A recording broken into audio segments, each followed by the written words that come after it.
in through the back door of my heart. Would you close the door? I can't tell what you're looking for, and I could lie and say you ain't my type, but it feels right, I know, right? And it looks like you just might make me wanna say, damn, baby, whoa, you're in full control. 'Cause you don't know how to step in a beat as well as step in a feel. 'Cause you make me surrender to your love. And now I wanna say, got me wanting to say, make me wanna say, damn, I gotta catch myself. I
me now, why you want to wait? Running out of words you wanna say. I've been looking for you, looking for you, looking for you.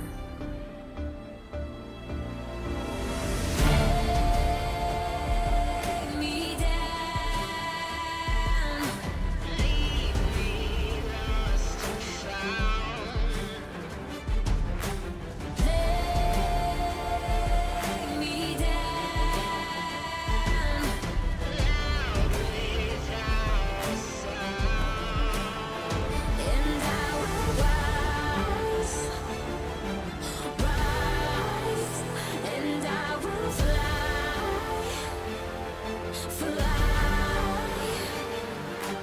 rise,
Don't know how it's come to this.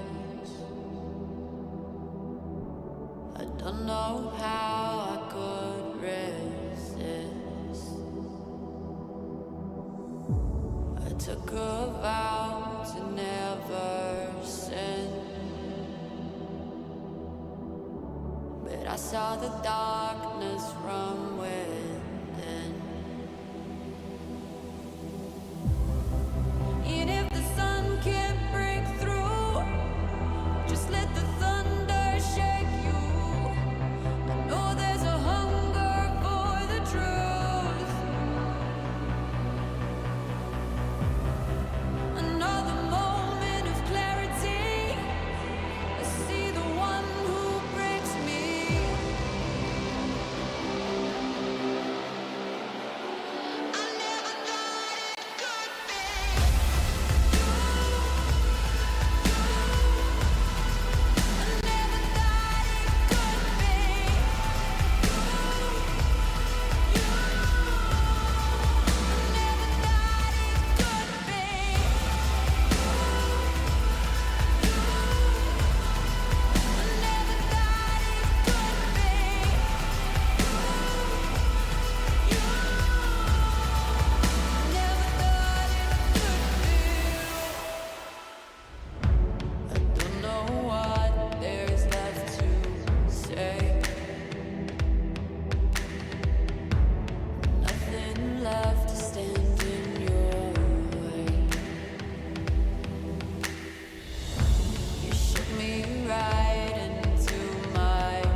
You ever wondered how a Hollywood movie is shot? On a Sony. You review it on a Sony. And how do you make that sound epic? You record it on a Sony. Lunch break on a Sony. So why wouldn't you watch it on a Bravia by Sony?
Week 5 of the Esports World Cup has come to an end, and things were just as intense this time around. We're bringing you another update for the Club Championship, where teams compete across multiple games, and the top 16 clubs at the end of the event will take a share of the $20 million prize pool. A bittersweet week for our table toppers. Falcons, who were unable to close out in Apex Legends, which is a title they were considered the favorites in. A bottom place finish in the Honor of Kings Invitational mid-season was also disappointing for the organization, but this super team still managed a second place finish in Apex Legends, netting them an additional 600 points. This takes their lead to over 2,600 points at the top of the table, with 10 more titles left to be played out. Top 3 in Rainbow Six and top 10 in Apex Legends have allowed Team Liquid to cement their second place in the rankings with 1,485 points. Gaming Gladiators make small progress by adding to their total with a decent finish in Apex Legends, moving into third place in the larger competition. Na'Vi, meanwhile, were unable to add points to their tally, with their Apex squad not qualifying for the finals, consequently moving them down to fourth place. We see a whopping 8 teams tied from 5th to 12th, and these are the squads who have won singular titles until now. We had T1 and Selangor Giants from League of Legends and MLBB in Week 1. Alpha 7 helped South America win their first title in EWC in PUBG Mobile in Week 3, while Crazy Raccoon and Omega Empress emerged victorious in Overwatch 2 and the MLBB Women's Invitational in Week 4. Joining these teams are BDS, who completed a three-peat in Riyadh in Rainbow Six Siege, and Alliance, who won what can only be described as a record-breaking finish in Apex Legends in a finals that lasted 13 games.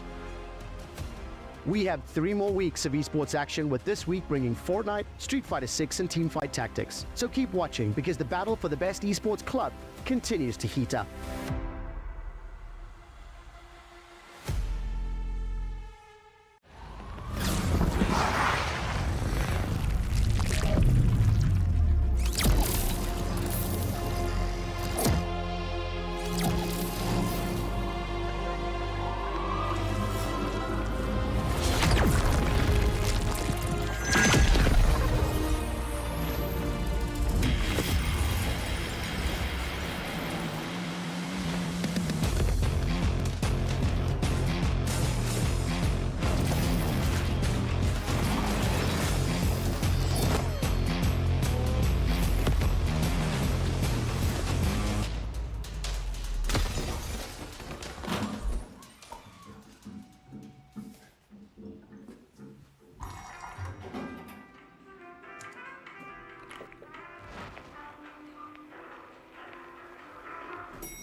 the largest prize pool ever, the best players in the world, and the first tournament played on Set 12 with one of the most unique formats in all of competitive TFT. Welcome to Teamfight Tactics at the Esports World Cup.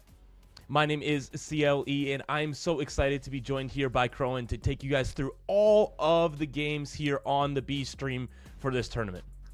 Oh yeah, we have some of the most exciting TFT games just ahead of us with so much at the line at such a big event. I'm really looking forward to see how this tournament plays out. It's going to be so much fun to help tell this story and see at the end of the day, end of the 4 days, who ends up on top.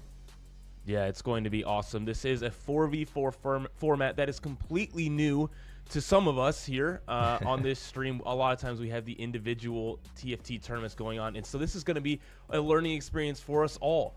Lots of orgs signing players for this tournament in order to compete for that club championship. It's going to be so fun to keep our eye on with that extra layer of, different things happening here in this tournament. Yeah, definitely. And like you're mentioning, right, 4v4 format, but we have so many players here, right? We got 16 teams competing at this event. That is a lot, 64 players total. And there's going to be a group stage where there is best of 3 matches. It is double elimination, so you don't got to worry about losing one match and then you're out. But over the course of 3 days, only 2 teams will advance from each group to make up those final 8. And then there's going to be single elimination from then on, just best of 3 quarterfinals, best of 3 semis, and then a best of 5 finals to see who takes it all, CLE. Yeah, it's going to be incredibly exciting to see who can come out top in that on top in that group stage. Oftentimes these group stages can really set up your tournament, get a lot of momentum going straight into those finals. And it's going to be super interesting because this 4v4 format is featuring some of the best players in the world. But now they have to work together in order to take their team to the next stage, not just themselves personally. Yeah, definitely. Some of these players do have experience competing in a 4v4 format. There have been tournaments in the past. I think a lot of EMEA, I think, has been the region that has the most experience with that kind of play style. But it creates a completely different dynamic when it comes to Teamfight Tactics, right? A typically solo game, you're going to be communicating with all your teammates saying, okay, what are the other players playing, right? What am I going to play? How should we divide all of this responsibility? But we can't forget, CLE, that there is, of course, that massive prize pool that everyone is playing for, $500,000 total. Yeah, the largest prize pool in TFT history, and this one is team-based, so $200,000 going to the winner of this tournament, $100,000 for second, and even if you show up, you get $5,000. So this is going to be incredibly exciting. The stakes are so high.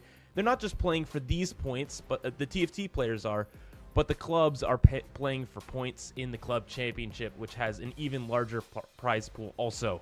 So if you're able to get that first place as a club, you'll scoot all the way up to 5th in the club standings. So very, very important for all of these orgs. Definitely. There's so many organizations here representing, at the Esports World Cup, so many different games, but of course, focusing on TFT here, but it is just part of a much bigger picture here, right? And so it's really exciting to see all the organizations kind of stepping in here and picking up TFT players and really picking up the best of the best, right? We have so many talented players from across the world.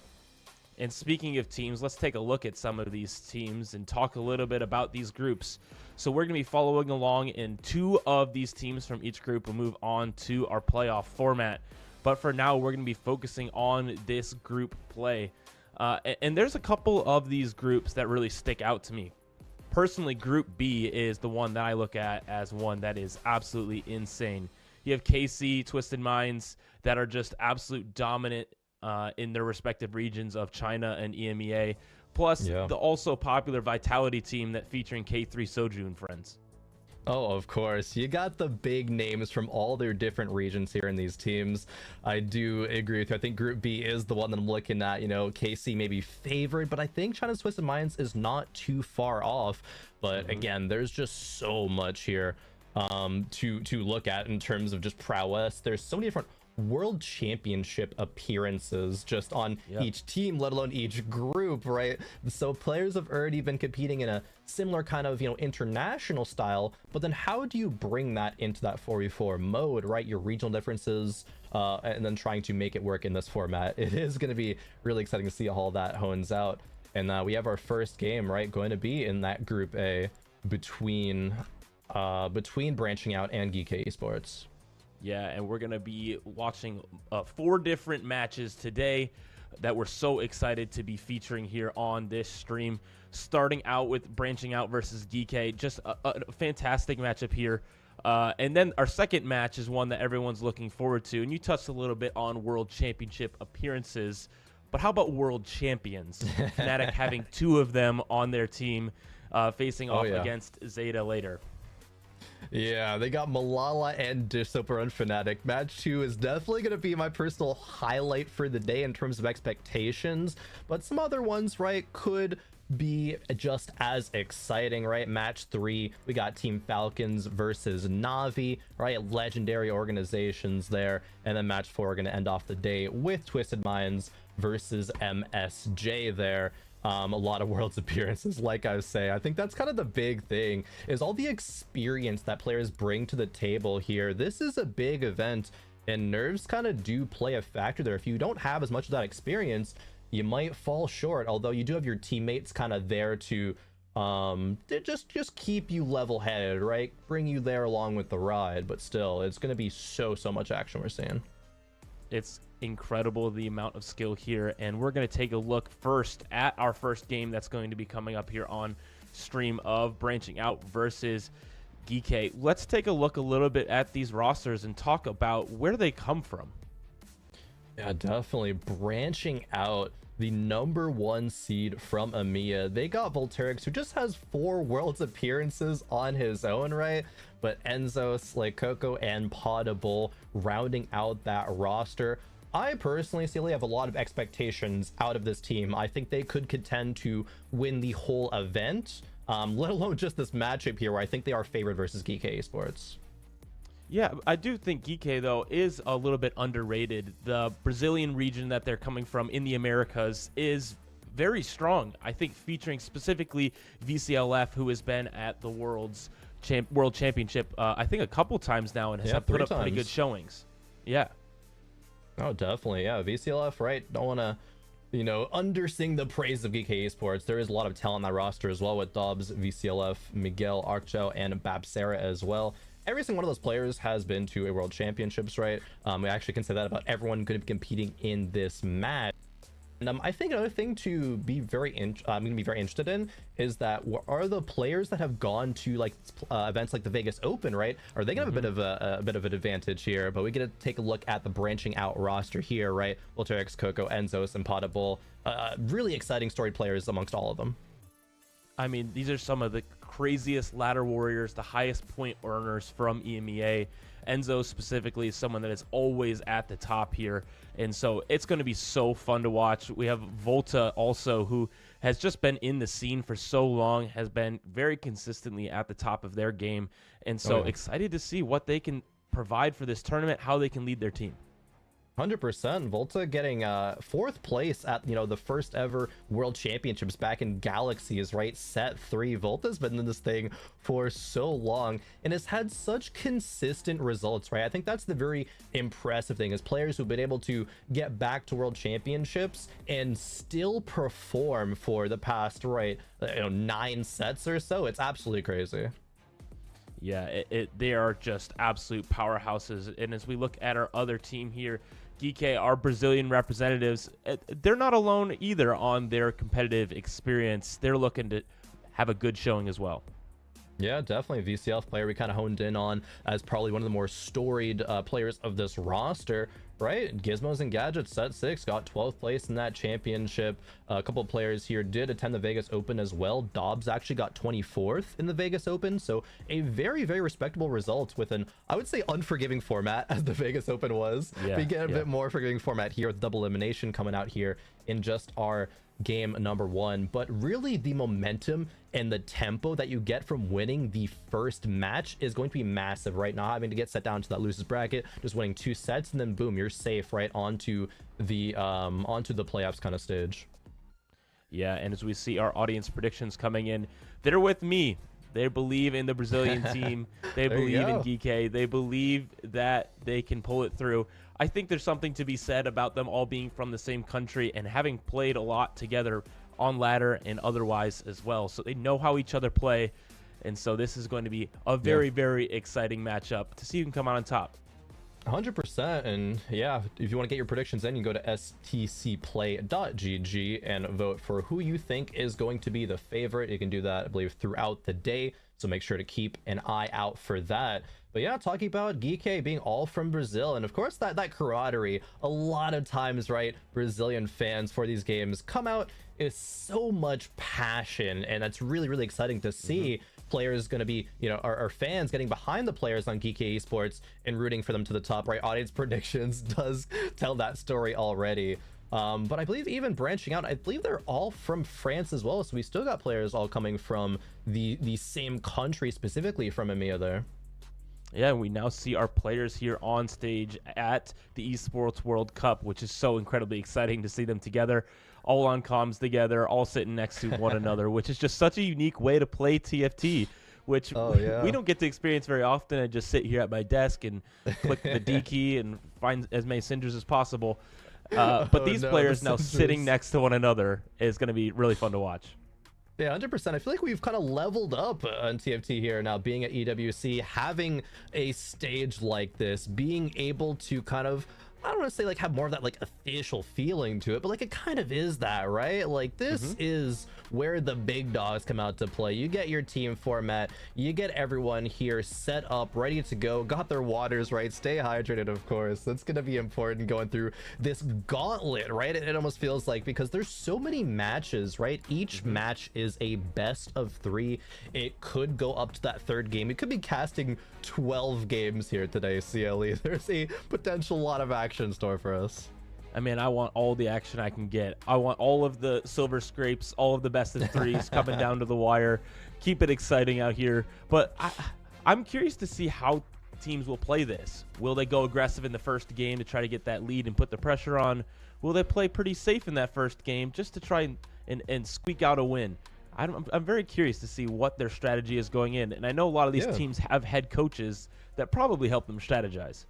100%. They've been scrimming for a while, right? A lot of these teams are. It's gonna be really interesting to see what strategies they have come up with, minus the things that everybody knows are good, right? The 2 we have to talk about it, right? The re-rolling, the Syndra you brought up, but yes, she is very, very good. Definitely going to be a large part of this meta.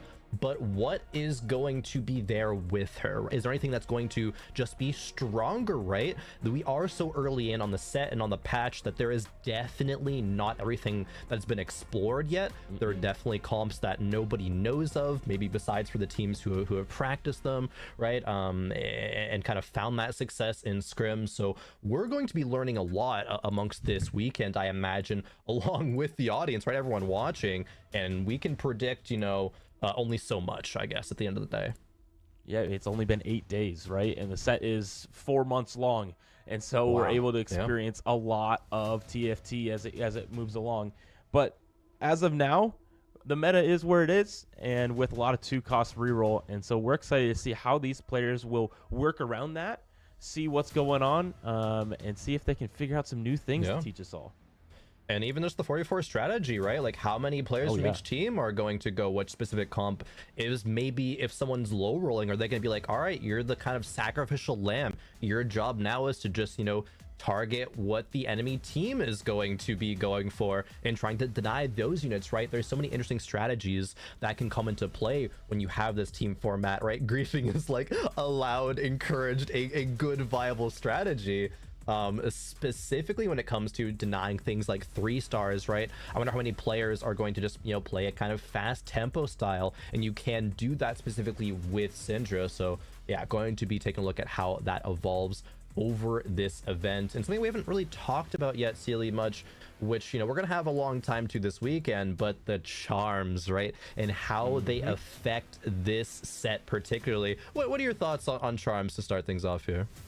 Yeah, the big set mechanic and the twist of this set is these charms that appear in the bottom right of your shop, usually every other shop. And they're very interesting because they have a lot of different mechanics to them. They can be econ based, getting your gold up, giving you free units, upgrading units, some of these other things. There's also combat charms that really just power up your board and help you win that fight that you're really needing to in the late game. 100%. There's so many impactful late game charms that, at least from what I've noticed in my own games and the games that I've watched, is like these times where you're maybe considering going level 9, level 10, right? Trying to cap out your board. You're like, no, actually, it's solely in the game. I'm just going to roll for good charms every round. And that's going to be enough power with how my board is kind of already looking. And that gives you the edge, right? You say you find the dragon, right? 4,000 HP, big dragon on your board, right? That's a pretty strong charm in this late game scenario. But you also got things like, you literally cannot be eliminated this round as long as you live 10 seconds, which you're probably going to be living 10 seconds. So you just have a free life there. That's really strong. Yeah, the desperate plea is one that many players have lots of opinions about. Not being able to be eliminated and what that means for them often is hotly contested because of the placements that can gain you just for clicking one button and finding the right charm. So we're going to see a lot of that come into play here, especially in the late game, and we're going to want to keep our eyes on that. 100%. And I was actually just looking at the charms like a little bit before this event, and one that I've never seen because it can only pop up on stage 7 is one called Magnum Opus, where you lose 66 player health and you get a permanent 3-star legendary unit. So I don't think we're gonna be seeing any of that, but if it does, that'll be the highlight of the event. I'm calling it right now. If you get to click on Magnum Opus and win with that style, that's me one for the TFT history books. Yeah, I actually didn't even know that existed, so I would love to see that if possible. That'd be super fun. Yeah, I was taking a look at the charms before the event. I'm like, okay, yeah, I know all these ones. Like, wait, what is that? Magnum Opus? Oh, that is crazy. That is actually only stage 7, huh? Yeah, and I guess if you have 67 or more health getting into stage 7, you kind of deserve to be able to click on that one. I think you've won TFT at that point, but that's just in the kind of very hype, best case situation of the TFT that we can be seeing. But still taking a look at these players on stage, right? Getting prepped up, probably talking about last minute strategies, right? How are they going to approach this? Players who are probably facing each other early on in groups probably haven't scrimmed too much together. So there might be a big clash of styles, right? We kind of see that come up in a lot of other, team-based games, but we don't really know how that's going to affect TFT that much. How many teams have, prepped together? How many strategies they're hiding? Right, yeah, it's going to be very interesting to see what strategies they all bring to this tournament. I know for many of them, they have some 4v4 experience, branching out being one of them that have played in that EMEA Super Brawl. And so it's going to be quite interesting to keep an eye on how they prepped for this event, what strategies they bring in. And I think one thing we're talking about is like the stage 7 that no one will ever get to, especially with that amount of HP. But in 4v4, oftentimes you want to sacrifice a little bit of board strength when you're facing your teammates. So people will survive longer in this version of TFT. So we could see it. Yeah, that is a really great thing I think to bring up. We've seen that happen when team tournaments do occur. There's been some 2v2 events in the North America or the Americas region in the past, and yeah, if you're going up against one of your teammates, you're like, okay, how can I weaken my board so that we can take the least damage possible? Say you're trying to like keep someone's win streak. If someone has just 1 life left, you're like, all right, hey, you're in the lead, you have a bunch of HP, you just literally like bench half of your board, let me take this win. It's gonna be better for all of us, right? Because getting those top placements, right, is going to be so crucial. There's only 3 games potentially in this series, so you gotta make sure everyone counts. Every single round, right, is going to be so important because there's not too many second chances you can get. Yeah, every round will matter. Every HP will matter, and so oftentimes we'll see lots of strategy happening here with those boards, especially versus one another, but also griefing the other team. I think it's going to be very interesting, as you called out earlier, to see if there's someone that is the designated person that is to grief and hold other people's units.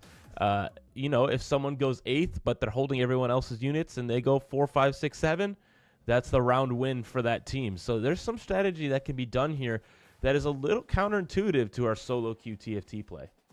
Yeah, 100%, right? There's only like very niche situations we'd ever do that outside of this format, but really we want to hone in on that potential, right? And I think it's going to be really interesting telling that story as like, okay, this person, you know, we have a really good setup for, say, like a Cinder board for Voltairix, right? And we have like a really good Kog'Maw reroll for their teammate, and then one person, like, you know, doesn't really have much online. They're like, okay, I had a strong early game, but I'm not really in the position for anything else. Maybe at that point it's like, okay, I'm going to take my high tempo, just going to do as much damage to, you know, the opposing team as I can, get a, you know, poor middling placement, and still have that be a victory for the team, right? It doesn't feel good, it doesn't feel glorious, but this is not a solo game anymore. You are part of a team. And I think it might be, you know, maybe a little rough for players to, you know, transition into that kind of mentality and that style, but that has to be something that players capitalize on if they want to, you know, win their match, or you know, looking forward to day 4, win the whole event. It's going to be the team who is going to adapt the best that has the highest chance. Yeah, this is not individual players anymore, right? Dish Soap, who is the current world champion, although the best player in the world currently, he can't alone win the tournament for his team. The best team will win because the best strategy will win.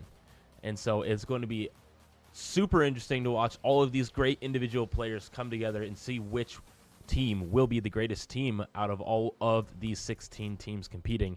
And for these 2 teams that are currently on our stage, we're going to get into game here shortly, and we're going to see who can get their foot forward in this matchup and start off strong. 100%. Just look at these 2 teams. There's a combined of 14 world championship appearances, 8 out of branching out, and 6 out of GK Esports. Every single person in this game has been to world championships once, so they know the pressure and the stakes at such, you know, a high caliber tournament. But it does change things up when you're, you know, in person, right? Your teammates are right there beside you, you got cameras on you. That kind of pressure is really, you know, second to none. Personally, you know, I've not competed at a TFT lane event before, but in other, you know, esports in the past, and I know how hard it is to adjust to that. So that might be, you know, something that is a factor here at this event. Yeah, thankfully not yet. Not at this point. There's not a huge crowd cheering and doing all these other things with crazy lights and stuff. So they're still just able to play TFT with their friends. But it's still, they're on the stage. They are prepped and ready to go. Their stakes are very high, competing for that $500,000 prize pool. And so this is incredibly important for each of these players and each of these organizations.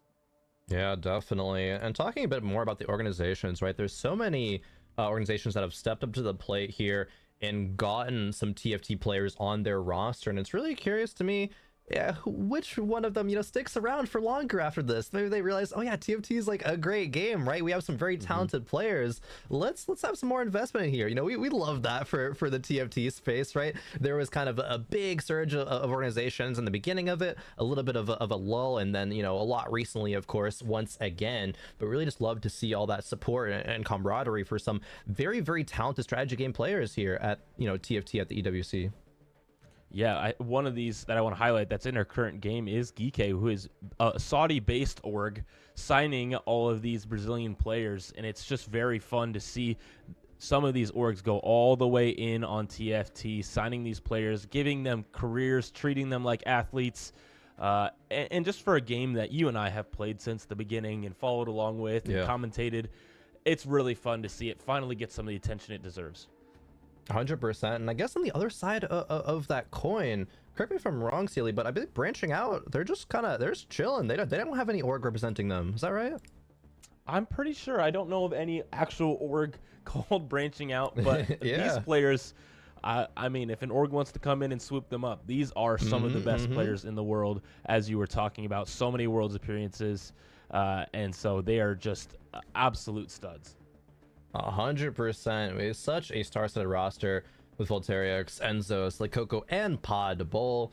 right? I remember casting them in, you know, set 3, set 4 world championships, and it's just been such a treat to see how each TFT player kind of progresses throughout their kind of time here at, you know, just amongst this game. And it's going to be, again, seeing that just at this event, right, which players kind of rise to the occasion, because not everyone can, you know, advance, right? That's going to be the kind of heartbreak situation. It's always hard to see, wow, this player trained so hard, right? And in this situation, this team trained so hard, and they had so much kind of hope and rising this potential. But yeah, at the end of these, you know, few days, 2 players from each group, half the event is going to be eliminated.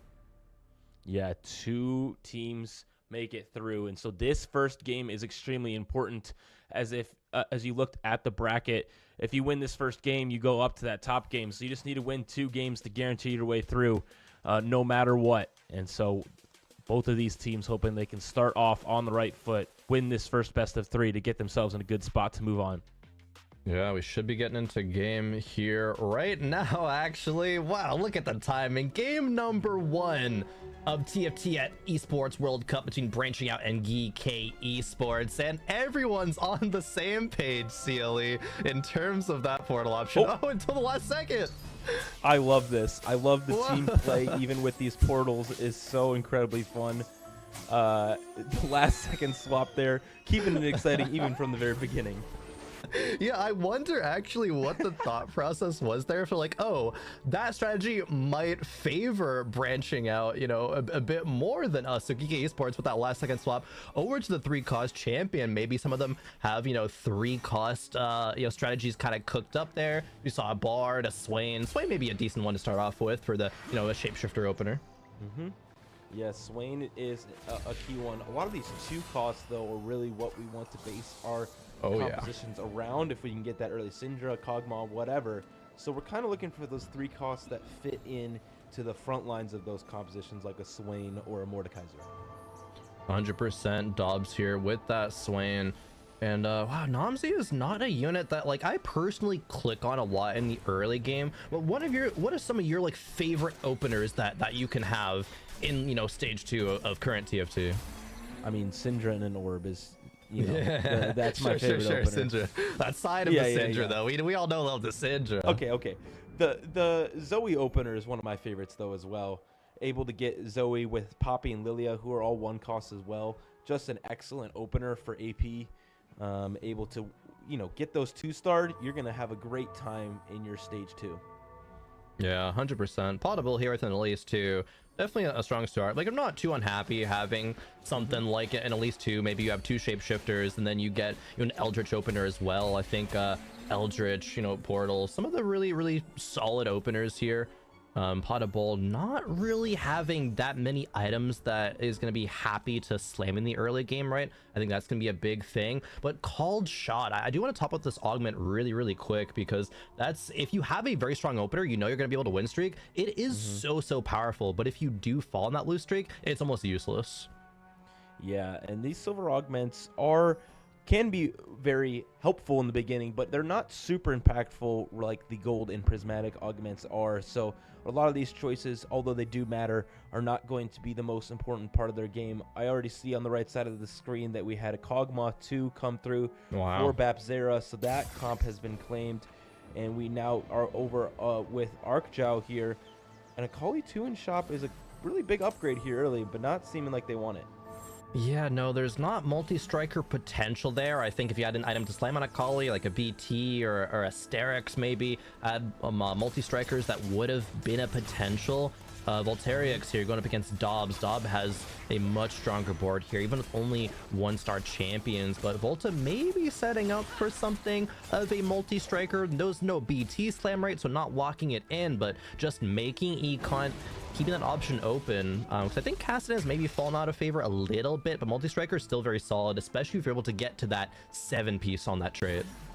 Yeah, and usually you'd see about half the team lose streaking, half the team win streaking, but it looks like for Branching Out that 3 of them did lose there, so maybe some of these strategies are colliding. A good portal opener. Wow, a really strong board here from Arcjow now with 2 upgrades in the front line, plus the Hui in the back line. That is one of these units that is powerful sometimes. It has its moments. Yeah, definitely.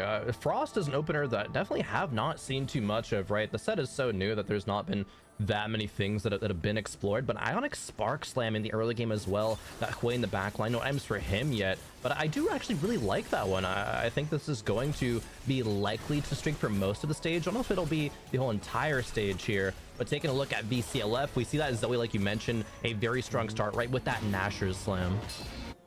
Yeah, and I don't want to speak too early, but I don't see any Syndras on the field yet, so the stacks are not coming through here in stage 2 quite yet. So we may have a very uncontested Syndra game happening here for anyone who wants to take the risk and jump into that later. Yeah, as soon as anyone sees them to the shop, it's like, all right, I can just pivot into this for free. Oh, here we go. Just kidding. I was lying. Syndra 2 on Lecoq. Well, 4 Syndras already at 2-3. Okay, we've seen this. We found the Syndra player in the lobby, and I actually love the Rageblade Slam too. There's the Pandora's items, because there's been the discussion of what build is the best on Syndra, and it's going to be what makes her attack or cast the most in a fight. Rageblade Shojin +1 is kind of, I think, agreed upon as the best. That +1 being either a Nashor's Tooth or even a secondary Rageblade as well. Yeah, these Rage Blades this set it's been pretty transformative. Rageblade had fallen out of the meta a lot in the past sets, and so it's fun to see it as a really core build on a lot of these AP units specifically. Rise being another great user of this, who is a 4-cost, and so it's quite fun to be able to put some attack speed on a caster, on a magic damage dealer. So something that I really love about this set. Oh, I didn't know 4 costs existed in this game. Wow, thank you, Celia. I learned something here. No, but like you're saying, Rageblade, when Rise is casting, you will be stacking that up, and so we are still going to be seeing some 4 cost carry potential here, right? If players are going vertical portal, which I think personally is very strong. I think if someone does achieve, say, like a 10 portal, it's kind of like an automatic game win, unless anything else like super crazy happens. That's like, I mean, you need 10 units for it, right? Or at least 10 units plus emblem, so super strong from that unit. But yeah, we're seeing an overarching look at what players have on their boards here, and yeah, there is, I believe, just that one Syndra that I'm seeing, just Coco. Yeah, Babzera now with the caretakers will be getting a Kog'Maw every time they level up until level 8, and so that'll really assist them in their re-rolling here, as they could try to get some kind of streak going here late in stage 2. Yeah, Kog'Maw already with the Shojins. This is one of those 2-cost rerolls that we know is powerful in this meta. There's already the start of, a lot of good workings on this board. No full win streak though, and a little bit lacking in terms of that econ. No Nunu's yet either. Nunu is definitely a big part of this competition's success. We're able to get him into that tier 3. A lot of good items though, but still the makings of something big here for Babzera. Yeah, and this is a very important fight for them. It does look like, it's going to be really close. The portal bombs coming through. The Kog'Maw's not able to quite do enough there.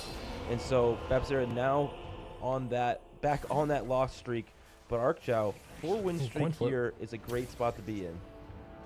I love the coin flip charm personally. I love just gambling a 50-50.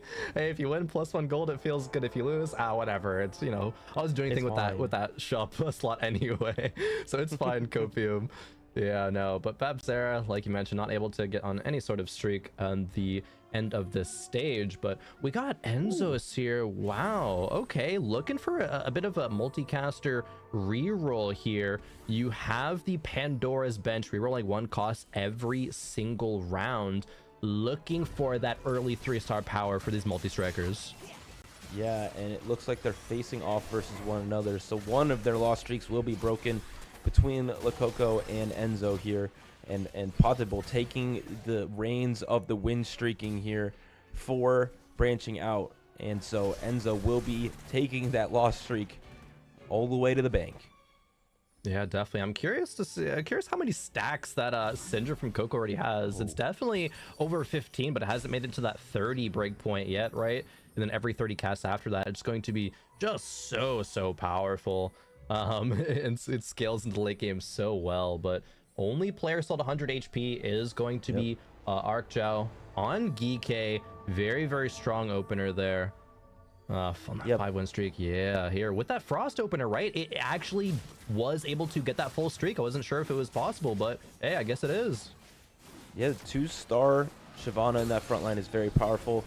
Good amounts of items coming through here in this first neutral stage is quite nice for a lot of our players. I do want to call out that Potable did take that loss after taking risky moves, so was not able to 5 streak. Yeah, it was pretty close though, but here we go. We got a gold orb there. Enzo still re-rolling. Oh, actually rolling it down here a little bit, maybe until about 30 gold, seeing if you can get any more of those stars. We got just 2 more ashes to go until Ash 3. No item slammed yet either, so there is the potential for so much. We got Nakali too. Wow, rolling so deep but not hitting anything. Ooh. CLE.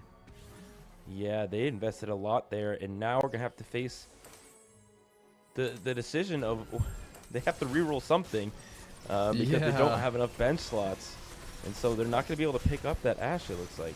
Oh wow! End up Sold selling one of the Kassadin. Yeah, what do you think about selling a Kassadin there? I know this is right. Give me a lot of power out of the Jax and the Ash, but Kassadin, right? Used to be a very huge threat in your comp, right? Yeah, it depends on what you're wanting to base it around. It looks like they did slam items for that Kassadin, and now they're gonna have to figure out what else they're gonna do to try to get these 1-cost rerolls completed so that they can move on. Edge of Night's very interesting here because you already have the components to make another Edge of Night. That augment is going to give you a free one. That attack speed is not going to be like the most valuable in multi-strikers, but it is still going to be valuable. And there we go. Some bench space cleared up. A Jax 3 achieved. And going to be playing 4 multi-strikers instead of 5. Going to be wanting to stack up that Pyro for an even stronger late game as opposed to just that power right now, because hopefully the Jax 3 is enough to kind of stabilize and the Ash will be there here in just a round or 2. Yeah, and not electing to slam the second Edge of Night here and not going for a Jax carry at all. It's an interesting decision here, going for that Ash carry instead, slamming all items, trying to get off that loss streak clearly. Yeah, and the Edge of Night on the Ash, maybe there's some concerns about, right? It will be protecting her against any, random damage that she does take, but by the time that procs, Ash will probably lose the round anyway, like what happens exactly in that round. You get 35% attack speed, but at what cost, right?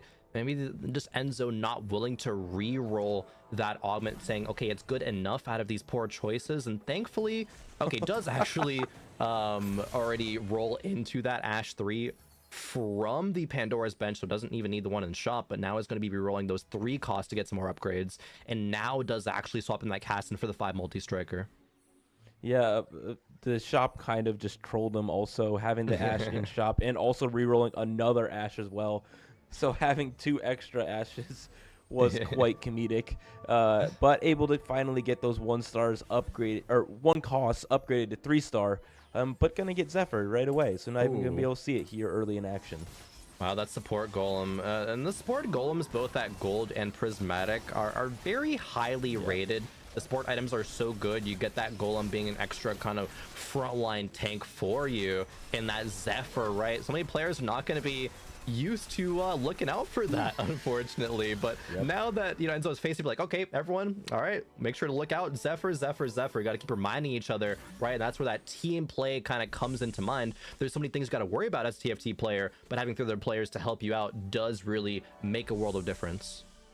Yeah, and it's very interesting. That'll be a very important aspect of this team play, is that Zephyr, being able to tell your teammates where this Zephyr is or what is happening, of like, don't put your carry here, but I'm going to try to Zephyr their carry in this corner.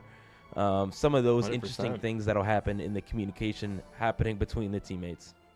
Yeah, we see the boards as well. Volterix having a very strong Kassadin, Rageblade, BT, Archangels, Coco with that 3 items on the Syndra now. Definitely the stars here, but wow, a vertical frost here from Archao. Is this 7 frost already? Wow, hits the Olaf here really early. 7 frost.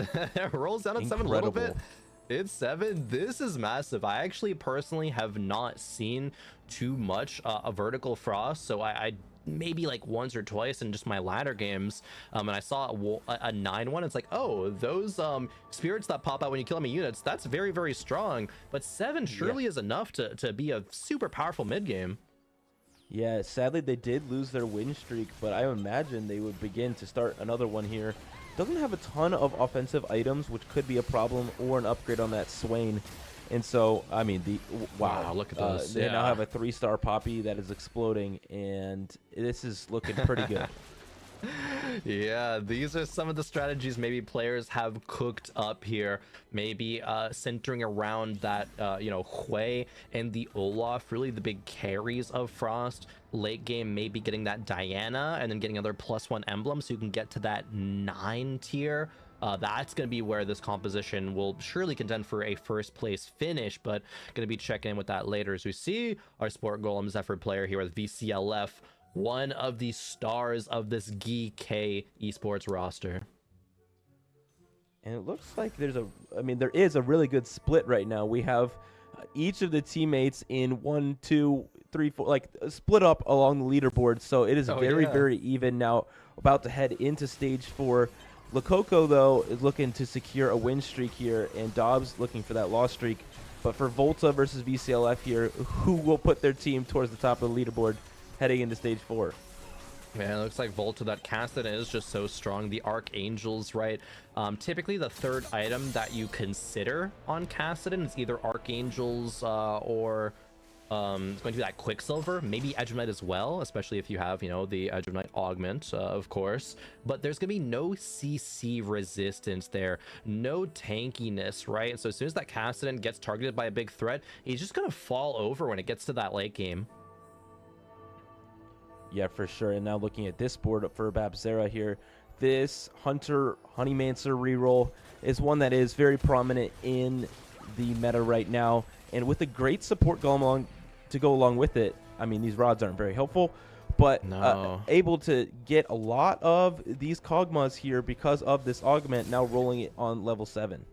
Those rods are really, really disastrous. You look at something like that and you're like, Mort Dog, why have you done this to me? Rods just aren't really used in that Kog'Maw reroll composition, unfortunately. You're going to be wanting to carry that Kog'Maw, that Tristana, and then maybe Jinx a bit later on. Maybe get some good AP scaling out of a Rumble, perhaps. It's really the only thing I can think of in terms of how that can work out. Yeah, it's going to be very interesting to see how that gets used, maybe on a frontliner. But for Dobbs here, it looks like we're going fast 8 and rolling it down there, maybe playing this Callista Flex board that is probably one of the best 4-cost variations in the game right now. That's not a reroll.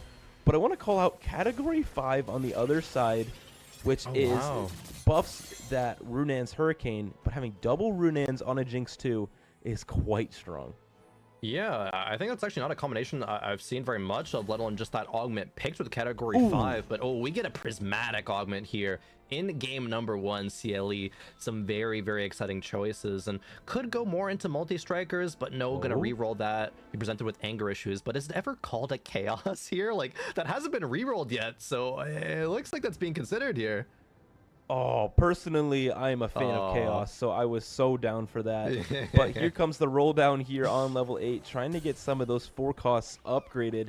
Getting some of this front line coming through is pretty good here. Curious to see where they will end up, upgrading as many units as possible, trying to probably play towards this Preserver route, which is just an incredibly powerful late game board. Got 4 Bash online now. Got a pair of Camille's, already 1 item dedicated to her. But all of the units with items here, CLE, are just 1-star, right? I don't actually think that roll down was enough to stabilize Dobbs, so this lose streak might continue here.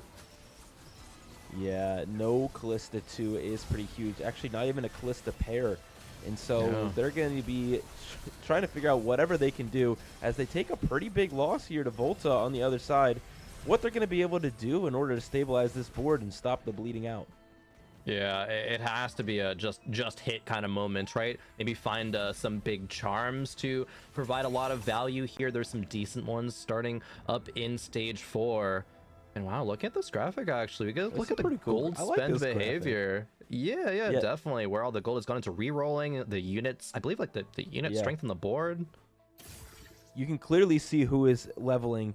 Lakoko, Arcgel, VCLF, and Dobbs all going to that fast state, buying all of those levels, where the other players using a lot of their gold to re-roll their shops and make as much as possible.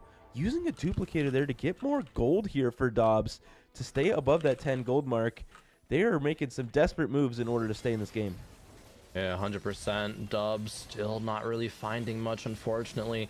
Going up against a Fiora 2 and a Witchcraft Karma, right? That's so strong. And looking like maybe a little bit too strong for Dubs, but no, the Callista's still alive.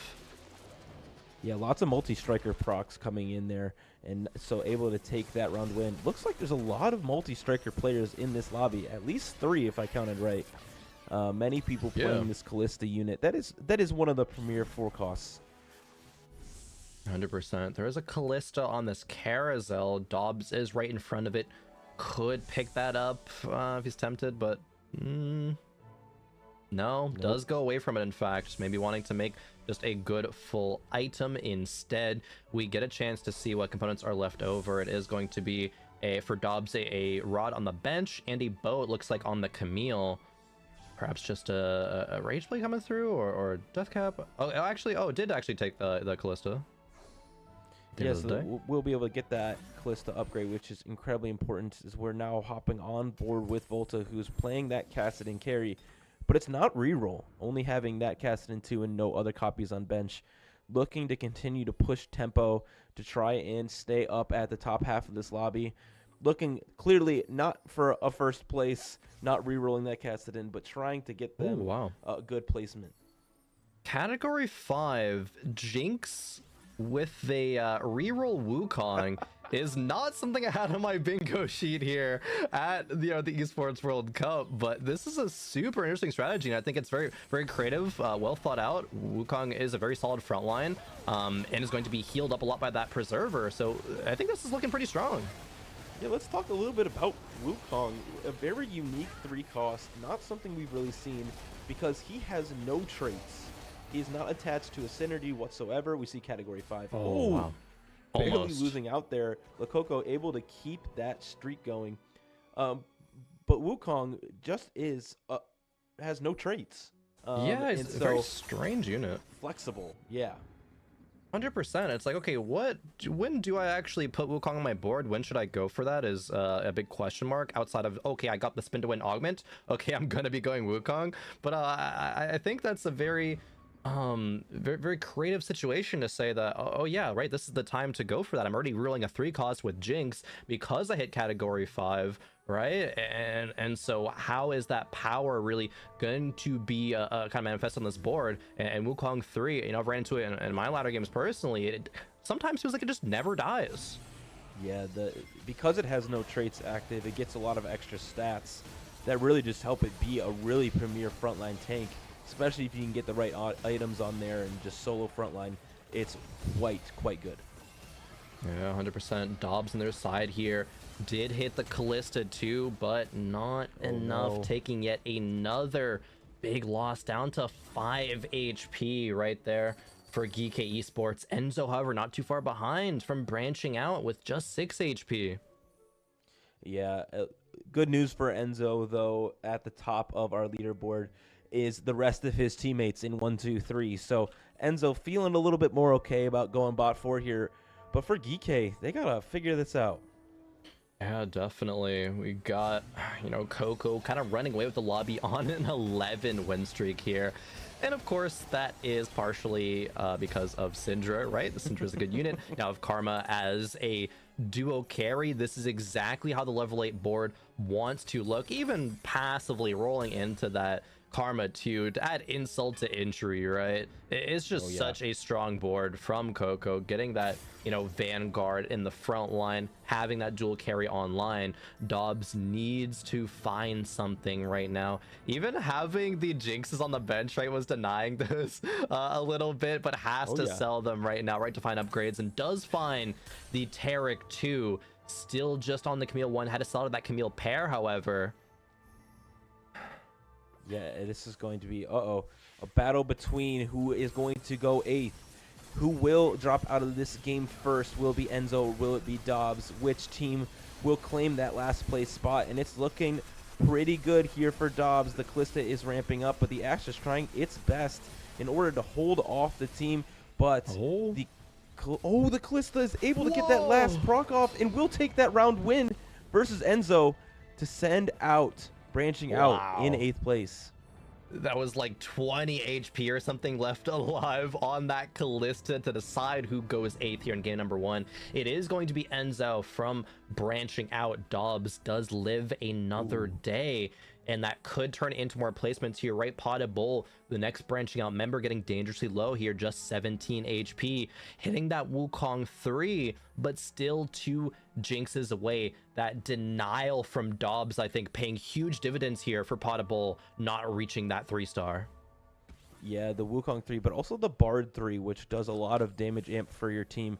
If we're able to find this Jinx 3, this board could really take off, but for this board on the other side for Volta, where you don't have a lot of that shred just on that Shen, it's going to be really difficult to take down this Wukong 3 with all of the shielding, all of the healing, and we're seeing that on display here. The Wukong finally falling down here late into this round, and so that will be a win for Potted Bull, and Dobbs did drop out there in 7th place. Yeah, Dobbs survived for just 1 round longer, but it wasn't quite enough. Now taking a look at these rolls coming through here, still not really finding that 3-star. Did take a loss as well, so they are now showing it that they can be beat. That there is some way that they can be beat. VCLF though is on that win streak, so imagine he was the one that was able to take a round off them. We do see the gold though, right? Every single player is on sub 10 gold besides Coco being at almost 90. Coco's saying, yeah, I can take a loss or two, push level 9, and make my board so much stronger. So we're really gonna be looking forward to seeing how that does shape out when he does level.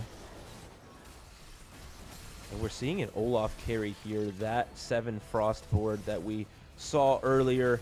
No big frontline upgrades, no Swain 3, which I feel like is a very large part of this comp, but this Olaf is going pretty hard here. Maybe able to take down this Kalista, will do. Able to stay alive here. Okay, yeah, this vertical frost is, is hanging in there. I thought it might be going bot 4 here, and it still could, but we do have a moment of reprieve here on the carousel. We get some good completed items here as we take a look at the rest of these comps, right? VCLF, the only other player here, maybe not at single-digit HP range or 1 fight, and also is on a 5 win streak there, right? Has that good Fiora upgrade, has just a still 1-star Karma, but Karma with, Witchcraft, with blue buff, red buff as well. Very solid items for her.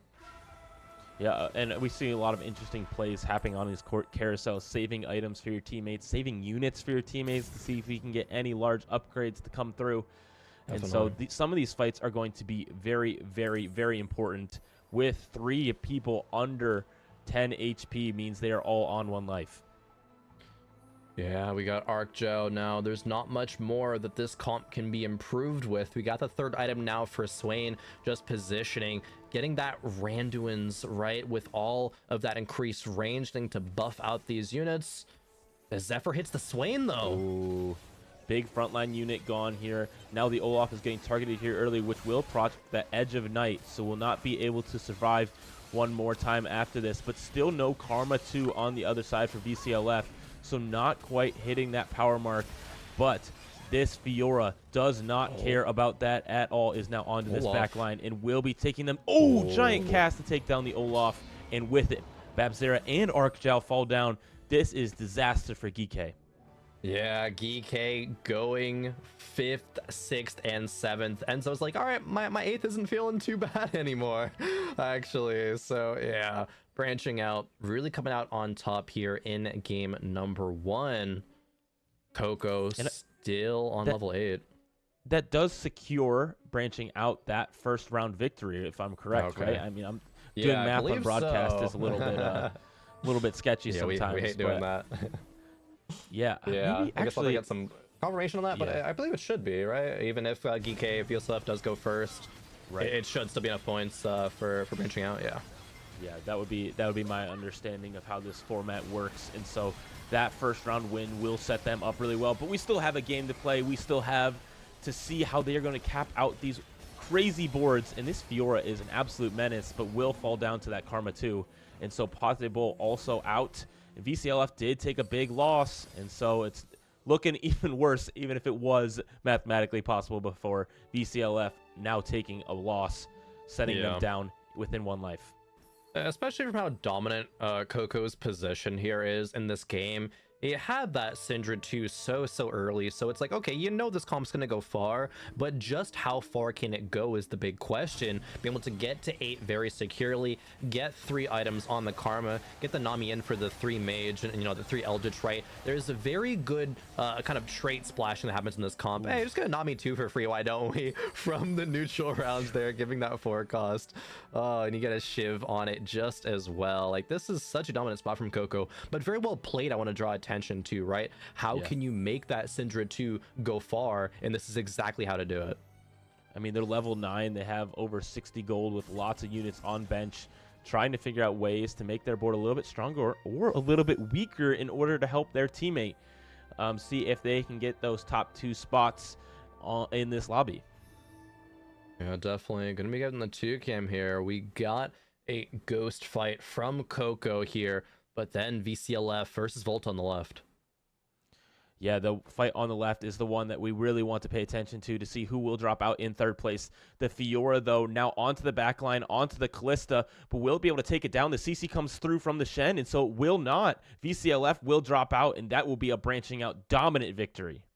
Very dominant top 2 here from Coco and Volta. I don't know if they're actually allowed to like FF at this point, or they just want to play it out for fun. I don't know, but level 10 for Coco.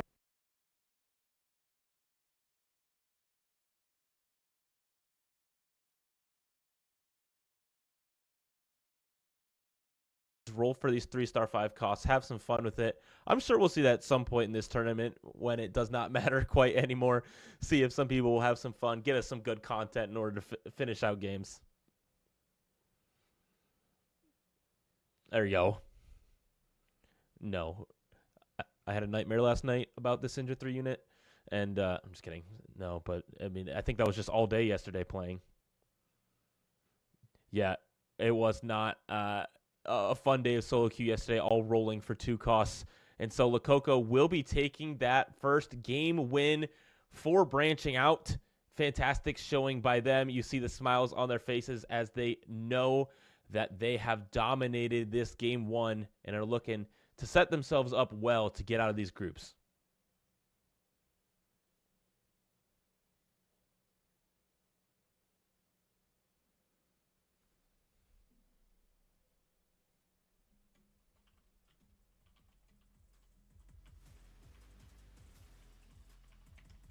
Yeah, reverse sweeps are quite possible. And you see Geeke here thinking about what they need to do in order to come back in game number 2. The Brazilian representatives are hoping that they can talk about what they did wrong and what they can do differently. And maybe it's just, hey, we need to find more Syndras early, but we can make it work. They can make it happen in order to beat this French team. Yeah, there was a shockingly low amount of early game Syndra, right? Coco being the one that found so many early. But even still being uncontested with so many early, didn't choose to reroll, right? I think that's very indicative of how this composition wants to kind of go about their game plan. Syndra 2 is literally all you need, and then push levels, have a dominant game like Coco did. But we did see some very intriguing stuff as well, right? That vertical frost that didn't end up doing as good maybe as I would have hoped, but it still had a very big early game dominance. I'm excited to see if that can go even further. Yeah, I love people trying to play around these verticals. There's a lot of these verticals that can absolutely dominate and win games. And so we see Frost there giving it a good effort to see if it will work. Able to not do a terrible placement, but get some good early game strength in order to set up their team well. And so interested to see if people will start playing more of this Witchcraft. Maybe we'll see 10 Portal or some of this 9 Fairy. All these different things that are part of the set now that we haven't really truly explored.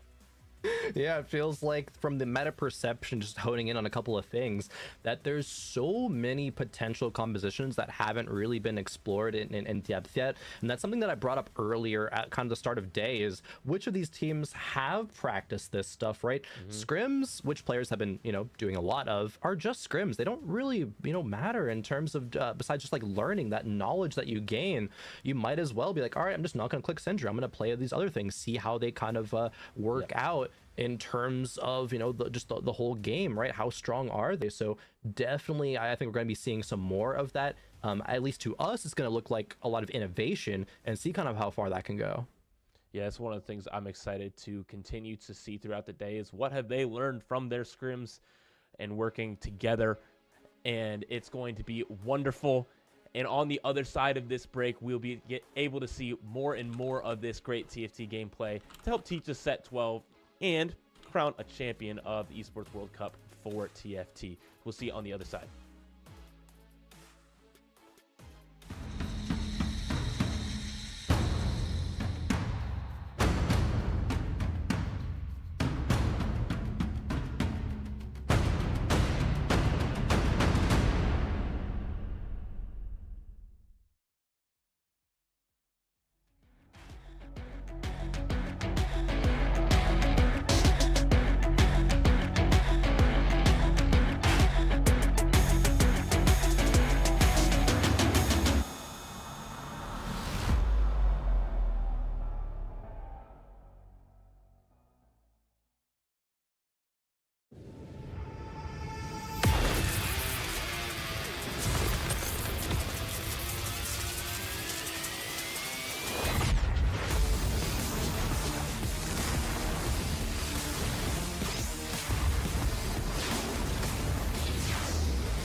Have you got what it takes to get to the top? It doesn't matter how high you climb. To reach the top, even the biggest champ needs a break.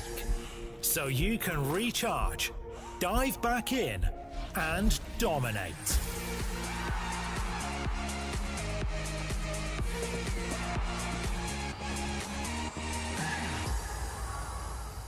Have a break. Have a Kit Kat.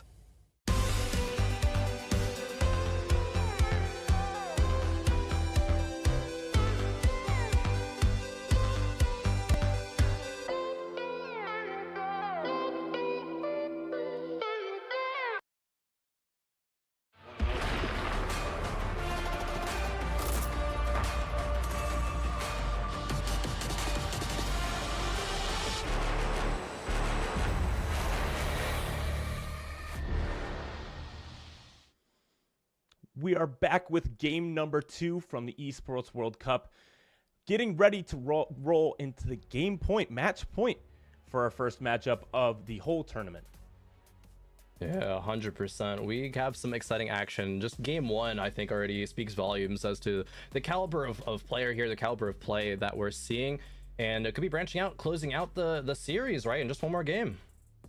Yeah, absolutely. And we will be jumping into game here. Oh, before that, we will be looking at some highlights from game number 1. We see the 7 Frost coming through here, able to be dominant early, and Kalista absolutely being all over this lobby.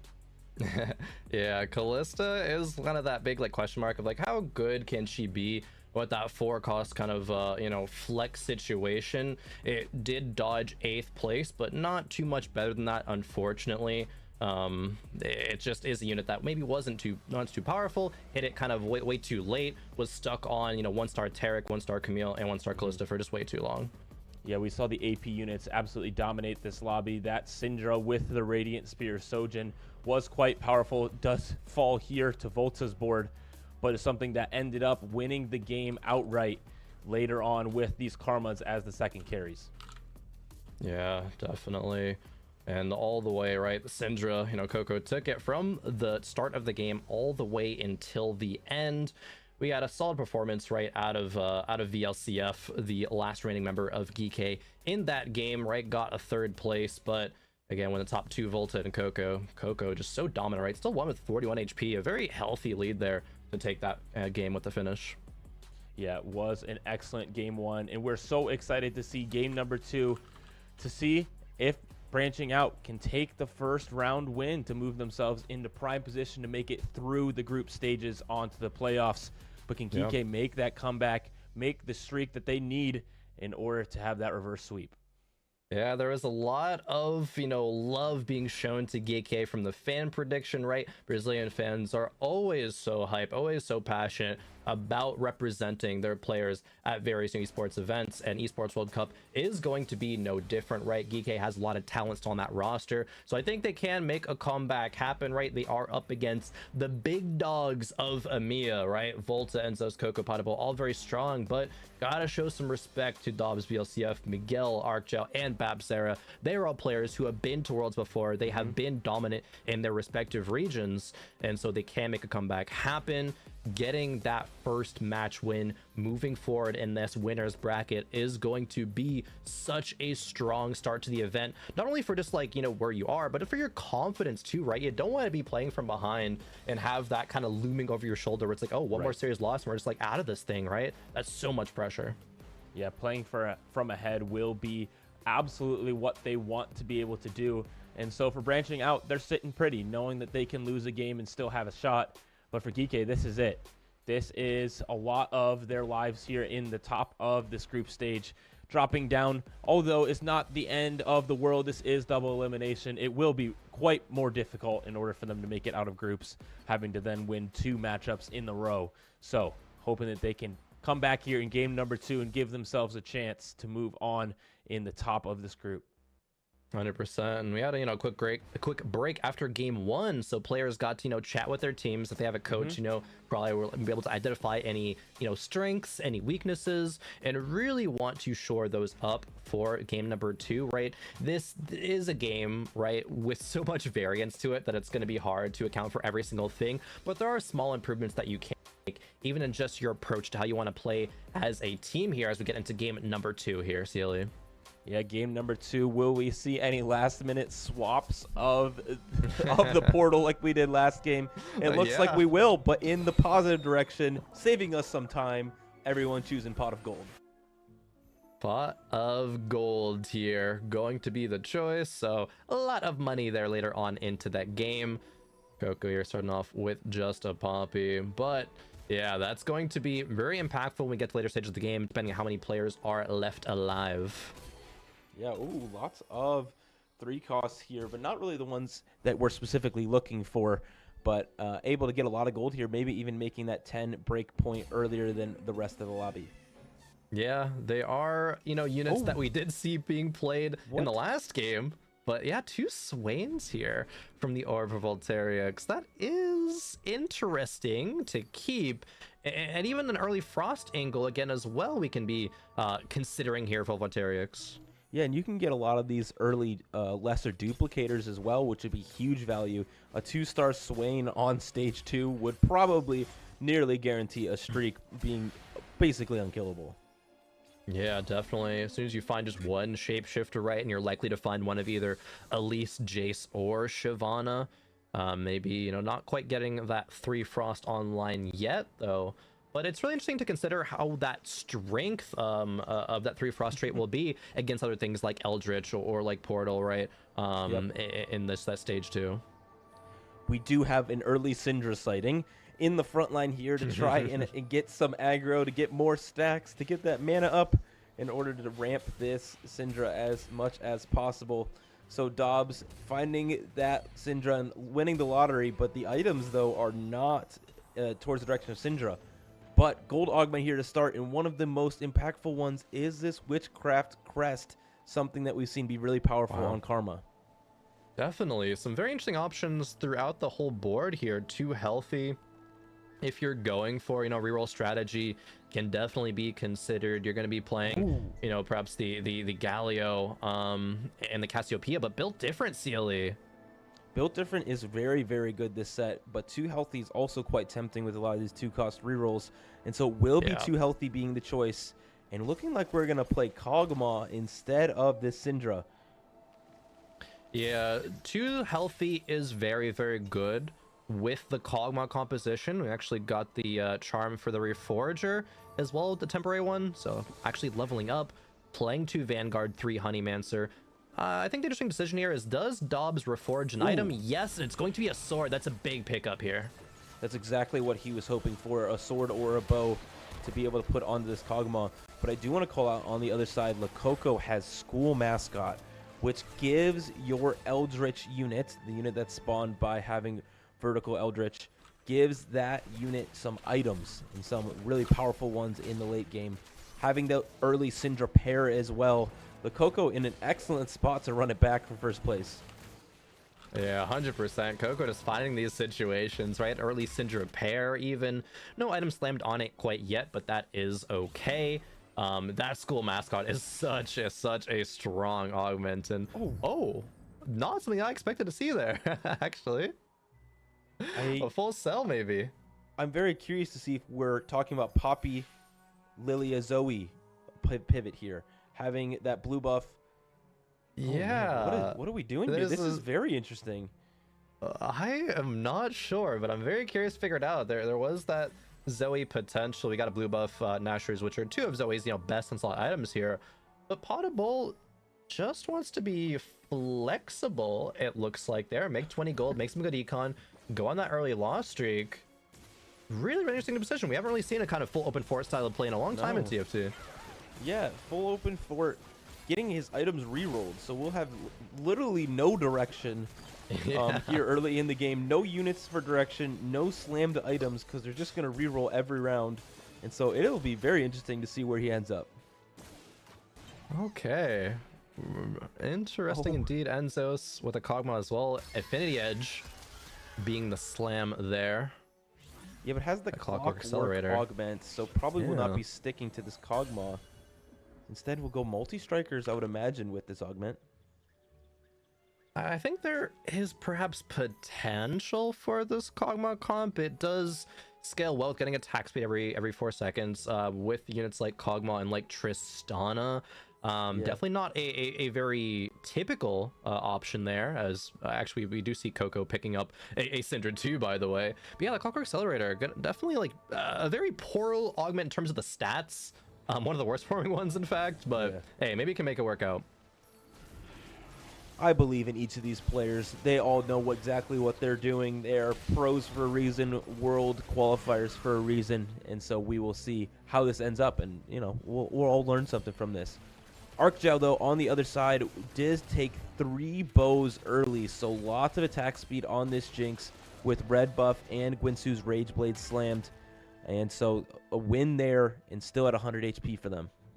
Yeah, I think Jinx has already seen more play over the course of this, game and a few rounds of game number 2 than I expected to see, across the tournament, really. But no, players being able to find the power. Perhaps Jinx is one of those underrated units, right? VCLF, excuse me, taking a Jinx there. But the bow, perhaps just wanting to be that pick up there, right? The 3 items that VCLF has on the bench are going to be sword, rod, and glove. So maybe perhaps a Rage Blade slam there. Yeah, Rage Blades is just such a good slam right now in the meta.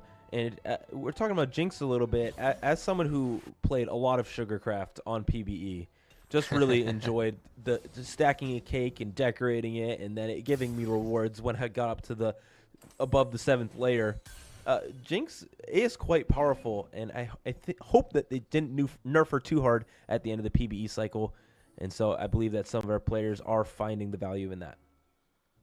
Yeah, definitely. We have Voltaria here with the multi-striker line. Again, another player with Not Today. 2 Edge of Night slammed. We do have a Nashor's Tooth on the back line, or on the bench, excuse me, and it does go onto Kassadin. And so not quite the typical build. It doesn't sound too bad, though. Being an AP melee unit that likes attack speed, in theory, I think that makes sense in my brain, but I have not played this.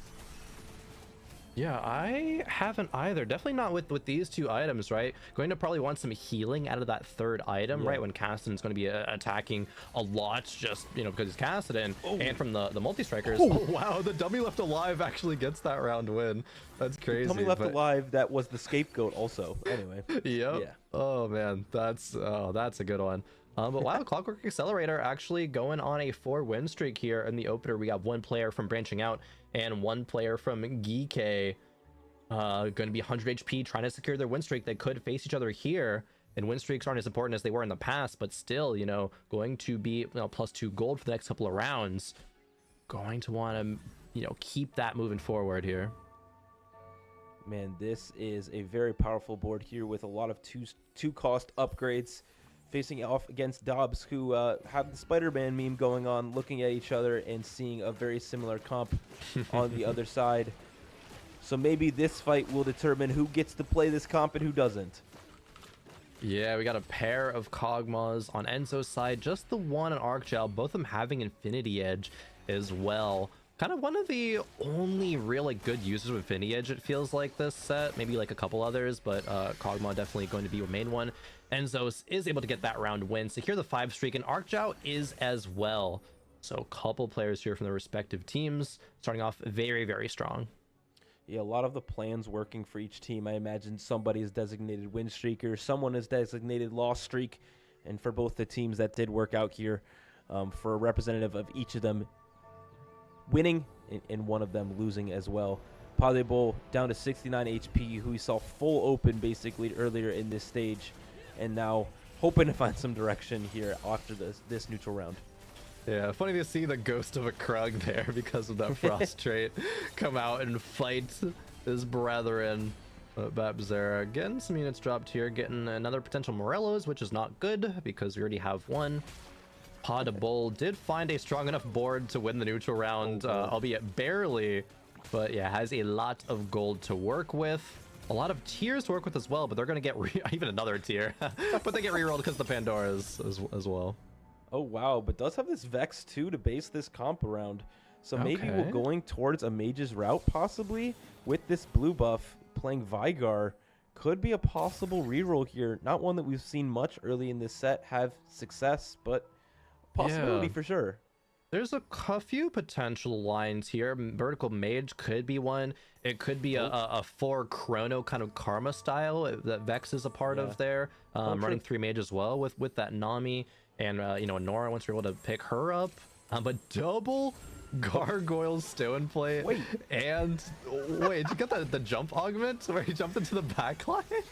Yeah, the big frontliner just jumped to the backline. Yeah, that's funny.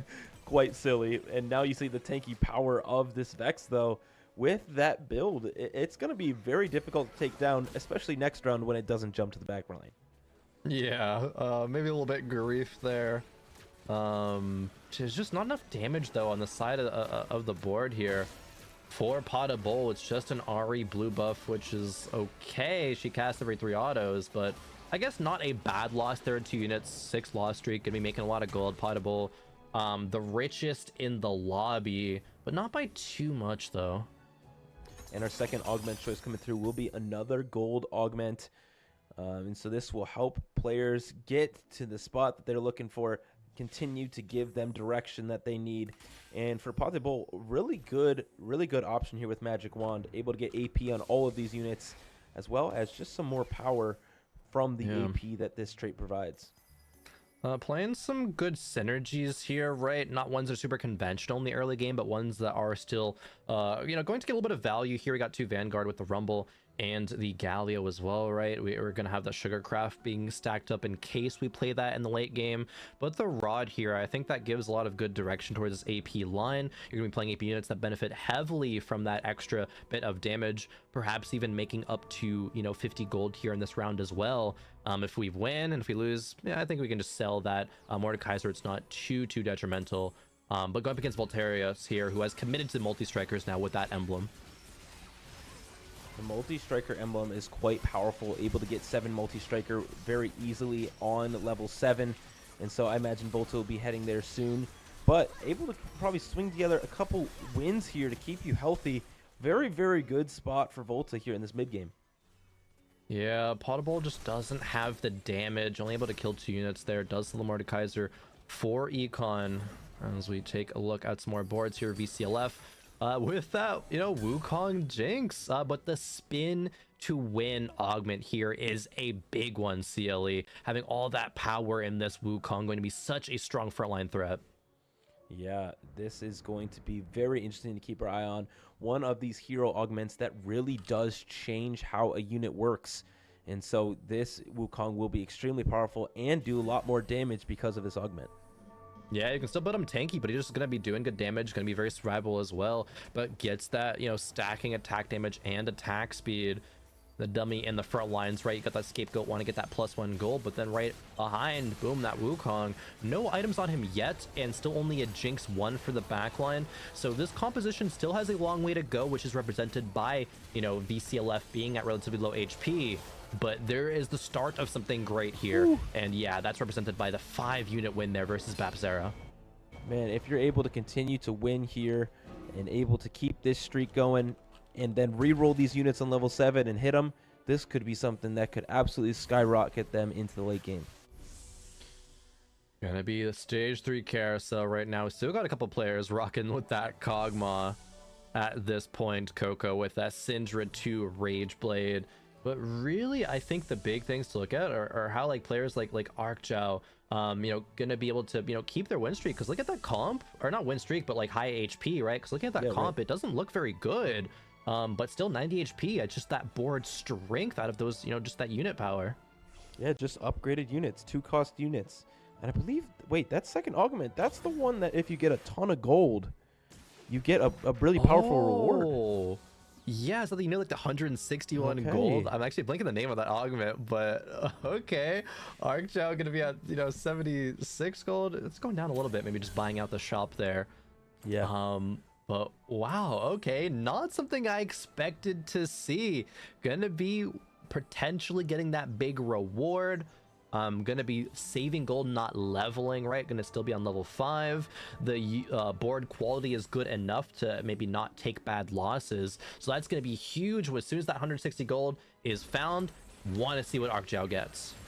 Yeah, and for Pate Bull here, now able to find that Vigar, get a little bit more strength on this board. That blue buff is very good on this unit, able to cast a ton of times, and Mage just enabling these units to cast twice. And once you get 5 in, the AP does come with it as well. And so Potable, very clear line here. I'm interested to see how much power this actually will have in the late game. Yeah, definitely looks like stabilizing has happened. That Vex is very strong. Vigar, however, not being able to do enough does fall to the Syndra, man. Once again, these Syndras and their terror that they rain on the lobby. Yeah, it's absolutely insane. By the way, that augment is called a Golden Quest.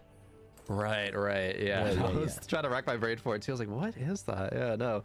Golden Quest. As soon as you get that 161 gold, you get a 2-star 5 cost and 3 items that are, gonna be good for them. But is it gonna be worth it here? Is gonna be the question for ArcJoe. Yeah, when we see him saving up as much gold as possible on the right side with the 2 loss streak now coming in as well. A BT on this Wukong will make this Wukong quite powerful already, able to now to survive longer with the amount of damage that it does.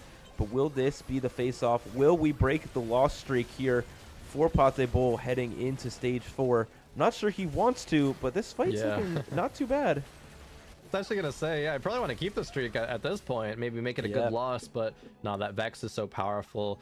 And the Wukong just not being quite tanky enough at this point with just the BT. And yes, that will be VCLF getting that loss there, and Pate Bull want to continue this win streak here forward.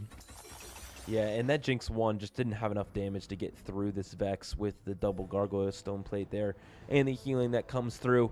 And so not quite able to get it done here. Babzera going for that fast 8 style that we saw a lot of players play last game as well. And playing around a lot of 1-star units here. Not a ton of upgrades or direction. Yeah, this is looking like a pretty doomed spot for Babzera unless you go 8 and high roll, basically, right? Like finding a lot of good upgrades, finding a Karma, finding like a Nasus 2 for the front line. But even if that comes into play, right, we don't have that many items for a front line. So it's gonna be going to level 8 right now, rolling down, find a Swain to upgrade, and I guess that kind of has to be good enough. But where's a Karma? Even just 1 Karma, I think, would put Babzera in such a better spot here. A couple of Nasus, which we do want to pick up. Yeah, the damage is just missing on this. Oh, Hui 2. Oh, Karma. 1 Karma. There she is. Decides to go with the Karma over the Hui 2, which in this meta I understand. Playing this Witchcraft Preserver board, able to find that Morgana, which is just so crucial to this board. But on the other side, we had a giant roll down happen at 10 gold now. Doesn't look anywhere close to any 3-stars. No, maybe just wanted to find a Vigard 2, saying I need a Vigard 2 on stage 4. I'm just going to take so many losses, right? Because on the other side they're already very, very low. But with that Karma, is it enough? Yeah, the Karma doesn't seem like it quite did. Oh, wow, barely. The Morello doing a lot of work there late in the round to keep that board burning. So for Babzera, that is a good win for them, but that's not good at all for the Mage player on the other side. Ooh, Witchcraft for Babzera could be looking at 6 Witchcraft to maybe bail them out. The unfortunate thing is that there's 3 items already slammed onto the Karma. Generally, you want Witchcraft to be on her, so would need to find an augment that's, a Reforger. Oh, wait, ArcJoe is... Oh, we hit it. So we hit the Golden Quest. Quest. The Camille. Yeah, and we okay. have, I was like, wait, where's the unit? Oh, yeah, no, you're right. We have reinforcement as well, and so we're going for this multi-striker route. Now able to play and put items on this Camille 2, have this Callista 2 as well to stabilize them. They're high gold on level 8, rolling it down here a little bit, figuring out what they can play, playing Preservers alongside this. This is looking pretty good. Yeah, definitely needs 1 more multi-striker on this board. Doesn't get it yet because all that power is going to really be out of that Camille and out of the Callista as well. Some really good items for them, right? The 3 tailored items for Camille being Edge of Night, i.e. and Hand of Justice. And wow, just look at our stage 4, right? Early stage 4 and that legendary power. Yeah, we have these 2 upgraded units that are augments granted us, but very low combat power from augments. And so we need to find it in our units. So 44 gold left to roll. Will be a very close loss there, but it's looking pretty good for them. They just need to upgrade this front line. Yeah, upon hitting all of that and still losing around right after, that has to feel really bad. But like you say, it does come through with that weak front line. As soon as that's upgraded, as soon as another multi-striker is fit onto the board, it'll be looking a lot better.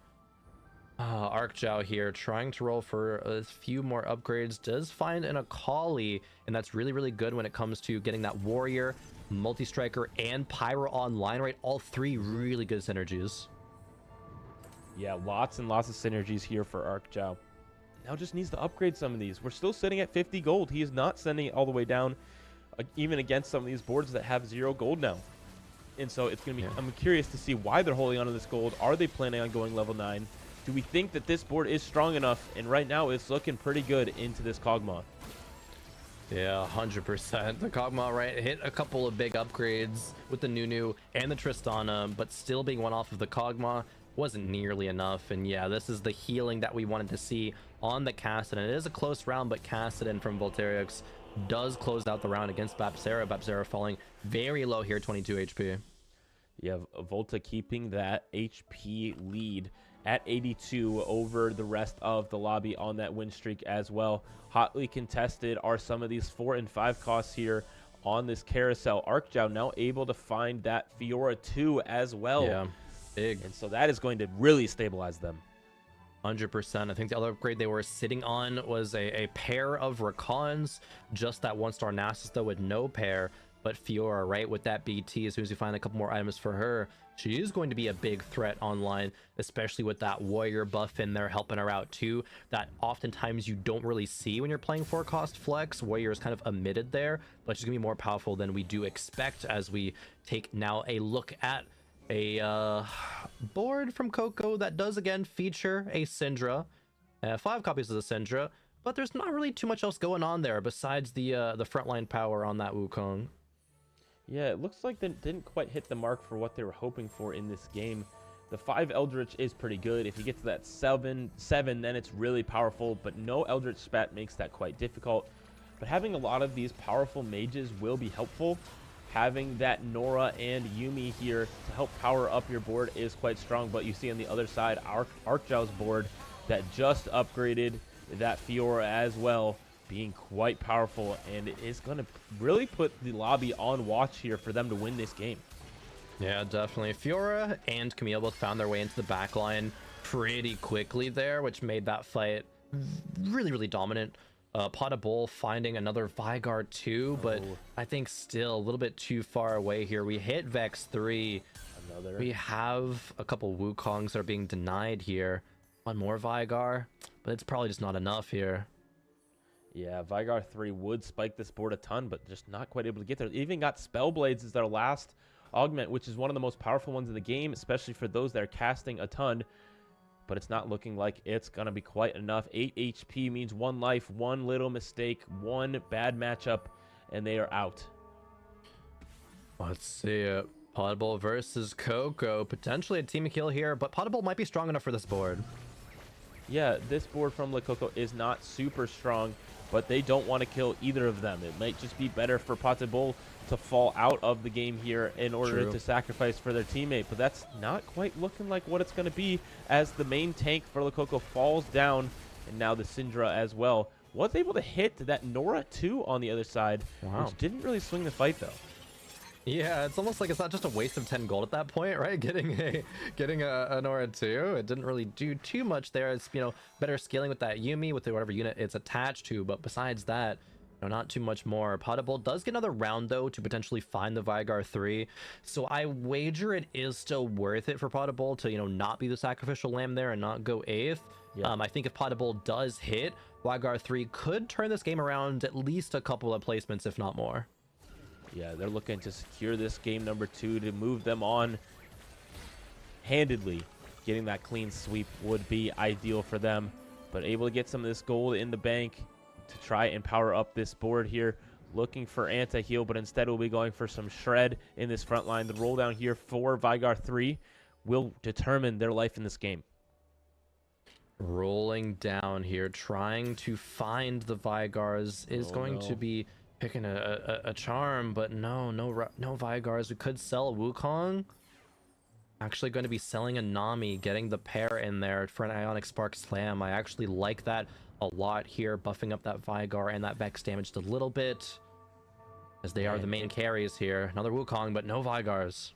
And clearly a team play here is not selling these Wukongs, not giving the Wukong 3 to the other side here. Arcjow, though, now has a Pyro spat as well, so I believe they're at 3 Pyro, or at least 2, as the Fiora is now onto the backline, onto the Vigar, dashes across away, so the Vigar may be able to take that down, but the Callista 2 is too powerful, and so Potable will be dying of cutscene here.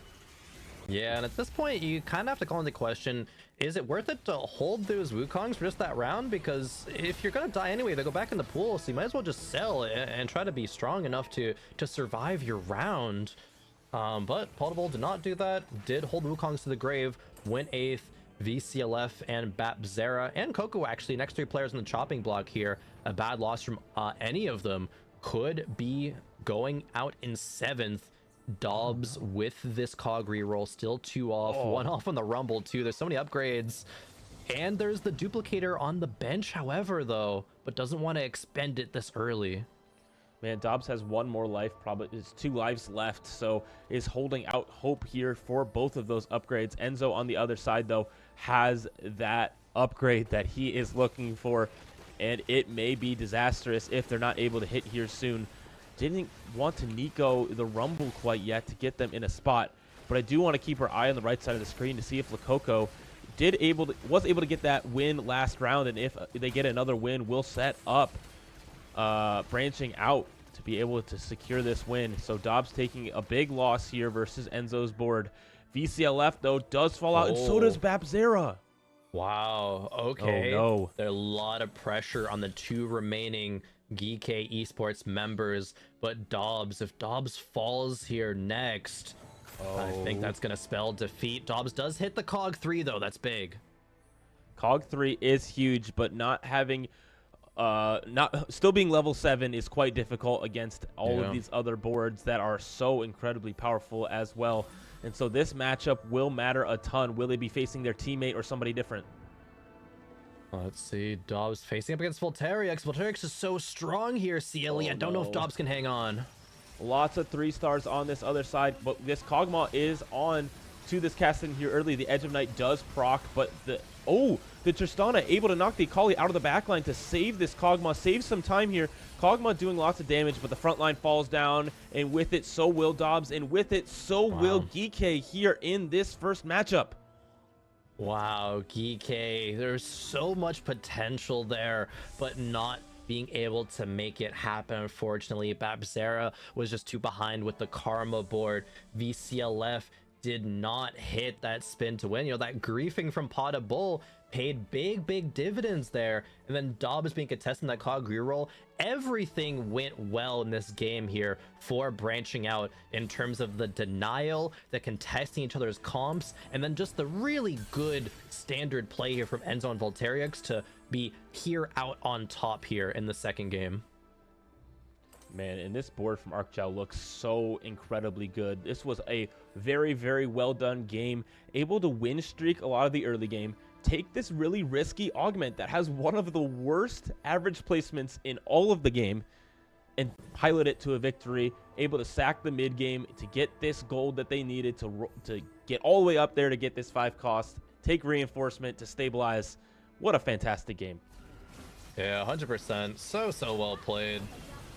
ArcJow talking to his teammates, it looks like maybe just prepping for the next series, right? It's like, okay, what went wrong here? How do we improve? That has to be the mindset you have, right? You got to be looking forwards towards the future at this point. This was an admirable effort here, right? But they get a second chance, maybe even can, you know, get a little bit of I guess just, you know, some good feels by winning this game versus Volta and Enzo, even if the rest of the team did bot 4. But still a very, you know, well played game here for ArcJow. Not too often we see a golden quest here being played to this kind of level of caliber, and then the way is able to make this whole board kind of work out with that in mind. Really good trait webs, and just well played still. Yeah, I mean, it just pride here. Enzo selling whole board. What is happening here? Enzo just knows that they won, sells whole board here, rolls it down just for fun, takes off. Oh, maybe takes off the headphones. Just chilling, knowing that they're not going to win either of these matchups. So respectfully, does not FF, but just enjoying the view. Yeah. I wonder if it's a situation where it's like a rock, paper, scissors. Like, okay, Enzo's going to beat Volta, but you actually don't want that to happen because Volta will beat ArcJow. Like, that could be a dynamic there. Where you're going to want, you know, your other teammate to just, you know, take out the opposing team. But yeah, I guess no matter what happens here, branching out will take the dub, so not really too impactful at this point. Yeah, no big difference here. Just enjoying it. ArcJao taking that victory lap, claiming what they can for their team. And so it's going to be an absolute dominating performance by branching out. Yeah, and this just talk about this ArcJao board here for just a bit longer, right?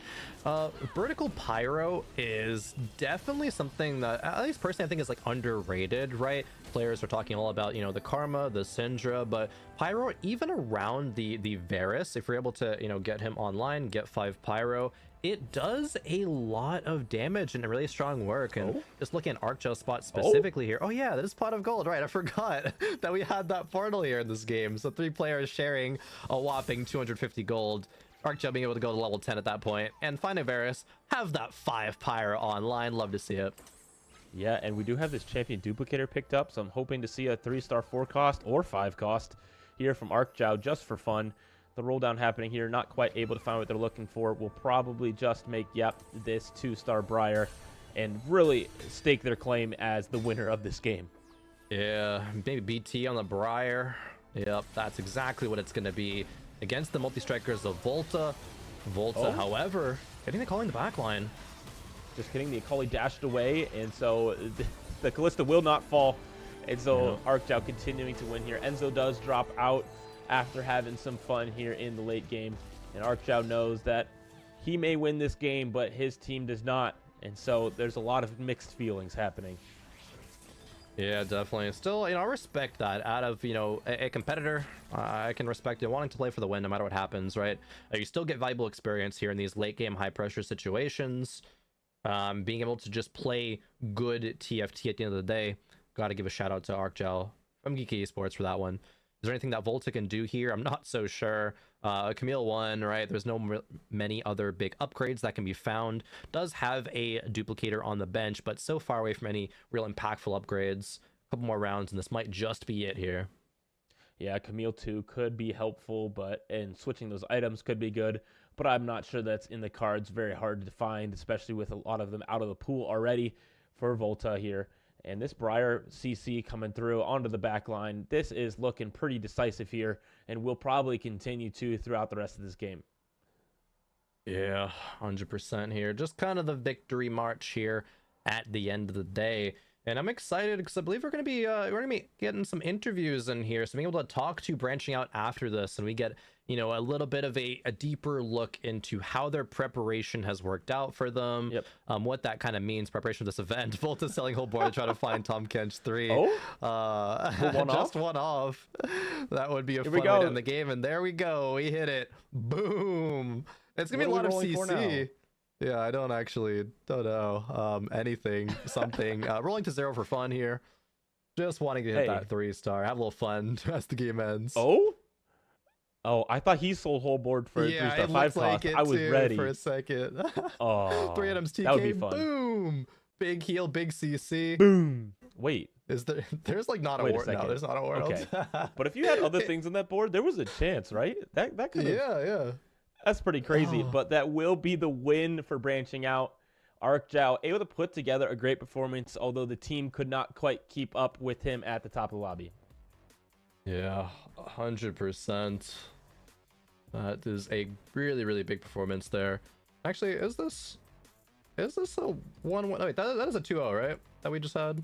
Yeah, 2-0, branching out with a dominating performance. The French team was one of the favorites coming in, and so by no surprise, they're able to take that top spot in this game. 2-0, dominating performance by them, and so we're looking forward to continuing to watching them in a later matchup in Group A. 100%. The dominance here from the star-studded EMEA roster. They just have such, you know, strong caliber of players here, and they played it well, right? I think a lot of this practice, we're kind of seeing how it is shaking out here at the end of the day. Absolutely love to see it. A really, really good start to the tournament for them. Yeah, and I want to call out that although charms were very a big part of this game, especially when late game happens and it's not super crucial, especially when your team wins. We don't see a lot of these game warping things come out. But one of these games is going to come down to who wins this game. And if they can find those cool charms, this cool mechanic from the set, what's going to happen? And so we're excited for when those moments do happen. But when branching out just dominates like this, not quite able to see all of those exciting moments.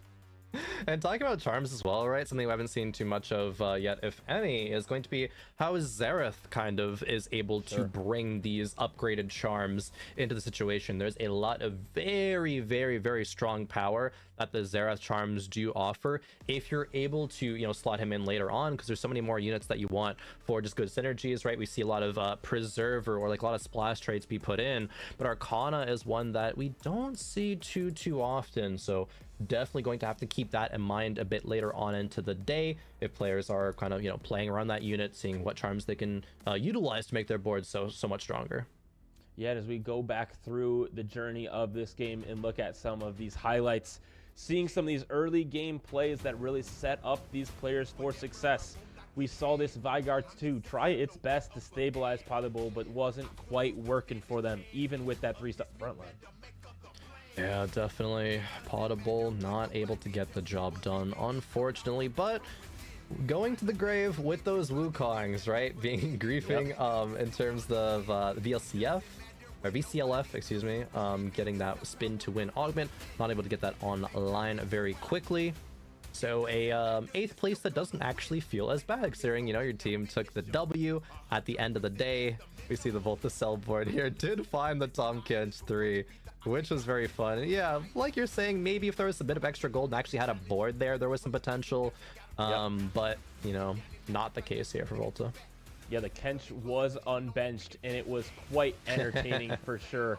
And, you know, wasn't able to get the game win, but definitely was super fun to see the amount of CC come through, the amount of excited players happening from this game victory, the 2-0 for branching out. Quite impressive.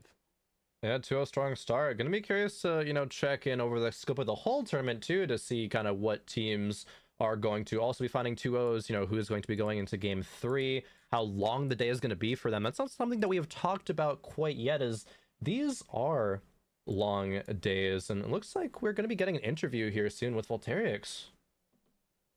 Yeah, Volta, welcome to the stream. How's it going, sir? Congratulations on your win. Thank you. So, yeah, Volta. Go ahead. Go ahead and introduce yourself real quick. Who are you? And yeah. I am Volterix from France, and I am a player and captain for Team Branching Out. Yeah, definitely. So, in case everyone doesn't know, we are a mix of different teams, so with some weird players. Yeah, definitely. It was really great to see your team start off here with a 2-0. And you said you're the team captain of your team branching out. How has the preparation been for you leading into this event, right? It must feel good starting off at 2-0, but did it go kind of exactly as you foresaw it? So the preparation was about setting limits about some players, especially me. Because TFT is a strategy game where if you go out of the meta, it goes very, very hard. Mm-hmm. Yeah, we saw some of this out of meta play happening with Seven Frost and some of these other verticals that were very fun. Lots of Wukong and Jinx being played. What's something that you guys have? Are you able to leak some tech for us? Well, not good tech, but I can do a funny one if you want. Especially what I did at the end of that game. What's that? Yeah. When I did the Tamkench 3. Mm-hmm. The play was not about getting Tamkench 3, but after this, gambling the polymorph charm, which transforms into a legendary 3. Oh. That makes so much sense. You're looking at that roll down being like, okay, what is the out here? Tom Kench 3 is good, maybe like a board that can be stabilized along with it, but no, that's exactly right. Some of the charms that are able to make these late game scenarios really, really strong. I like that piece of tech, and unfortunately we didn't get to see that, but still, you know, good on you for that play. Now, I want to talk a little bit about just you being there at the Esports World Cup, at the event. How does it feel to be, you know, alongside your teammates, all the energy from being in the venue? How has that been for you so far to start the day? I mean, we were prepared to face GK first, but we're a bit afraid of some teams, so pretty confident actually for today. Yeah, good to That hear. makes sense with your 2-0 victory over GK here. Are you guys hoping to do the same here in the next round? It depends of which opponent it is, but yeah, of course, winning 2-0 like this makes a lot of confidence for next game. As a final question for you, who are you hoping that you guys face? Who are we hoping? To be honest, we would like some the other French team. On sait pas, but I mean from the pool actually, I would say was the Wolves. Yep. I mean no, that's the Wolves. You want to face Wolves? That makes Yep, sense. we prefer to face the Wolves.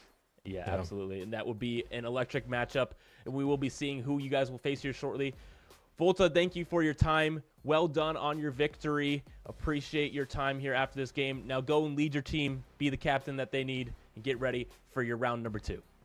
Thank you. Good Best night. of luck. All right.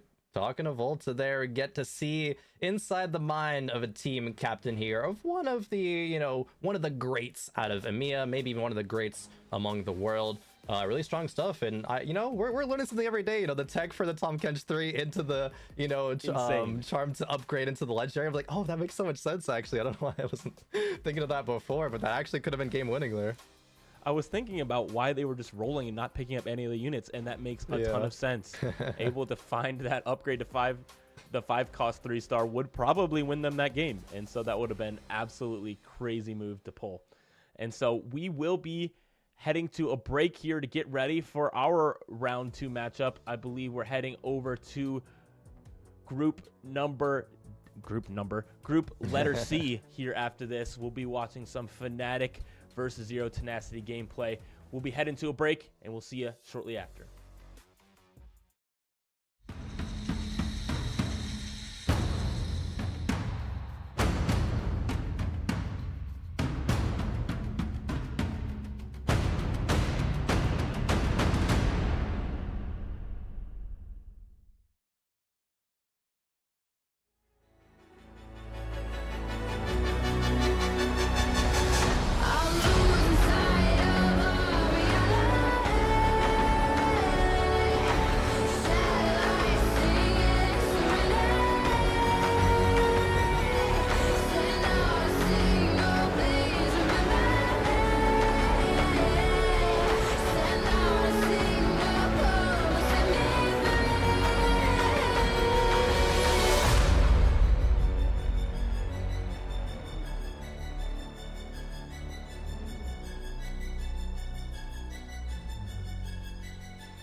لحظات البداية عاشت معنا،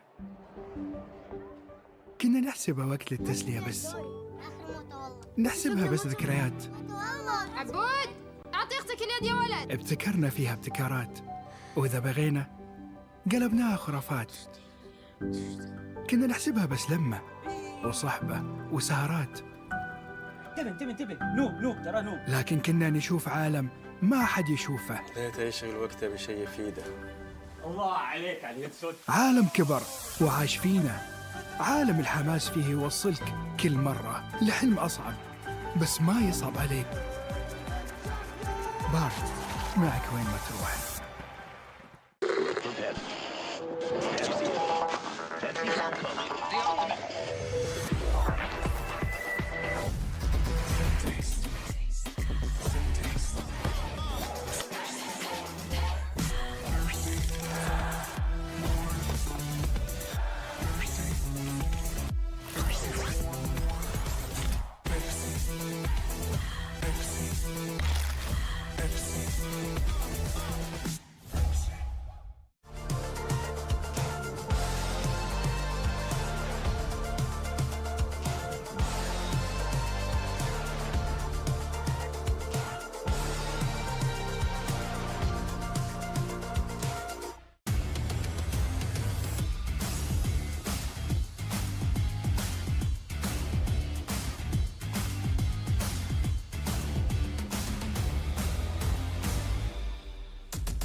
One of the best tournaments in the world with some of the best players. We're seeing our recent world champion and their team face off against some of the powerhouses from EMEA here in our second matchup between Fnatic and Zero Tenacity. If you're just tuning in, I'm CLE, joined by Crowan. So excited for our match number 2 of the afternoon here for the Esports World Cup.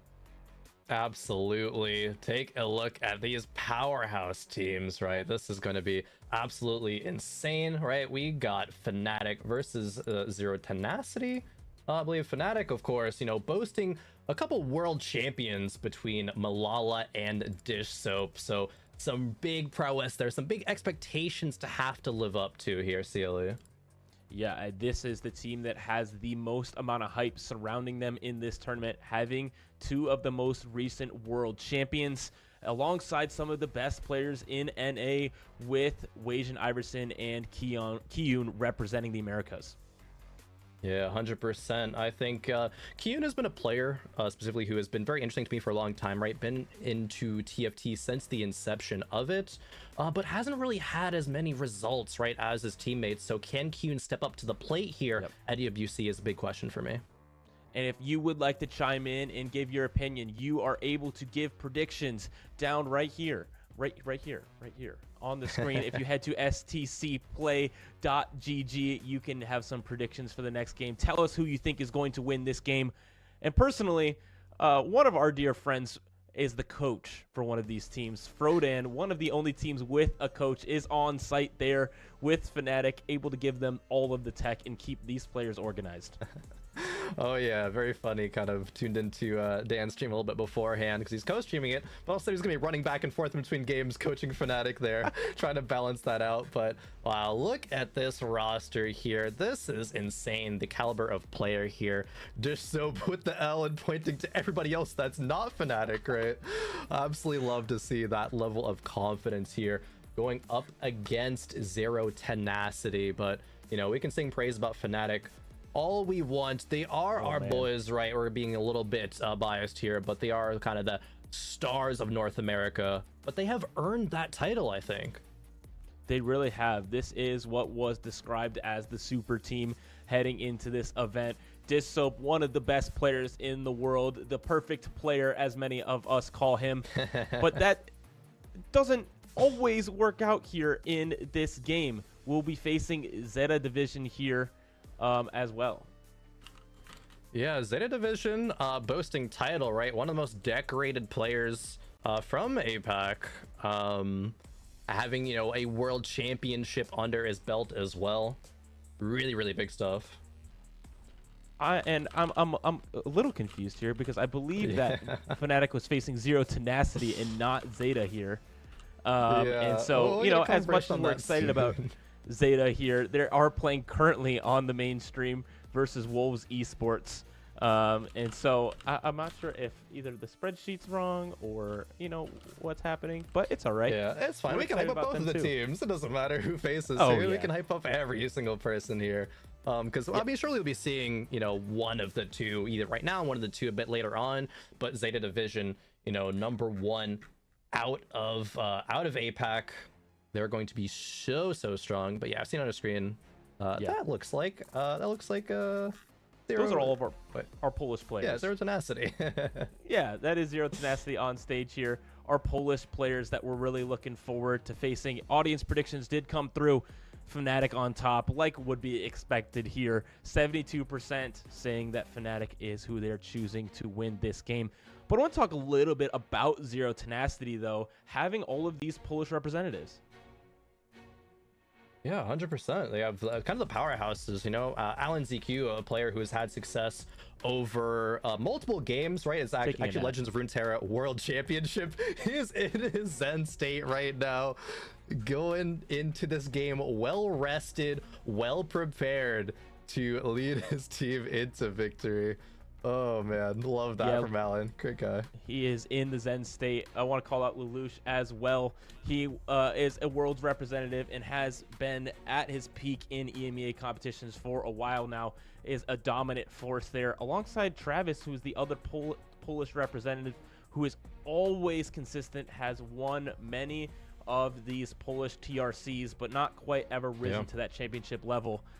Just like the person we're seeing on stream right now, Kiyun, who has not had many tournament wins under his belt, but has always been at the top of the ladder. Yeah, definitely top of the ladder. Actually had some pretty good domestic success in Runeterra Forge before just narrowly missing out on getting to the regionals because he had a poor, I believe it was Noxus Cup performance, unfortunately, but nearly made it to regionals. He was looking really good that set, so could have made it to Worlds, but that's not the world that we are living in here.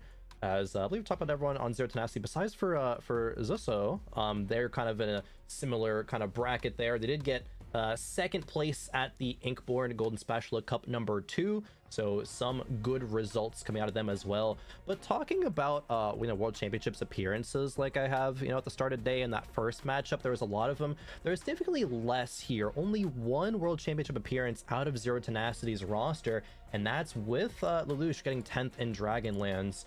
3 of these players have traveled to the Vegas Open and have competed there to some, you know, varying success there. So they do have that experience, you know, playing on land, playing in front of a crowd that I think will still help them out here.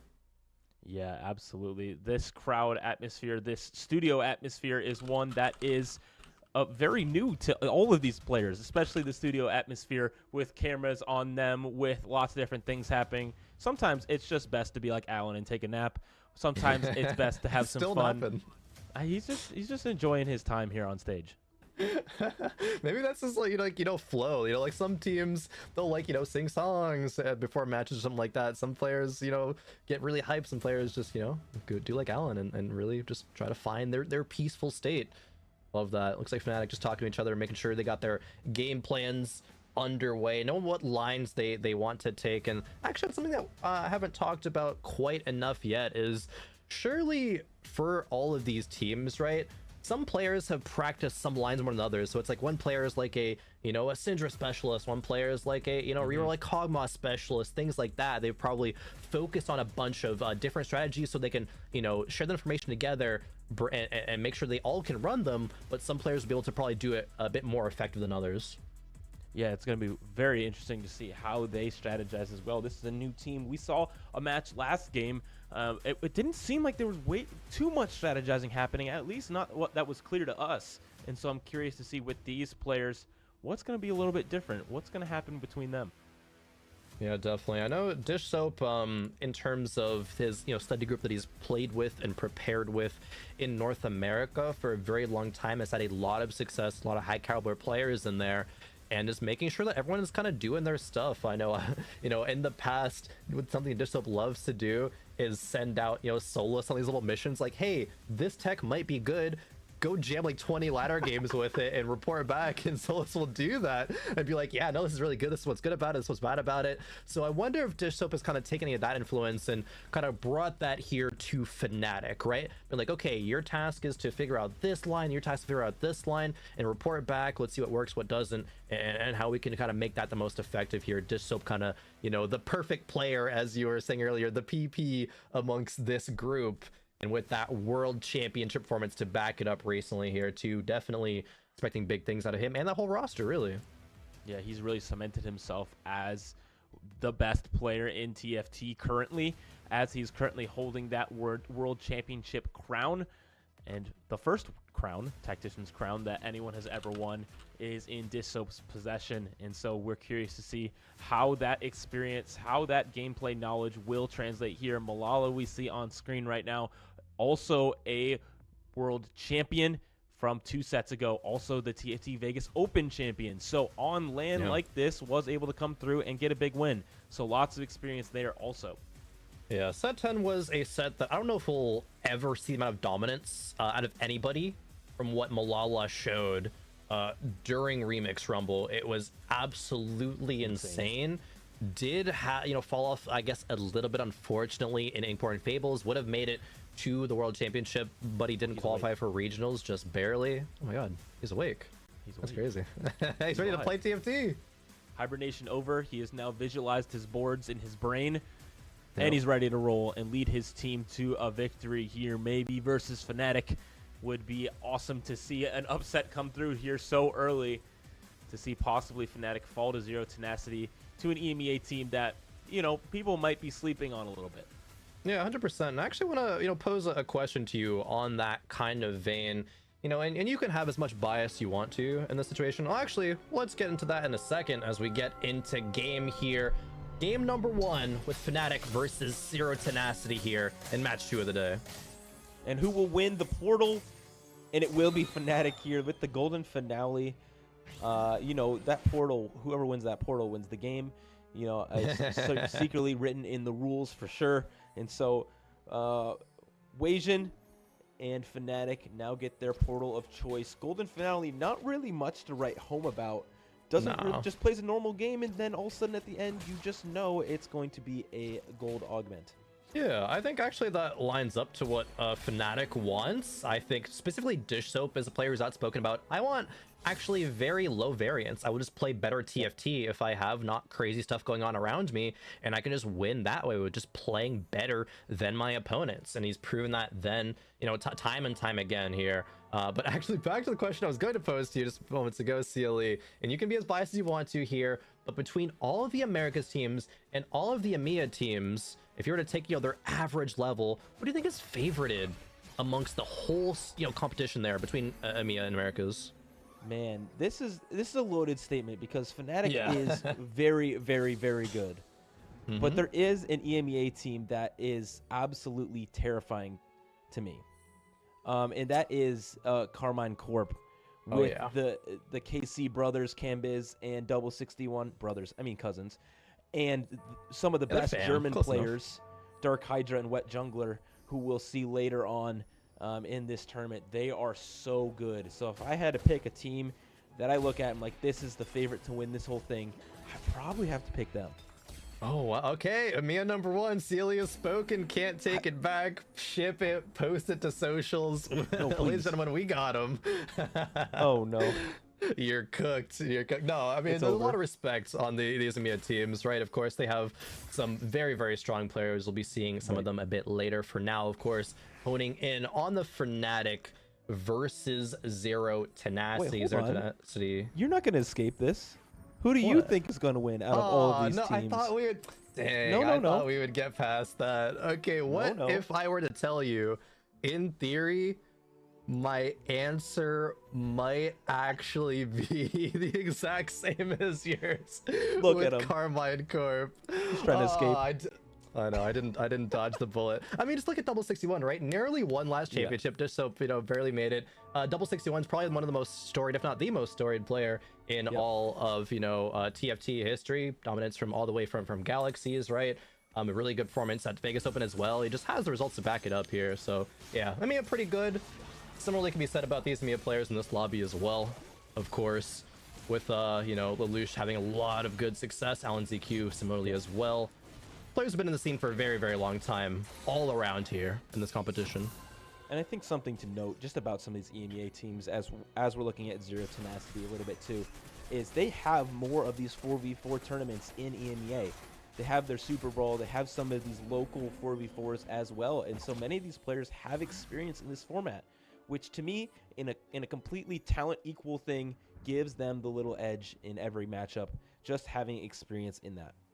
Yeah, I actually 100% agree with you, and that's I think nice to highlight, and partially why I do think one of these EMEA teams might be the one at the end of the day to win the event. They do have those Super Bowls, they have experience in this format way more than any other region, and I think that does, I agree with you, it does go a very, very long way. Got Alan ZQ here with just the Keepers one in the early game. Wanted to get some value out of that, so second rowing the Syndra, putting a bow on her. We see, Alan being the winner of the early Syndra lottery.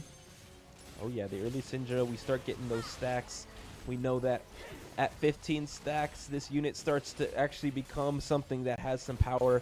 Then at 30, this unit starts to take off after 30 casts. And then every 30 casts subsequently, this unit gets even more and more powerful into the late game. That is why this unit has taken over the meta, and we will probably see it continue to take over the meta here at EWC.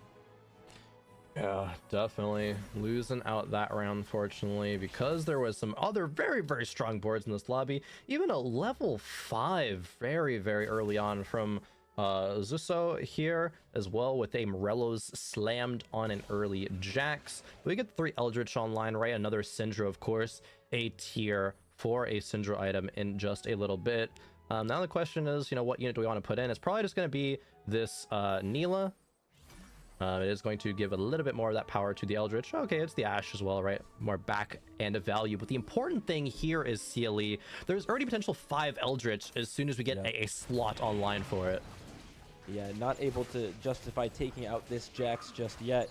But as soon as they do, able to get that really powerful Eldritch unit that just comes in and is an extra tank and really provides a lot of value to the team. CC, as we see come through there as well, as the Golem on the other side completely whiffs their CC.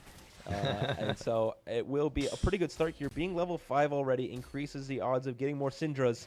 And we know from playing our ladder games that Syndra 2 is about all you need. 100%. And I actually do wonder what the power level is and playing that Jax and Morello's over playing the Neela, right, playing that 5 Eldritch. I want to say maybe it's hindsight speaking from my perspective, but maybe 5 Eldritch would have been enough to win that round. It may have been. That unit is quite powerful. The HP bar is a lot bigger, and the ability has more CC, and so something that could have been more powerful. But the 2-star unit's really hard to give up, especially early in this game. Definitely. Well, can't look into what could have been. You gotta look towards what can be. And all these players looking forward to that match victory here amongst these potentially 3 games. Take a look at Dish Soap here. Very early Honeymancer start with a Kog'Maw and the Vigar. Perhaps not fully committed to that line. It's still fairly flexible, utilizing that early Thieves Globes from the Band of Thieves here, just on a Warwick 1, but still Dish Soap is making a lot of money, and the Lost Streak here is online as well. And it looks like he may be trying to go full Lost Streak here and full Econ, being one of the only players above 20 gold here, wanting to be able to, wasn't slamming items quite yet on this Kog'Maw, didn't want to win too much, but now facing Kiyun, who has a stronger board with some of these multi-strikers on the other side, with specifically the Kassadin 2. now able to kill a few units. So good loss for Dish Soap here. Good team play, knowing that Kiyun was stronger than him, so able to slam these items. Yeah, definitely. Same items, and Kiyun actually had a Bloodthirster on the bench, so making himself weaker in that matchup, not dealing as much damage, is definitely a thing that we want to continue to highlight when that does happen throughout the event, because that is peak team play in Teamfight Tactics. Really, really good stuff there. As we take a look at Lucia's board, going to be rocking with early Portal with that Cassidon, you know, Galio, and Jace. Going to be using that gold remover as well, so you can remove as many items as you want, as many times as you want. Going to be looking to make up to 20 gold here, but not really wanting to justify selling many of those units on the bench there. And if we don't have 20 gold here, like, you're just extremely poor, right? Like, you don't want to be in that spot in terms of econ. Yeah. You look at people like Weijin, who is on this win streak as well with 38 gold, Dish Soap with 30 gold on that loss streak. The amount of income coming in for both of those guys is immense. But you know what we don't see on some of these America's Fnatic representative board is Syndra's. We see a couple of them being picked up for Zero Tenacity. I'm curious if they will even contest each other on that line. Yeah, very true, right? How many Syndras can we see in a lobby? Can we see, you know, half the lobby? Like, answer is yes, by the way. Spoiler alert. We can't see half the lobby running Syndra, but how much more, I think, is going to be the big question. Zero Tenacity's Travis here with an early, we know Portal Stot has that item slammed, that Nashor slammed onto the Cassidon. Yeah, so Travis looking like he wants to play Syndra also with that Nashor slammed in some of these units that he has on his board.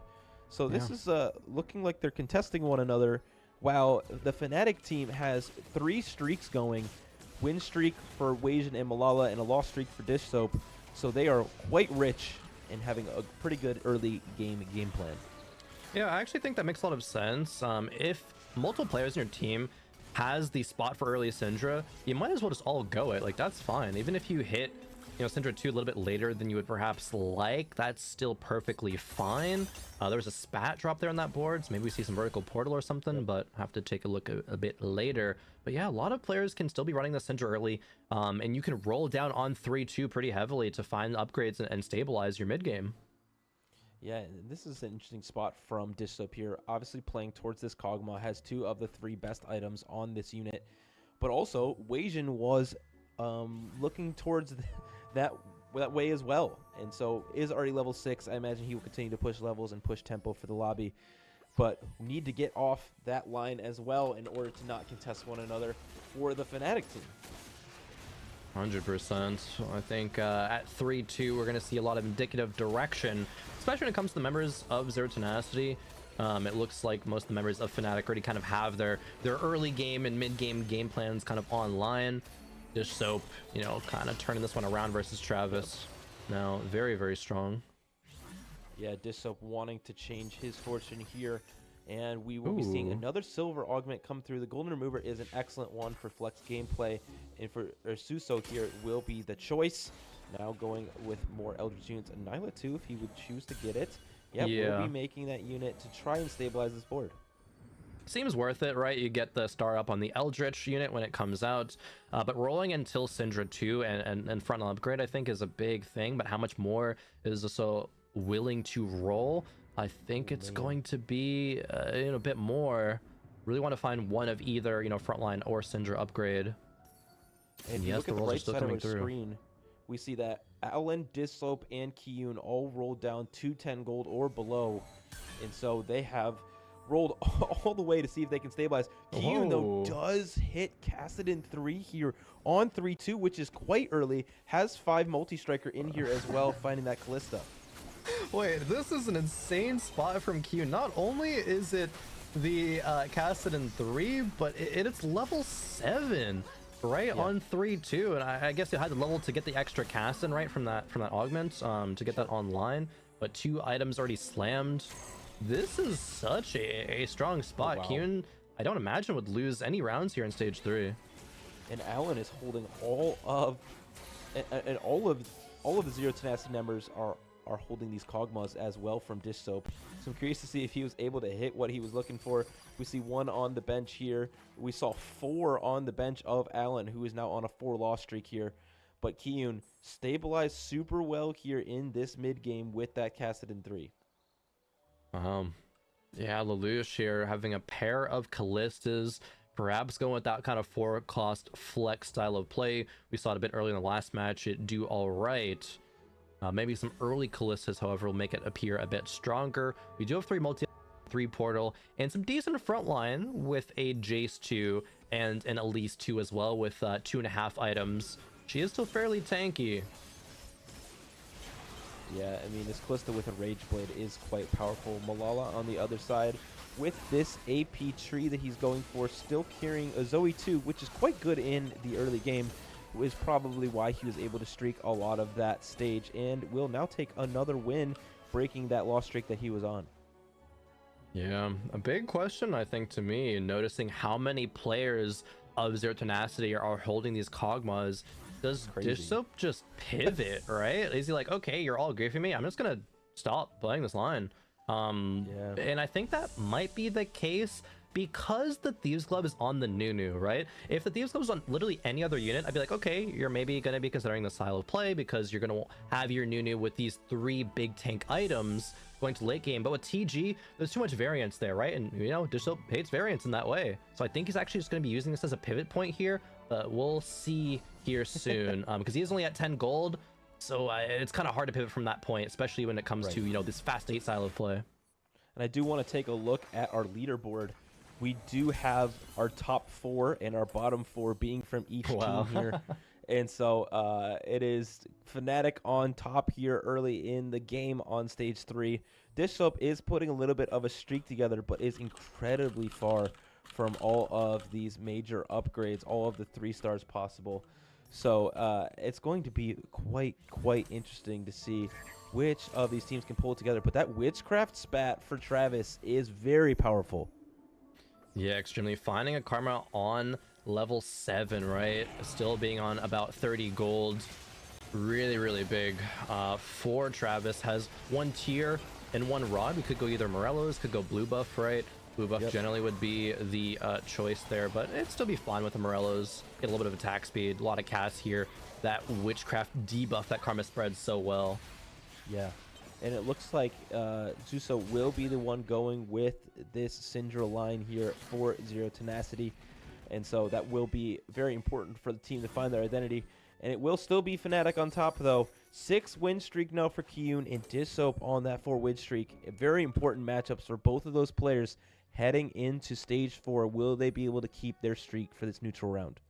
Yeah, Kiyun streak, right? That cast in 3. We kind of expected Dish Soap snap that 5 loss into potentially a 5 win here. These are going to be big rounds, as you're saying, because losing out on that econ, especially as both of those players are just about 30 gold, right? It makes a big difference when getting back up to that 50.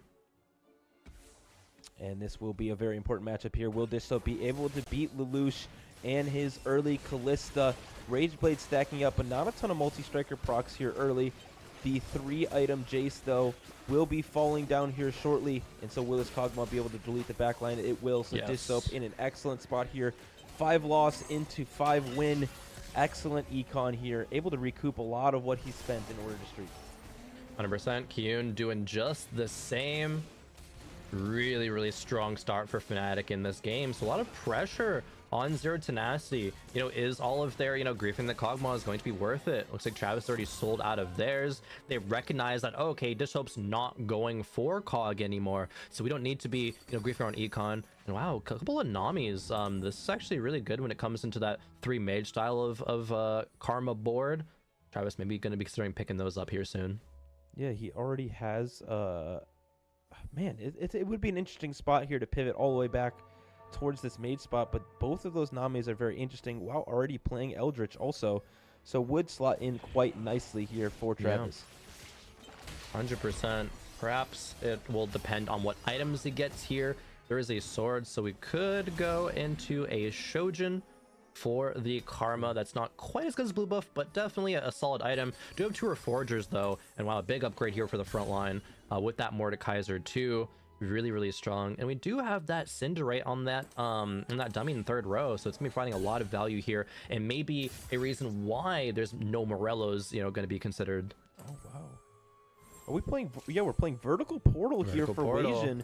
This is Rise going to 2. be a very interesting board here with this Rise 2, with this Nora here early. 6 Portal on board here.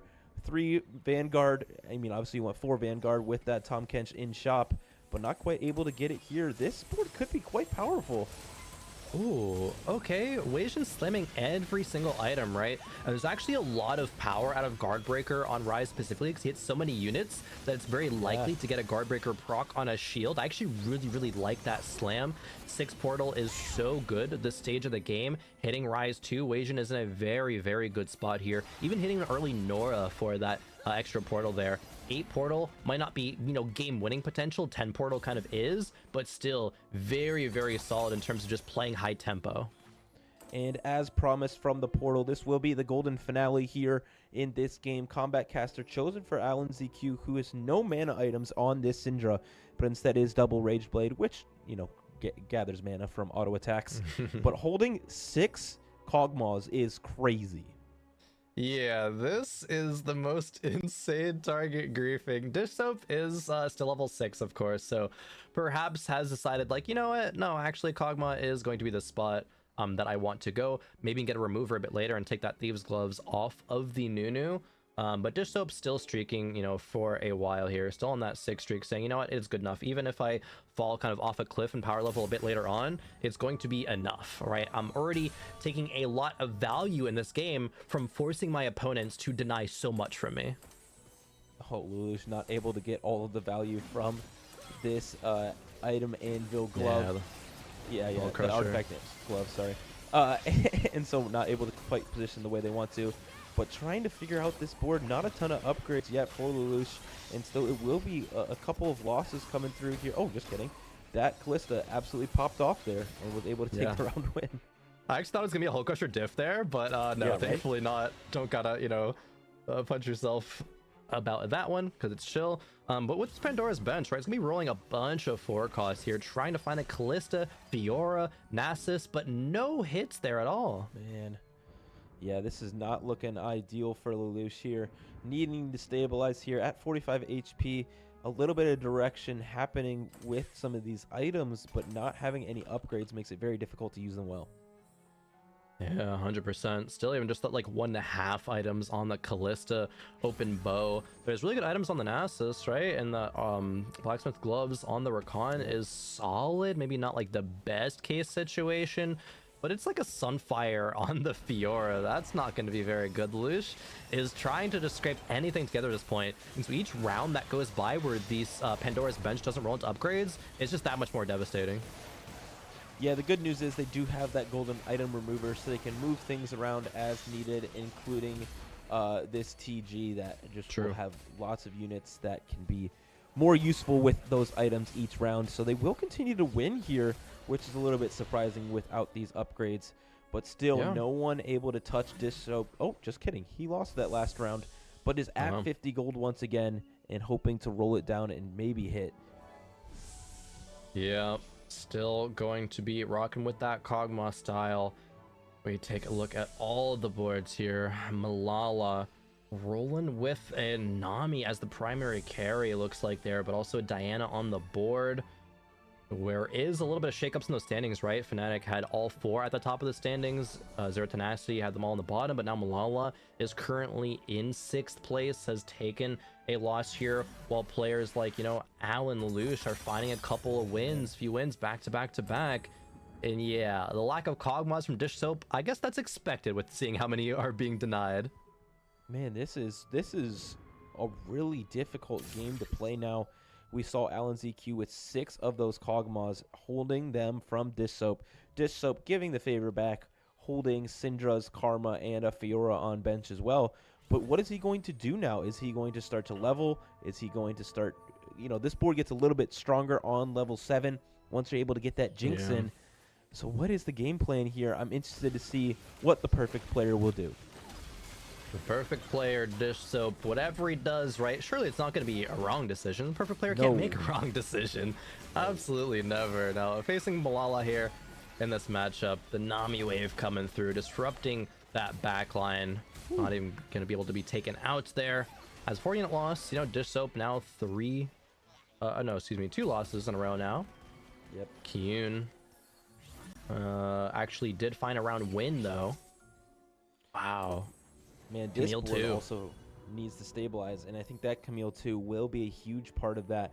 17 HP for Zuso here, selling a lot of this board and going with a full transition here into this Preserver line, now adding in Chrono as well.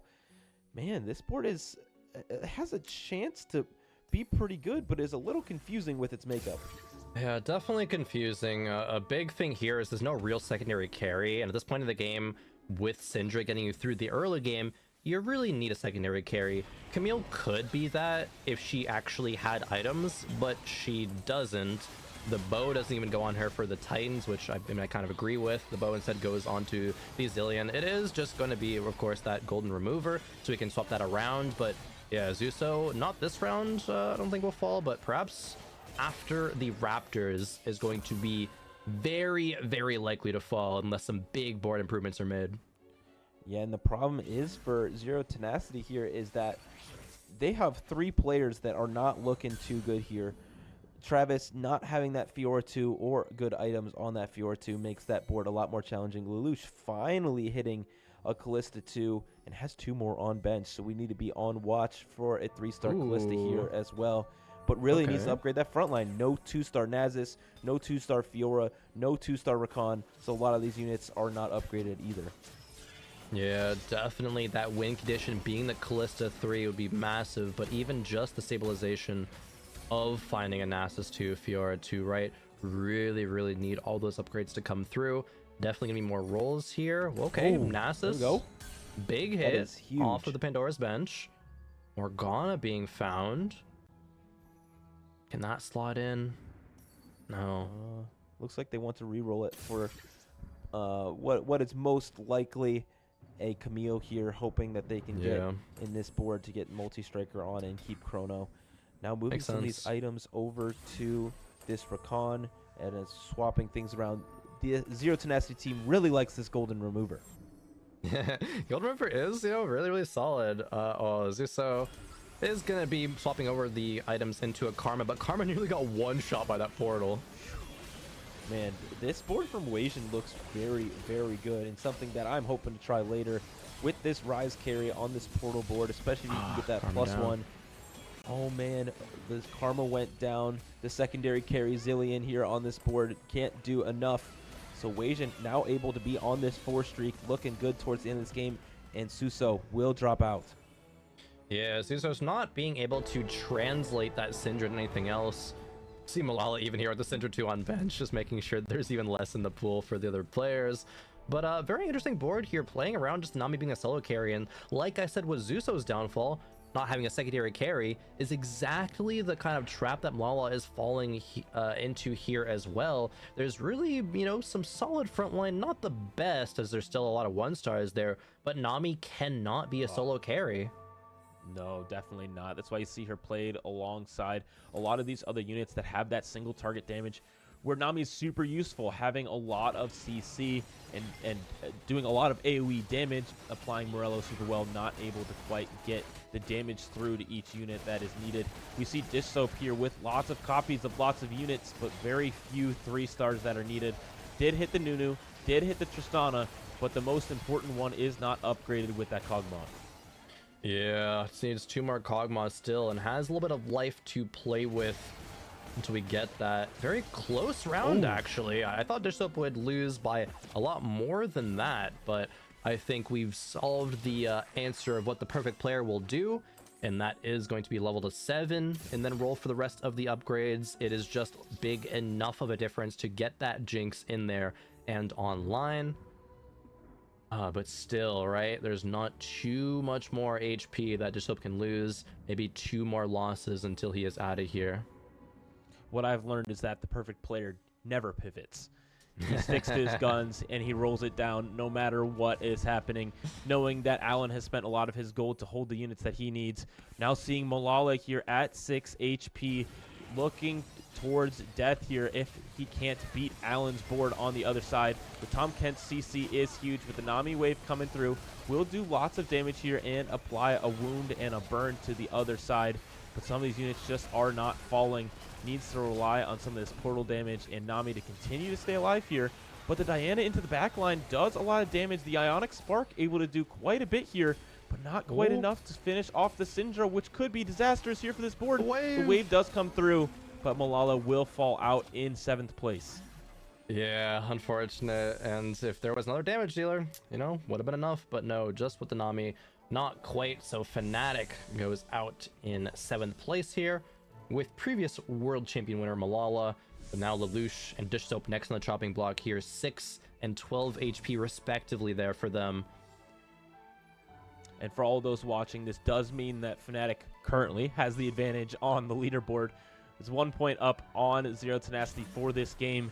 And so, you know, Malala doing his job here, getting the amount of placements that he can out of that board, and now just praying that the rest of his team can pull out some of these wins here. But we have a problem. Dissoap, Kiyun, and Weijin all have lost recently, or no one is streaking besides Travis and his board. Yeah, true. Oh, Dish Soap sold out of all the rumbles and tried to all in for that Kog'Maw, and I think, you know, needed to do that right now, so it's the correct decision, but just didn't hit. Maybe some last second side swaps, but no, remains on the right hand side here, going up against Lelouch, so someone will fall here. Oh no, Lelouch has hit a lot of his upgrades. Rakan 2 has come through as well.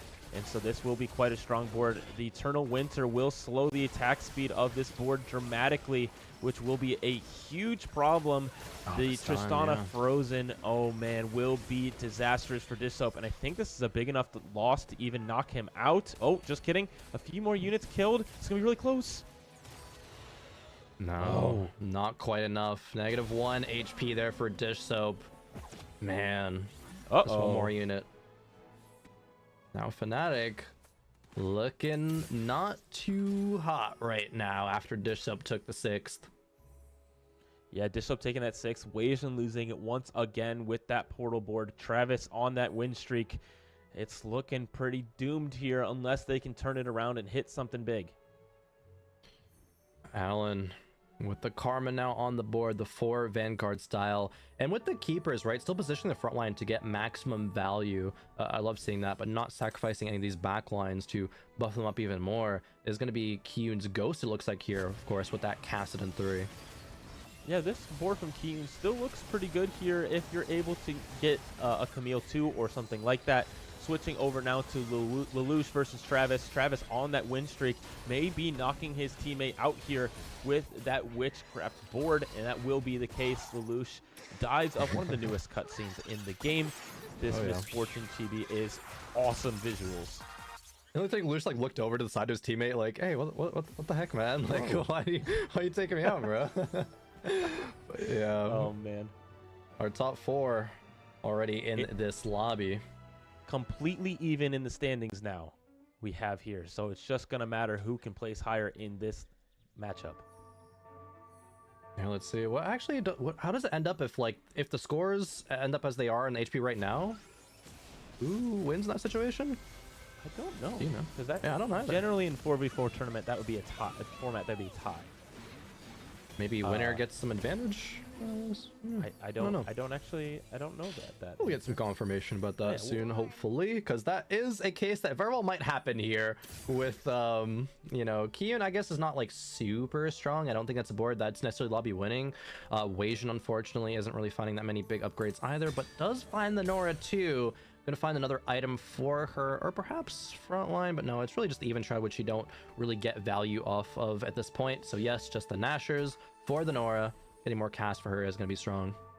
8 portal is very, very good here, so I'm curious to see if Weijin's board will be able to put up a good fight versus this win streaking board from Travis. The Witchcraft Ghost with 2 emblems on the other side. Maybe it's not the Ghost. This is the real fight happening here. The Nasus will ascend, but all of these suspicious trench coats will be a problem for a lot of this team to get through. The Rise is ramping up. The Nora doing as much damage as possible, but this front line will not fall. No, the front line is just too powerful. The Witchcraft Nasus, there's so much there. Oh, Allen also out though. Eliminated? Yeah, who's going to be out with more HP to spare? Weijin didn't have that much, so yes, it's going to be Weijin out in 4th. Alan in 3rd. Now it's just 1v1 between Kyun and Travis, but Travis on a 7-win streak. Yeah, it's going to be interesting. I'm sure that Kyun has faced Travis here in this game. And so who will be able to pull out this victory? Travis does have one of those good charms, getting those 2 unstable treasure chests. Kyun rolling for a really good charm, not able to quite find what he's looking for. Yeah, no, was trying to roll for maybe a good Xerath charm, but not hitting that. Not wanting to sell out of the Camille as well, because Camille 2 would be a big upgrade because she has 3 items. Yeah, so Kyun just holding on here. 38 HP is a few lives to be able to play with. We will probably see the carousel coming up here, but that Kassadin is falling very quickly to all of this witchcraft emblems and all of the power that comes through that, debuffing the whole team. And so Kyun taking a giant loss here.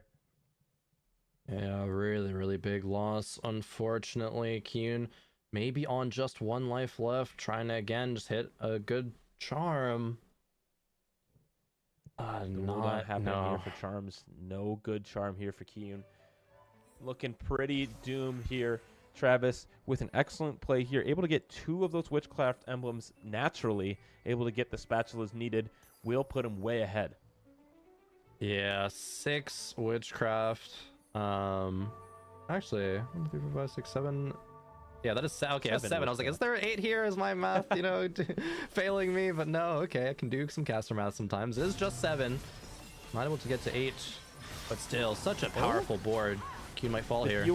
The Fiora does fall here early, which is very important. The Kassadin is largely untouched. Was not by this Nasus here this game to get stuck there. Oh man, but it is game over there for that Kassadin, and with it is Kyun and Fnatic in this first game taking a loss. Yeah, Kyun not able to find the win, so it is going to be pretty clearly Zero Tenacity winning game number 1. All of the power and prowess out of the Fnatic roster, right? Not quite coming into fruition here. Zero Tenacity feeling really, really good about that one. Yeah, as they should. They're able to take the win off some of the best players in the world. I mean, they themselves are really good players, but a team that had a lot of hype going into this tournament as with the perfect player on the team, with 2 world champions, the team that probably could not be beat, but here we are. They have fallen in this first game of this match, and so we're excited to see what game 2 will hold for us. Yeah, 100%. Game 2, I mean, it was still very, very close, right? A lot of good plays with that targeted griefing onto Dish Soap. I think Dish Soap could have ran away with that game if he was able to hit that Kog'Maw earlier, maybe even hit that Rumble, right? He was forced to sell out of. But it was still neck and neck the whole way through. The very early dominance, though, Fnatic did not translate into late game success. So really, really well played by Zero Tenacity to bide their time until the late game and then come through with that first place. Yeah, I think we saw a lot of the wisdom coming through from the 4v4 experience that they do have on the EMEA side of things. Zero Tenacity using a lot of those plays well, holding lots and lots of units that people needed, absolutely ruining Dish Soap's game. And so that would be the difference maker. As we go through some highlights of this game, we see Dish Soap fall out. Yeah, Dish Soap falling here, just 1 cog away. It's so tragic to be in that situation, right? You're forced to sell out of 1 copy of the unit you're going for to find another, but it's just not working out. Really, really, yeah, sucks when that is the case. And we did see it was really, really close in this game up to this point, where we saw at this point everything was tied up. Fnatic and Zero Tenacity. If Kyun was able to win this game, it would have been points by tie, and so there is a tiebreaker that exists. But we didn't have to use it this game.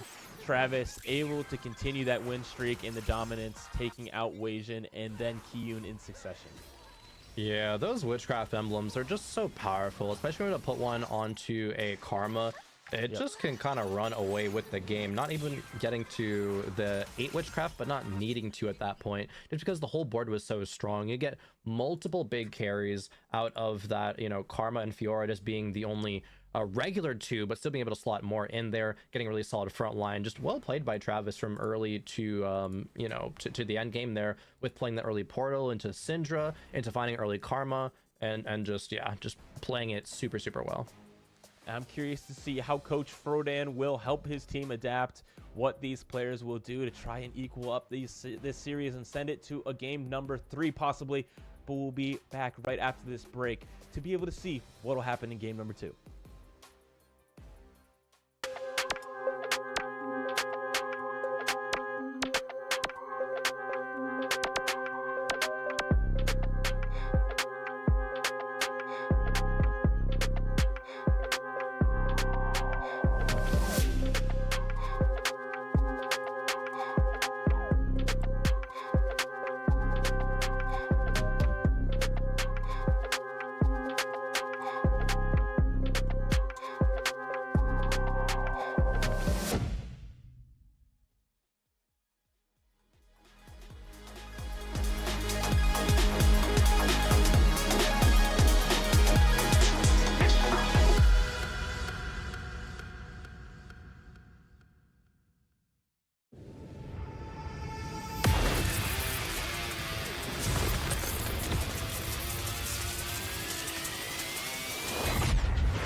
New adventures bring new challenges. Even as the heat rises, dandruff and grease won't stand a chance. With new Clear Men, powered by triple formula technology. To eliminate dandruff, itch and grease, gives you 8 hours of freshness and 100% dandruff-free hair. New Clear Men, 0% dandruff, 100% confidence.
EU's Zero Tenacity 1, North America's Fnatic 0. Heading into game number 2, that is the scoreboard. That is the current state of this game, and the stakes are very high for Team Fnatic. It is win or drop down to the second chance bracket here in the group stage of EWC. I'm so excited to see what they can pull out in this game.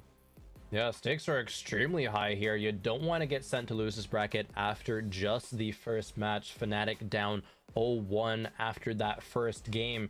There was a lot of promise, I think, being showed out of Fnatic, right?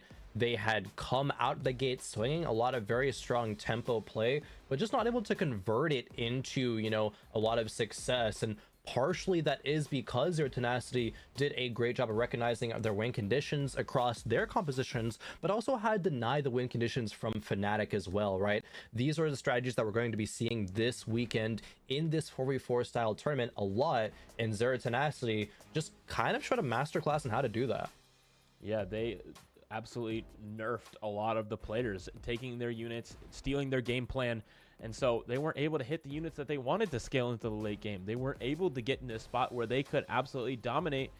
Fnatic couldn't do anything because they couldn't hit the units that they needed. And so well done by the 4v4 team for Zero Tenacity, and just an excellent showing of how to do that.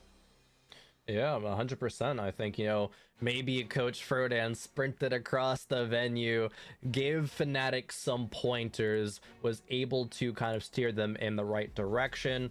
Of course, these are players of high caliber. They've really all been in high-pressure situations before, so I hope that they are able to kind of re-energize, reconnect. Weishin still having a little bit of smiles, you know, on his face there, so surely not quite out of this yet. Still going to be ready, focused, and wanting to bring this match the full 3 games. Yeah, and I think something that Fnatic has in their favor is that competitive experience, right? 2 world champions that have fought through adversity in each of those winning scenarios. Malala with that experience, especially in the Vegas Open, able to put that comeback together and win that final game. And so this final game back against the wall scenario is not something that is foreign to them. It's something that they welcome, and they have shown that they can show up. 100%. I think there's a lot to be said about just having that LAN experience, right? As a previous competitor myself, it is night and day competing on stage as opposed to just the comfort, you know, of your own room. Something that TFT players, right, do a lot. There's not a lot of LAN experience that they do get. There's high pressure, yes, but in your own element. So here at the Esports World Cup, players are being thrust, you know, into an element that they are still very unfamiliar with, but who can shine on top when that is the case? Fnatic does win the portal here, getting the 3-1 cause champions to start off game number 2. I would like to say that Weishin has now won 2 straight portals. I don't know what that means for their chances in this game, but they lost the last game where he won the portal. So just saying. Ooh, wait a minute. So I don't like what this implication here is, CLE. I'm just stating facts. That's all I'm doing. You are stating facts. That is actually 100% true. It literally cannot be false, but I don't like where that's going, you know. But maybe that's just too much of my bias being shown. That's fair. That's fair. I don't blame you at all. It'll be interesting to see which of these 1 cost people decide to keep. If anyone can hit this 10 gold breakpoint early before everyone else, doesn't seem like that is the case for anyone, but just a lot more options opened up in this early game by having 3 of these 1 cost champions. Yeah, maybe it makes it more incentivizing to run a composition like, you know, a Zoe reroll that does based around the 1 cost. We did see multi-cast or multi-strike, or excuse me, reroll in our first match of the day between the Jax and the Ashe. But we see Alan here getting Soraka to at least 2 actually as well, being offered in the shop, but some early multis as well. Looks like Alan's not going to prioritize those quite as much as maybe just like the portal that Caston does offer. He might sell this 2-star Soraka though in favor of some of those other units. We do have a Syndra sighting for Suso here, who did not have a great game 1. His team was able to come through for him, but now able to have one of the strongest units in the game here early on, and a tier to go with it. Oh man, that's a scary start. Oh, Spider Queen, flexible scoreboard, Scrapper. Flexible is very interesting. I think a very actually like well-designed augment. It's super fun to play that. Seeing how many traits you can get online. All that shimmers as well, though, I think going to be the pick. That early econ, especially on an Elise 2. Yeah, 100%. And a Gambler's Blade. There's so many of these going. So yeah, so does elect to go with the Gambler's Blade because that goes with his items. And so he will be able to slam some of these items, get that attack speed needed, and also farm gold from that. I actually love that. A lot of times, maybe just me, right, would have been like, oh, Mogul's Mail Elise 2, right, that's an auto slam, but you already have that attack speed that you want out of Syndra. You want her to cast more. It's going to be generating gold, but Dishsoap finding a very early Witchcraft emblem on a Syndra and having a pair of Syndras at that. I can't, my bias is coming through very heavily. I get so excited when I see these good spots for this Fnatic team. This Syndra early, Syndra pair nonetheless, with the Incanters, with a solid front line already from this Poppy 2. Obviously not going to get this first win, but it is in a pretty good spot here for the early part of this game. Yeah, it would have been really interesting to see, you know, perhaps the sell onto all the other 1 costs and then buy that minor polymorph to make Poppy into a 2-star. But if it's a backliner, it feels really, really bad, right? If it's a frontliner, boom, you've hit big. But Dishsoap not really wanting to test the waters there, just wanting to make sure to give Syndra as many stacks as possible in the early game. That really is the name of the game for early Syndra players. Absolutely. And Lelouch definitely claiming his route here with all of these multicasters he has on his board, holding a Syndra as well, just to grief everyone else in the lobby. But we'll be slamming that BT early with that press the attack augment as well. That really just takes these multi-strikers and makes them into a powerhouse. Yep, press the attack. That is commitment already here from Lelouch into the multis line. BT Cassin, fantastic. The econ though is the only kind of worrying part here. I think can sell up to 10 this round. I mean, well, actually would have to sell the Jax. Unless that's a 2-star Jace. Is that 2-star Jace on the bench? It is a 2-star Jace. Okay, yeah. Curious to see if he'll make it up to 10 here. It's probably correct to do so, and yes, does indeed. Really early econ when you're going reroll composition is so insanely important. Maybe you just wanted to hold on to like that pair of Warwicks potentially. Does find the Jax 2 upgrade. That is big as your kind of early game frontline unit, buying more time for that Kassadin. Super strong. Looking across this lobby, we're seeing a lot of the strategy come through here. Wasian once again on that win streak line. Dishsoap hitting Syndra 2 here early on 2-3 with this Witchcraft Emblem with Spear of Sojin. I would say this is a pretty good spot. Yeah, Dishsoap is in an infinitely better spot than last game. Is deciding to make his frontline a bit tankier and dropping the 4 Witchcraft, which I actually do agree with. I think the Bastion for that Poppy 2, allowing, again, name of the game is Syndra to get as many casts as possible. A better frontline allows that to happen. Even if you like lose the round, right? If Syndra gets, you know, a few more casts in, that's a stronger late game, and that's just probably worth it. Yeah, again, Syndra, like, not super powerful here in this early game, but once you get to 15 casts and then 30 casts, it really starts to take off once you get more of these orbs that apply across the board, and just absolutely dominates games here in this first patch of set 12 here. Wasian does take a loss here, so Travis and Kiyun at the top of the leaderboard still with 100 streak. Yeah, and actually taking a page out of Zero Tenacity's book, kind of holding a couple of Kassadins on the bench there, saying, hey, you guys did that to Dishsoap last game, well, we're going to do it to Lelouch this game. If you don't hit Kassadin 3, that multi-line is much weaker. Dishsoap gets another spatula, which could be the same situation as last game, because we know this guy learns really quickly. 2 Witchcraft spats could come through here for Dishsoap. Spiking him into the spot that we saw last game was absolutely dominant.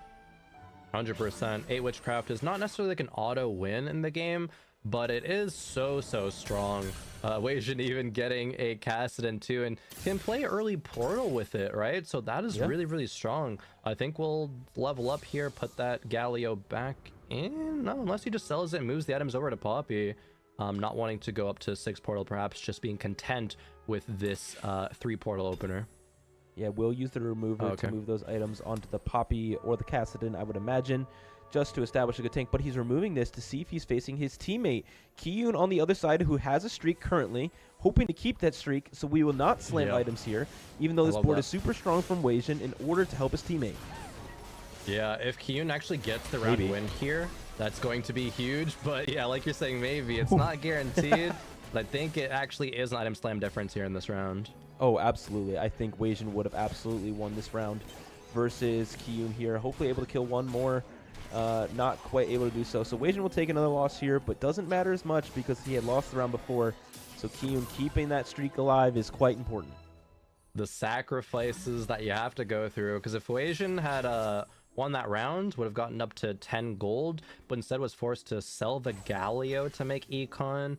And we did see that Weijin did play vertical portal last game. Maybe he's just very comfortable on that line, doesn't want to deny anything else from teammates. Perhaps that's the strategy Fnatic is kind of going with here. But, you know, just not in a great spot there after having to give Kyun the streak. But that's a sacrifice you got to make in a 4v4 format. This last matchup will be so important. Travis versus his teammate on the other side with that Syndra with so much attack speed here early. Surely that is a win for them. It will be able to make 20 gold as well, which puts Travis in an excellent spot. Malala at 50 gold with a 4-loss streak at the bottom. We want to keep our eye on to make sure that loss streak continues for them. And Kyun, seeing if we can keep that win streak together. Them not fighting each other is quite good. We see the fire around Kyun's name, which is good news for the Fnatic team. Yeah, I'm just watching the Syndra, how much gold she's able to generate. I think it was only 2 in that Travis round, lost. but wow. Yeah. Oh, that's disaster. That is rough. Malala maybe contesting multis this game against Lelouch. Looks like it. Has that Pilfer augment that is new this set that steals one of the units that you kill first and generates lots and lots of gold. And so maybe even playing into that contested line, we'll get some free Cassidans or some other free multi-strikers. Yeah, I actually love that augment Pilfer. It gives you a little bit of that early econ. You're getting guaranteed icon throughout the whole game, and if you, it rewards good positioning too. Because if you position to take down like a 3, 4, or 5 cost unit first, that's so much more econ, or just a unit that you can use for yourself. More items coming through here for Kyun. Nothing super slammable. The uncraftable emblem is an option here for Kyun if he elects to go with that. It's a lot of gold early. Yeah. and definitely can shape your game, but not quite what he's hoping for. Did Dish Soap get dropped another spat on Krugs? It looks like here. I mean, yeah, that's what the graphic looks like on the left suggests. Wait, this guy just has a tactician's crown. Listen, I thought he left that at home when he won it, but now he's bringing it in game. That is OP. That is pretty good. Oh boy, Malala pre-leveling up to level 6 and slamming a quick silver makes me think that, yeah, that is a lock on the multi-strikers. Is going to be contesting Lelouch. Yeah, contesting Lelouch, but Kyun and Dishsoap also playing, and Suso all playing Syndra line as well. No people, it looks like, on this Kog'Maw route. And so we will have lots and lots of these 2-cost rerollers. So playing multis, playing the Syndra seems like a good plan for a lot of these players able to get those 2-cost units that are uncontested. Definitely. And, ooh, prismatic augments coming through here. Portal for Weijin. Mana Zane as well being offered with the Spellcaster Toolbox. I actually think Weijin was probably very tempted to click this Portal Crown here. Yeah, What the Forge is pretty good as well. If you know how to play it right, bringing that back was quite fun because it turns all of your items that you have into random artifacts. We've seen that be super powerful. We've seen that win a world championship. But we'll go with the Portal Crown, so we will see him run it back. Running it back here, getting that free Shojins as well, which works pretty darn solid on the Rise later on. For now, it's just going to be on the Zoe. Did sell out of that Galio, like I was saying earlier, for Econ, though, so that makes it a little bit harder to get up to that 6 portal kind of mid-game power spike. Maybe going to be, forced into only finding that after stage 4. Lelouch down at 10 gold and only has Cassidon 1. That's is tragic. Disastrous on that level 6 roll down for him. I wonder how many his contester Malala has on his board that is stealing them from Lelouch. Yeah, and I guess the trend I'm noticing too is that Rage Blades aren't being slammed on Cassin as much. It's going to be other things like a Archangels, or in this case a Crown Guard. Maybe that's just a bit stronger at the end of the day. It's more AP, more shield, more tankiness, and if you get up 7 multis anyway, you're probably just going to be auto attacking super fast anyway.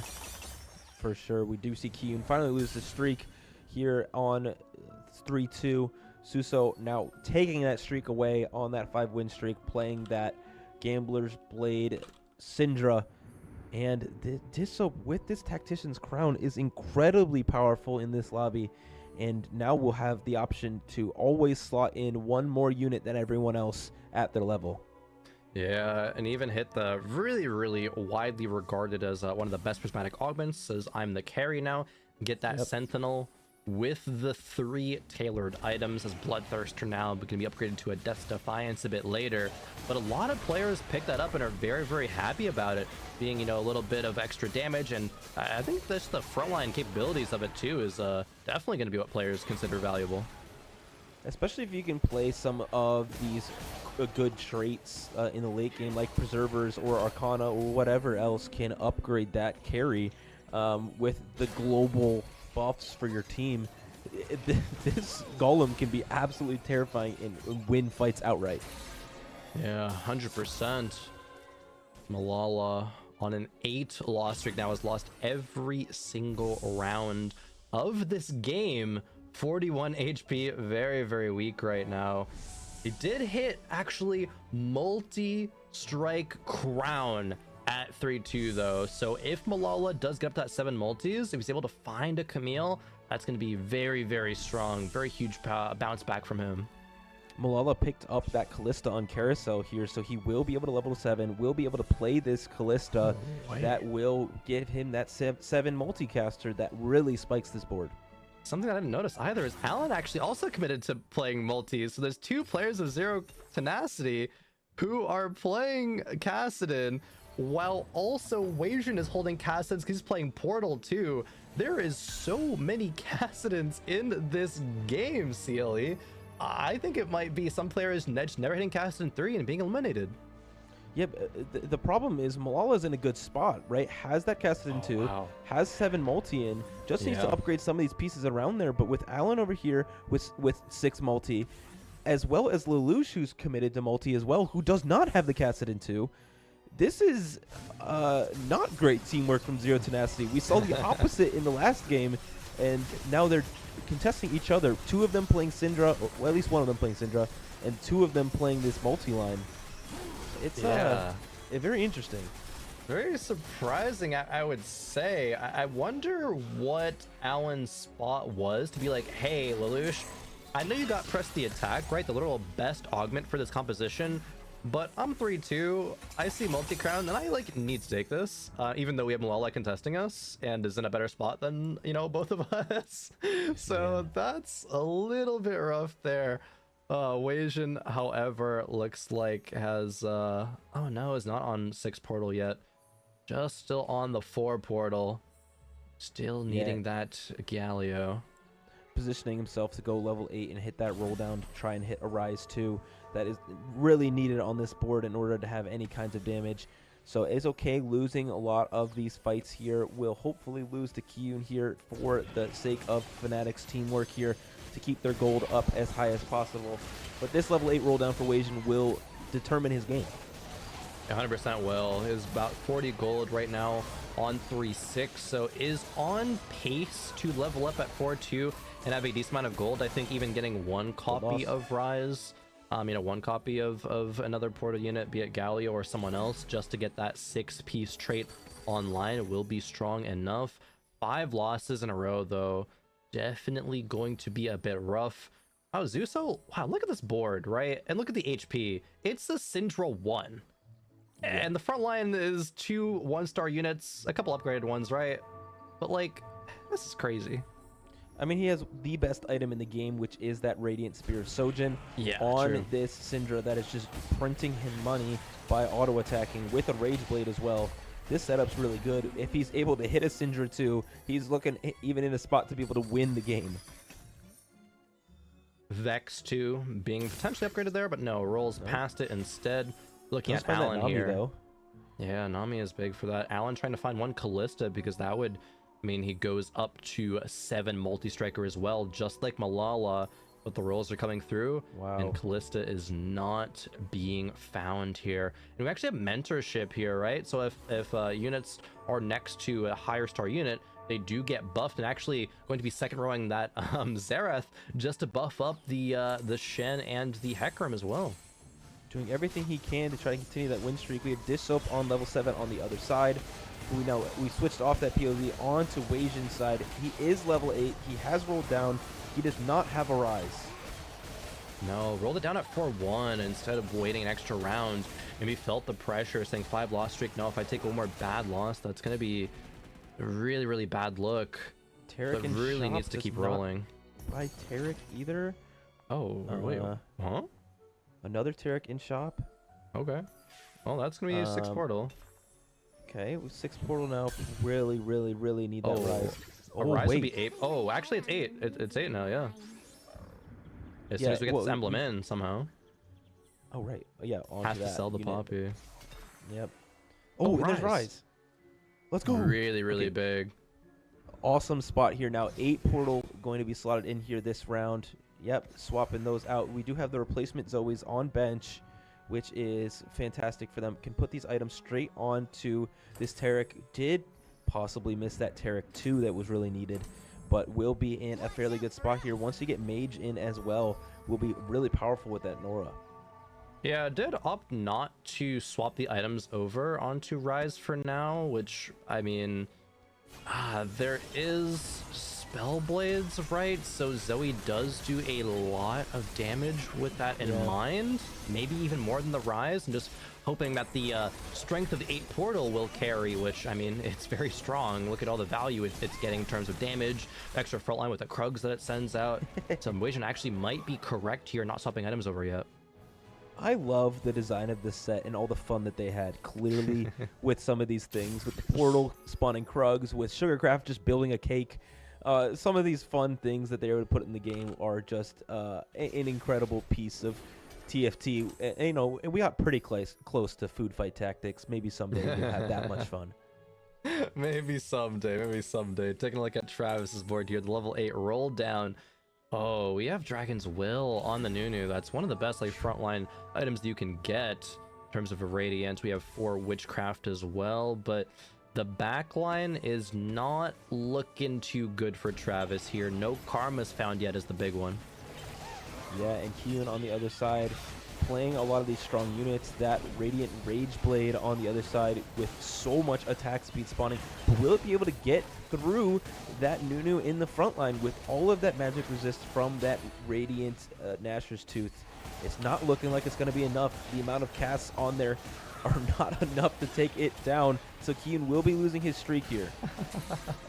Yeah, that item is so good. That's a Nunu too, and it just tanked all of that for the entire round, right? Like, that's gross.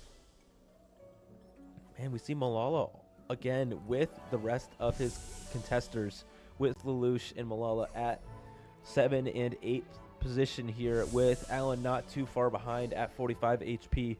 All of these multicaster players are not looking too hot. No, unfortunately not. Malala, I think, even had to settle with suboptimal augment after with the crash test dummies, and then suboptimal item with the Hand of Justice on the Kassadin. Really would have loved that to be something else, like an AP item like we've seen, you know, be Archangel's Rageblade, Crown Guard as well, right? Travis finding some upgrades. We have Malala rolling down here to try and find something else to spike this board. Not quite able to find any significant upgrade. Will be able to slot in some important units here for this board, but not quite anything he's looking for. No, found an Ari to get 2 Arcana in. It's just going to be the durability from the Hecarim Arcana buff there, but not playing to reroll into Kassadin 3, just playing kind of a tempo hard style of play, but Kassadin might not be tanky enough. It's close. Oh, it does get taken down. Yeah, these items are so awkward for Malala. The Morello on this Callista, although it does apply that really well, not able to do too much. These dummies though are doing a lot of work here. Will this Callista be able to take down this multi-striker Shen? It's not looking like it will be, but that is not a bad loss for Malala here. Yeah, good loss, but any loss here feels kind of bad at this stage of the game, being dropped to 11 HP. Pilfer giving a Jax, but that's not really what you wanted to see. Finding a Briar as well, but that's not really anything that you can utilize. Alan, however, moving some items over. Able to find this Camille that's going to really help this board get a little bit more powerful now with 2 Chrono in as well. Maybe it's enough for Alan to stabilize. Yeah, a good kind of positioning puzzle here too for Alan, making sure the mentorship is getting the most value possible while still being able to backline some units. But from Lala, this fight could be lethal. Definitely could be lethal. This fight looks okay though with the AD damage. Yeah, quickly able to get through that Nunu that we saw provide our AP players a lot of trouble, but will we be able to take down this Fiora? Yes, we will. So Malala will be staying around for one more round at least here, able to get a very, very important win. Yeah, extremely important win there. Malala still needing to find some powerful upgrades. Kalista 2 being a big one, maybe get some more items on her, but Kalista 1 over on the board of Lelouch as well. Lelouch even lower than Malala now on just 9 HP. Alan has stabilized though, right? The third multi-striker player with 45 HP, so not too shabby. Really, it is Malala Lelouch on the chopping block with Travis not too far behind, right? Travis had that for Witchcraft with the 4 Preserver, but had not found the Karma for so long. These items will be so important here to stabilize some of these boards. That bow for Lelouch is very, very important. If able to get a Rage Blade, no. Not able to quite get what they're looking for. Will probably slam this Runins as well. Rolling down for Kalista 2. Yeah, Kalista 2, Hecarim 2 as well. If you high roll into a Camille... Oh, but no Ashe on the bench as well though, so couldn't even really go into 7 multis even if a Camille was hit. Alright, that's some gold. Can't really do too much with it though, unfortunately. We'll be electing to go with this RE2 over that Tom Kench. So with the raw unit power, and this will be the battle of who will leave this game first. Will it be Lelouch or Malala dropping out here? Malala getting a Rage Blade and a QSS onto this Kalista is very important, but it's still Kalista 1, just like the side of Lelouch. So one Castan has fallen down, but the Camille doing as much work as possible. The attacks are going out, but it's not going to be enough for Malala. Oh, it does look like that one cast does go out, and it's going to be so close, but Lelouch will take the win. So close there in that fight, but Malala gets exact lethal, and Travis lost as well, and so is actually out in 8th. We have very similar kind of story to last game, it just being so neck and neck between these two teams. Man, this is an excellent first round battle between these very clearly evenly seeded teams. Malala and Travis out in 7th and 8th, but Fnatic once again with that little bit of an advantage going into the later stages of this game. Yeah, both of Zero Tenacity's multi-striker players still alive. Alan up there in 3rd place currently, and we get to see how Dish Soap has made his board work here, and he could be taking out Lelouch here. Yeah, Dish Soap is very powerful with, we saw that Tactician's Crown come through, and yeah, that will be taking out Lelouch with a dominant victory. Dish Soap on a 6-round win streak heading into the late game. This is what he was hoping for last game, and now is making come to reality here in game number 2. Yeah, 100%. Another elimination here. Lelouch goes out. Weijin is on a couple losses here at this point as well, trying to continue to roll down, try to hit some upgrades.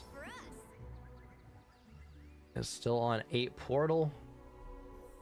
Nothing else. A pair of Dianas is swapping the items over now. Yeah, we're finally swapping these items. I'm curious if we'll put any of these onto Nora. Looking like we'll put a lot of the damage items on there. Alan ZQ here.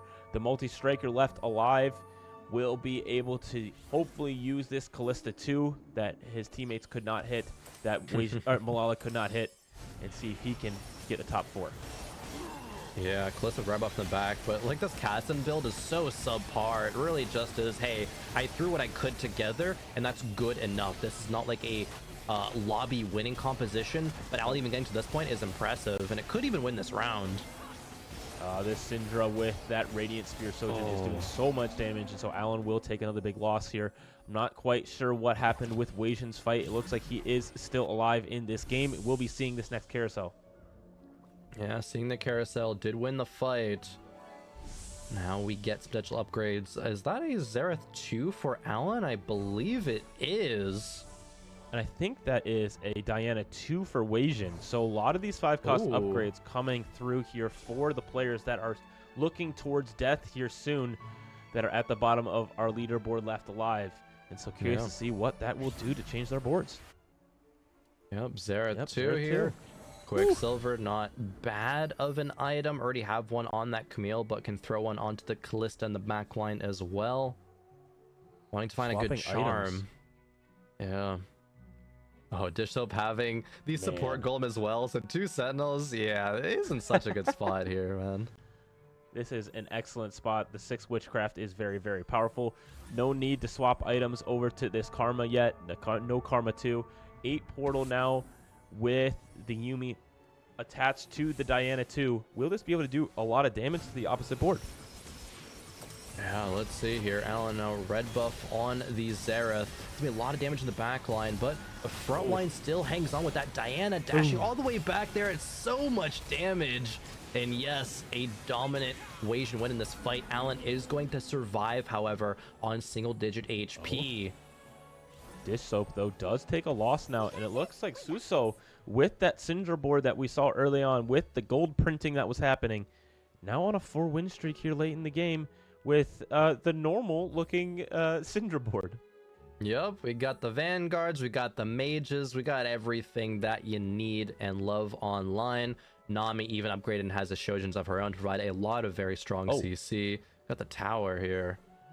Yeah, got a very strong late game augment here with this Xerath upgraded charm here.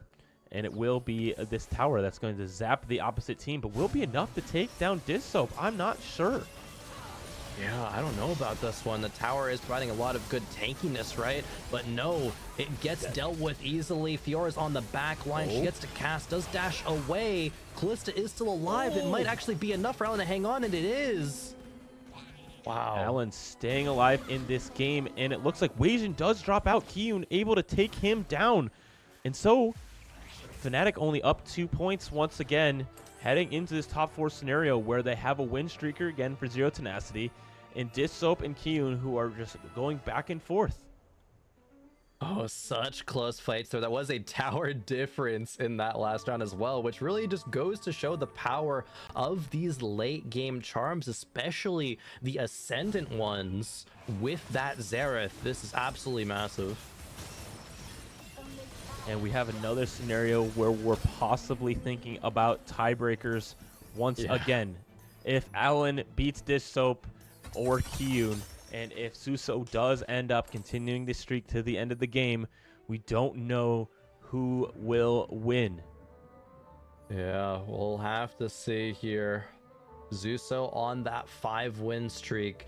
Kiyun on 2 loss right now. Again, like, Kiyun just starts off so strong, but always isn't able to convert it into this late game success. Alan finding an Archangels for the Xerath. If that is able to stack up, Xerath could be deleting boards here. Yeah, Zuso's still at 50 gold here, not rolling down at all. And Alan now at 40. It looks like they have not rolled down yet in order to keep their teammate alive. And so that will be very good team play there, but that will be the end of the streak for Suso, but does keep their hopes alive in this game. Yeah, I love that. Meanwhile, yeah, just up taking a big hit from Kiyun there, while Alan gets to live another round. Alan gets to improve the board a lot more. Dish Soap taking that loss, though, he probably is strong enough to take out either Alan or Zeus, or at least win a round. Yeah, but look at that charm. That dragon charm with 400 health can make a huge difference in the fights here. So whoever Alan faces will have to face a dragon as well. Yeah, he's going to wait till the last second to pick it up as well, it seems like. Yeah, not wanting to be kind of scouted in that way and have players positioned around the dragon. Very nice little micro play here going up against Kiyun. Kiyun with this Syndra that has been stacking all game. Will it be enough to take down the dragon and Alan's board? The Xerath will cast here shortly, but no, the Nami wave comes through and will take down Alan. And Dish Soap with the desperate plea does not fall out of the game. Oh, yes. Dish Soap even winning the round versus Zuso as well. Yeah, both Fnatic members winning that round. And now a dragon. And now a dragon for Dish Soap as well. That's big. Man, we'll be taking that dragon. Doesn't want to risk any chance of it not spawning on either board. Matchups will matter a ton here to see if Kiyun or Kiyun will face Dish Soap, or will Kiyun face Suso here. who will win this next matchup. Yeah, we'll see here. The repositioning from Dishsoap here last second. Zuso gonna be up against Kiyun. Dishsoap versus the Ghost. Yeah, it will be the team-on-team violence here with that Briar 2 on the other side. That is just incredibly powerful. Dishsoap here able to dodge the clone here, but Suso with this Rage Blade and Spear of Sojin able to take down a lot of Kiyun's frontline and will take down Kiyun's board in this matchup. Oh, the end cast. Oh, so close, but Kiyun does take the loss there. That round really could have gone either way, maybe with some positioning differences, but I think that is going to be at least Suso in top 2. But we'll see who's going to be able to claim victory here. Dishsoap does get Preserver online. That is a really, really big pickup here in the late game situation. A beautiful trait to splash into this board. Okay, I'm not the best at math, but if Suso wins this game, do they tie? I wish I could tell you, Sealy. I wish I could tell you. 1 point, 2 points, 3 points advantage? I don't think so. I don't know. Kiyun someone needs to win this game, man. I'm so confused. I'm not sure what the tiebreaker is either. If they do tie, I wonder if it is who wins the game. It might be. I think that's the most, like, you know, logical, but yeah, we'll have to get confirmation at some point from the admins in that situation. But all we can do now is talk about these matchups. It is Kiyun versus the Ghost, of course. It is going to be the Ghost of Dishsoap. See if he's strong enough to survive versus it. I'm not sure he is, though. Yeah, it's not looking too good. Kiyun, though, does have this Syndra 3 now that he did not have last round, so this might be enough to win this round versus that Karma that does some slow damage, but Dishsoap drops out, and Kiyun hoping that that Syndra 3 can change his fortunes against Suso's Syndra 3. Well, would you look at this, CLE? Syndra 3 versus Syndra 3 in our top 2 situation. Well, here's the problem now. One of them has a dragon. One of them does have a dragon, and one of them does not have any charm, and that is Kiyun. And Kiyun has perhaps just a weaker board in general, so I'm a little bit concerned right now, right? Briar getting a Ludens and a Hull Crusher. Maybe if Briar gets some pop-off moments here, that'll be enough. But this could be the final round of game number 2. And it's looking like this fight will be the end of Kiyun's board. But the dragon does fall down here early. But Syndra is stuck on this D-Claw in the front line. The Nami waves coming through will provide a lot of CC. And it looks like Suso will take that round win and will take out Kiyun here in game number 2. They're not celebrating, so I'm not thinking that they won that they're moving on quite yet. I believe. Yeah. I honestly, I'm at a loss. I'm not sure who won this game and what happened. Zuso playing the game very, very well. However, being able to get that lobby lead, it was a pretty fun kind of top 3 situation between Dishsoap, Kiyun, and Zuso. I think that they had played it well enough to be like, okay, maybe one of us is strong enough to take out Zuso in the end here. Didn't end up panning out that way, but that's the kind of thing you have to be thinking about in this 4v4 matchup and in this kind of game mode. So just well played, even though that Fnatic wasn't able to take out the win, but also props to Zuso, right, for being able to claim that win. Yeah, and it will be Fnatic also taking the win in the game because of just AVP in that game. It was not quite a tie. They're 1 point off taking that win. And so each of these games so far have been decided by one singular point. And now we'll be going to game number 3 in this match. And it will be an electric game 3. Winner moves on. The loser drops to the second chance bracket. Oh yeah, let's go. Let's see this best of 3 situation really go to its peak. Absolutely going to be a kind of banger game 3, and I may be one that people expected, right? There are 2, kind of Titan teams here. Even though this is the 4th seed out of EMEA, there are still some great players that are, part of this roster, and some great play that we're seeing out of them as well. They've clearly practiced well, prepared well, and are bringing everything here to the table when it counts. Absolutely, just fantastic showings by each of these teams. As we head to our highlights, our recap of game number 2, we're looking at a little bit of what had happened in this game. Yeah, as well, right? Kind of see the story Travis, you know, getting knocked out very, very early on. But that's kind of that's the case, right? You're gonna have one player, right, that is just going to kind of be bottom of the barrel. Malala as well, you know, contesting the multis with the Lush, Allen being the kind of third multiplayer. We don't really expect to see even 2 multiplayers per game, let alone 3, I would say, on average. So this game might be a little bit of an anomaly in that regard, I would say. Yeah, 3 multiplayers and 2 Syndra players, and just lots happening here, especially 3 Syndra players. I'm sorry. Yeah, 3. You know, most of our lobby was playing either Syndra or multicasters, and our final fight did come down to the Syndra 3 here for Kyun versus the Syndra 3 for Suso. And it was the Syndra 3 for Suso that was absolutely dominating throughout the game and farming gold that did take the lobby win, using that gold effectively, but not quite enough to give them the sweep of Fnatic. Fnatic evens up the series at 1-1. Yeah, kind of funny that the only comps that weren't 2-cost rerolls were Travis going 8th with trying to play on the 4-cost, and with Wasian going that vertical portal, but going out in 5th. But everything else was, I guess not always 2-cost rerolls, was like 2-cost tempo with the Kassadins a lot of the time, but still very telling of the meta here.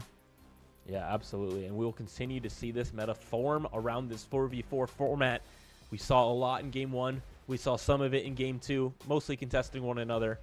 But in Game 3, who will come out victorious and who will move on in this upper bracket? We go into a quick break, and we'll be back for Game number 3.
Ready, set, go.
it all comes down to this. Who will be victorious? Will it be Fnatic or will it be Zero Tenacity? Will it be our North American representatives or our EU team coming out on top? It is 1-1 down to this final game to see who will move on to the top of our groups.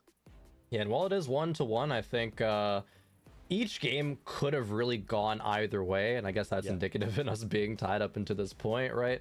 Just, 1 point placement or a couple point placements in each of them. Very, very evenly matched, it seems. And so I actually have no idea who's going to win this game 3. I think it really comes down to maybe just some good RNG at the end of the day, because if you're that evenly matched, it's TFT, right? It's a game of variance, and sure, you can control it a little bit amongst yourself, you control it a little bit more amongst having a whole team of 4 players, but still, right, if you get that lobby win, you get that many points, that's going to be you advancing forward, only needing to win 1 more match to get into that playoff bracket. It's going to be huge for the players and for the team was able to come out on top in this game 3.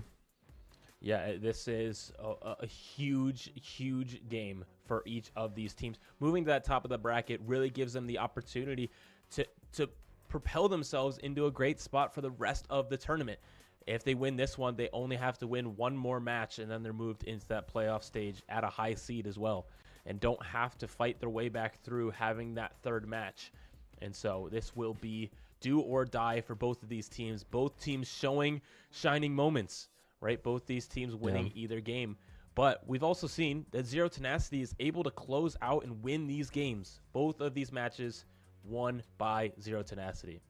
That's true, yeah. Zero Tenacity being able to kind of clutch out when they need to in terms of getting that lobby win. Not quite good enough in that last game, but that is a very, very good point there.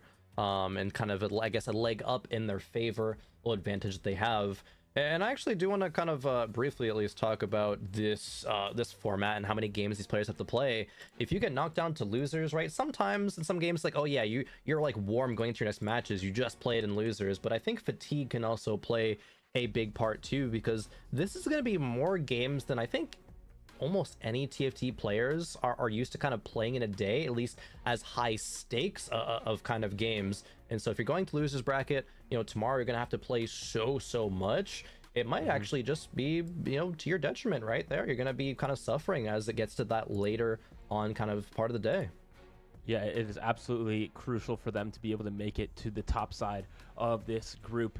Play less games, have less stress, have more confidence going into playoffs. That's what our teams are looking for. And so that is what is at stake in this third game of this second matchup. And for Group C here, deciding who will be some of these top seeds. Yeah, we've spoken about a lot of these players so far and their success, right, that they've had in TFT so far, but none of that really matters when you're here on the big stage. You're just going to have to play for this one final game here for match number 1. It's going to be Fnatic versus Zero Tenacity, and they both waited till the last second to pick some portals. Okay, Wasian did not win this portal. Oh, true. Not that that is correlated to anything in this game. I'm just stating facts. Yeah, it's correlated to absolutely nothing, but it is fun. Like, what if Wasian did win all 3? That would have been like, all right, someone check this guy's account. He just has portal win rate of 100%. That can't be legal. Definitely not. We do get Scuttle Puddle though. Yeah, early Cassiopeia. Scuttle Puddle's very entertaining, gives a lot of extra gold here in this early part of the game, and oftentimes items as well. So we might see some crazy late game boards that are just inflated because of the gold inflation in this game. Yeah, I personally do love playing a game of TFT where I have a lot of good early econ. Like, definitely love being a greedy player in that regard, unless it's like a very obvious strong opener. But it is going to, I think, be very telling. A lot of these Fnatic players have played with a very high tempo style of play, typically, while the Zero Tenacity players have, been very weak early game, have been sacrificing that HP in terms of econ, and have capped out their board so well to just win at the end of the day, right? And I think that's a big factor. They've gotten both lobby wins, and I think I would say with that in mind, they're a little bit favored here, I think, going into this game 3 even. And for Zuso here, making that 10 gold breakpoint is extremely important. Travis with this Syndra already also, not that these Scuttle Crabs will attack the Syndra to give her more mana, but just saving some time so that the amount of stacks that Syndra can get will increase, and with that for power. So a good start for Travis, able to get that Syndra here on stage 1. Yeah, not wanting to sell everything else, right? The only other decision would be like, okay, sell literally everything else, just have Syndra there, she'll get a couple more stacks maybe. But a pair of Blitzcranks is decent, and we get a prismatic opener here, CLE. Yeah, this prismatic opener is crazy. I'm the carry now for Wasion, which is one of the highest AVP things in the game, with the Syndra already, with really, really good items, with Rageblade and Sojin, and a Gargoyle Stone plate for the front line. Wow, okay, so many items for the opener here. Slamming the Gargoyles. This is a meta that I think a lot of value is in Dragonclaw specifically, with how much AP is kind of reigning terror with all the Syndras, or you know, even just like early game Zoes, maybe Zoe reroll, late game Karmas, things like that. But Gargoyles is still very powerful, and I think Wasion is going to really just say, hey, is my early game good enough right now, or do I need that power to maybe win streak throughout all of stage 2?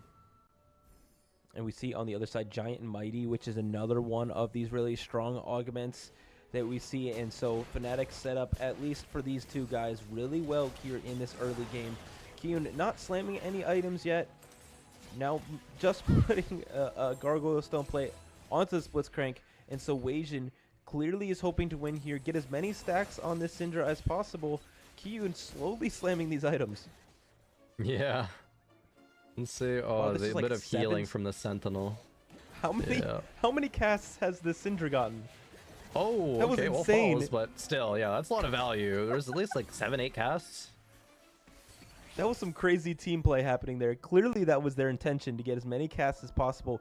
Wandering Trainer for Alan ZQ in this last game here to absolutely send it. Wow. Okay.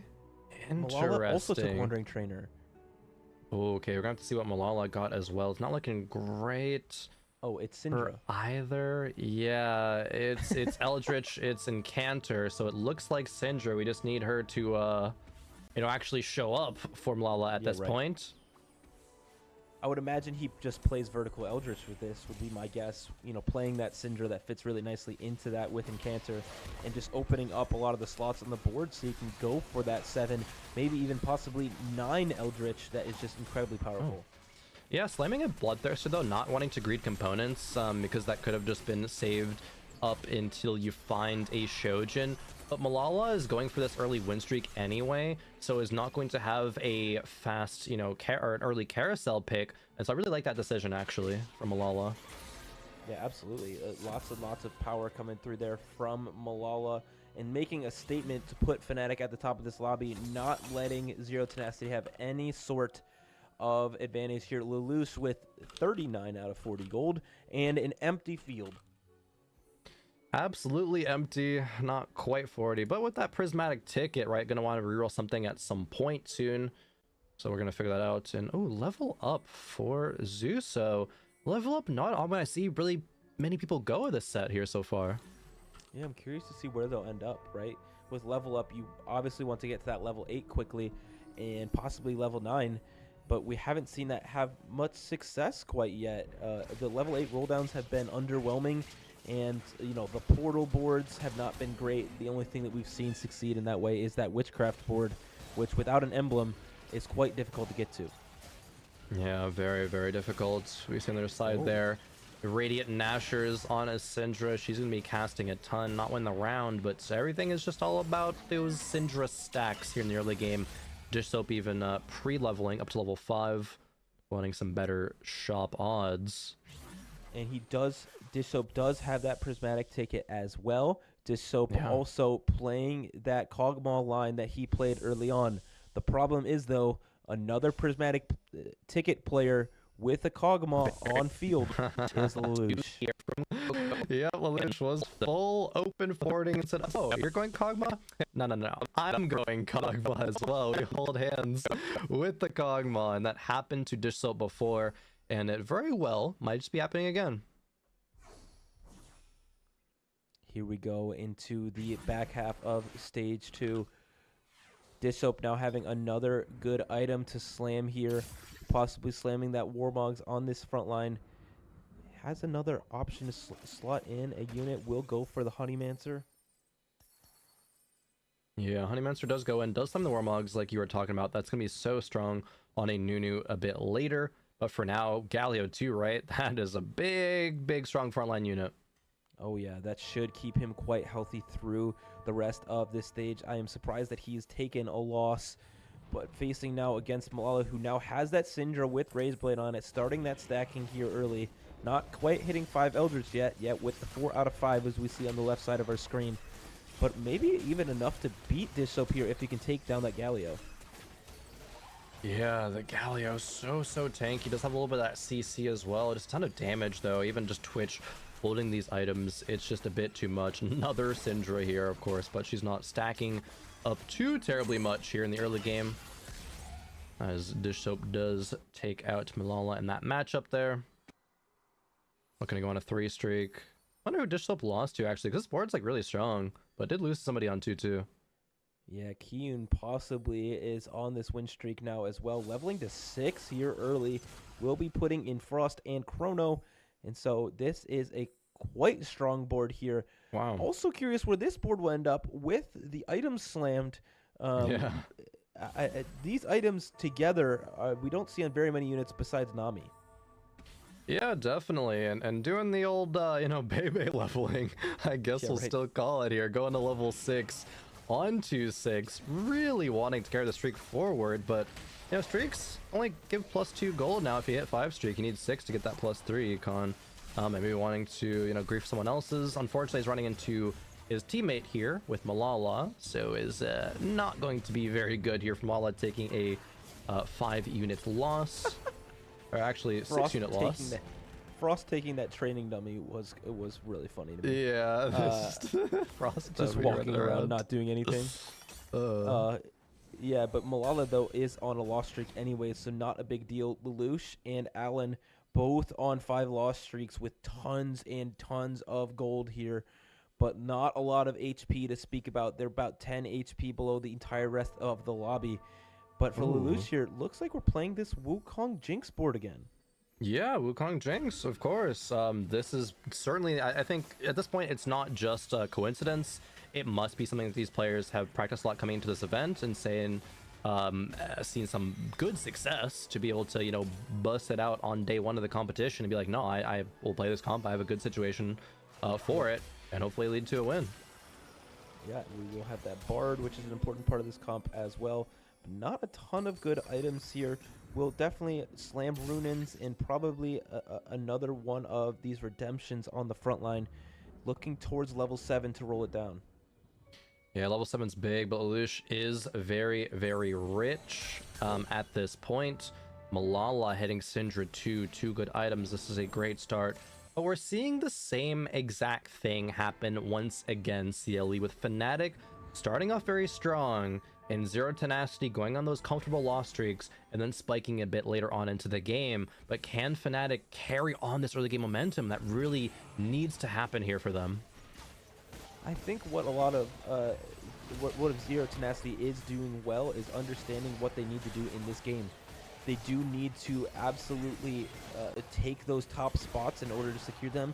Yeah, one of them might go 8th, but what happens if they can continue to put those streaks together in the late game to build that late game board that just dominates? And that's what we've seen the past few games.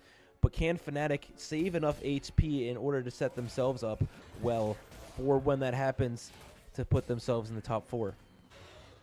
Ooh, Kiyun's loss streak being broken barely. Wasians is still online, however, as we have silver augments come through for 3-2. Nothing too impactful, but item collector, a solid one. Doesn't really feel too bad. It's gonna be rerolled though, probably in favor. Oh, actually, it's gonna be Pandora's for Allen. I'm not quite sure what we're gonna end up playing here on this board. Reroll Warriors, possibly. I mean, this dummy is very difficult. Yeah, it's very kind of ambiguous as to what direction that you could go. It's gonna look like it's gonna re-roll these 4 costs. I haven't really seen any vertical warriors being played, but if we get a Fiora, get a Gwen online, maybe there's something to be said about the strength of 6 warrior. Big question mark on that, but it could happen. Yeah, I mean, Fiora is very, very powerful. We do know that for sure. But it's going to be very difficult to even get there and then get the items off of this Mila or re-roll it, maybe even. It's kind of scary spot for Alan. I wouldn't know exactly what to do here. No, me neither. But I think that's kind of a lot of question marks are going to be answered here, because this is an event that we've kind of, I think, as at least casters, been at least prepared about how people are preparing, right? All these scrims have been private. Generally speaking, you see players, stream their scrims or just like practice a lot on ladder, but EWC is a totally different beast. We are quite, literally just like in the dark about so much of these players' game plans. We are kind of figuring out in real time as well, right? We only see the things that have been strong on ladder, things have been, widely discussed about, but maybe there is a warrior line that exists, and Alan could perhaps find it here. There's a line on PvE rerolling that Neela with Akali, but no Akali is in sight here.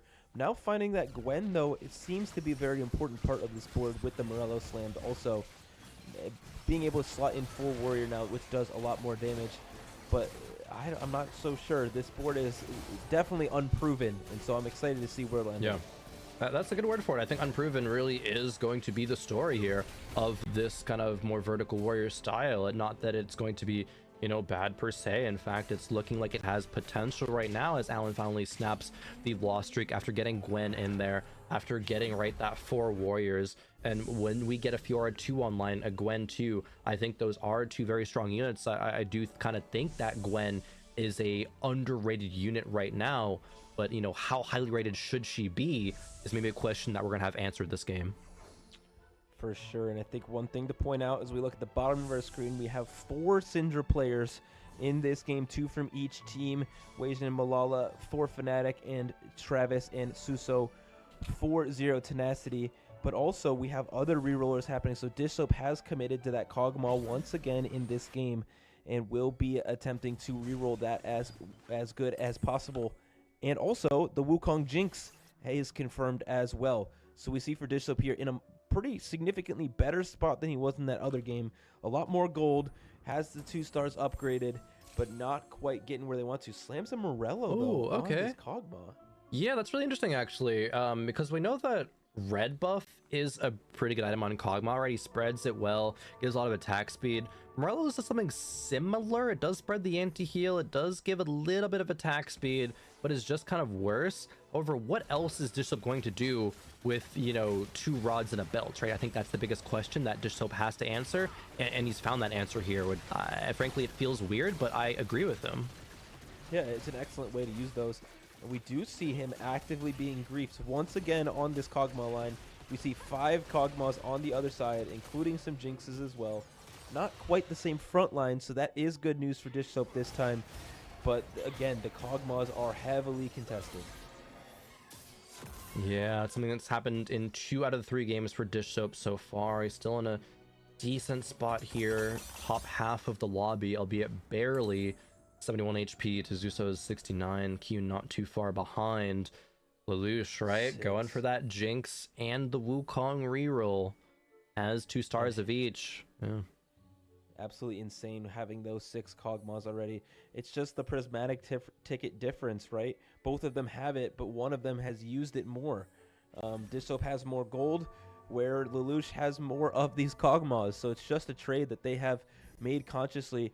But we want to keep our eye on Wajan or Travis here, seeing if they can take those wins.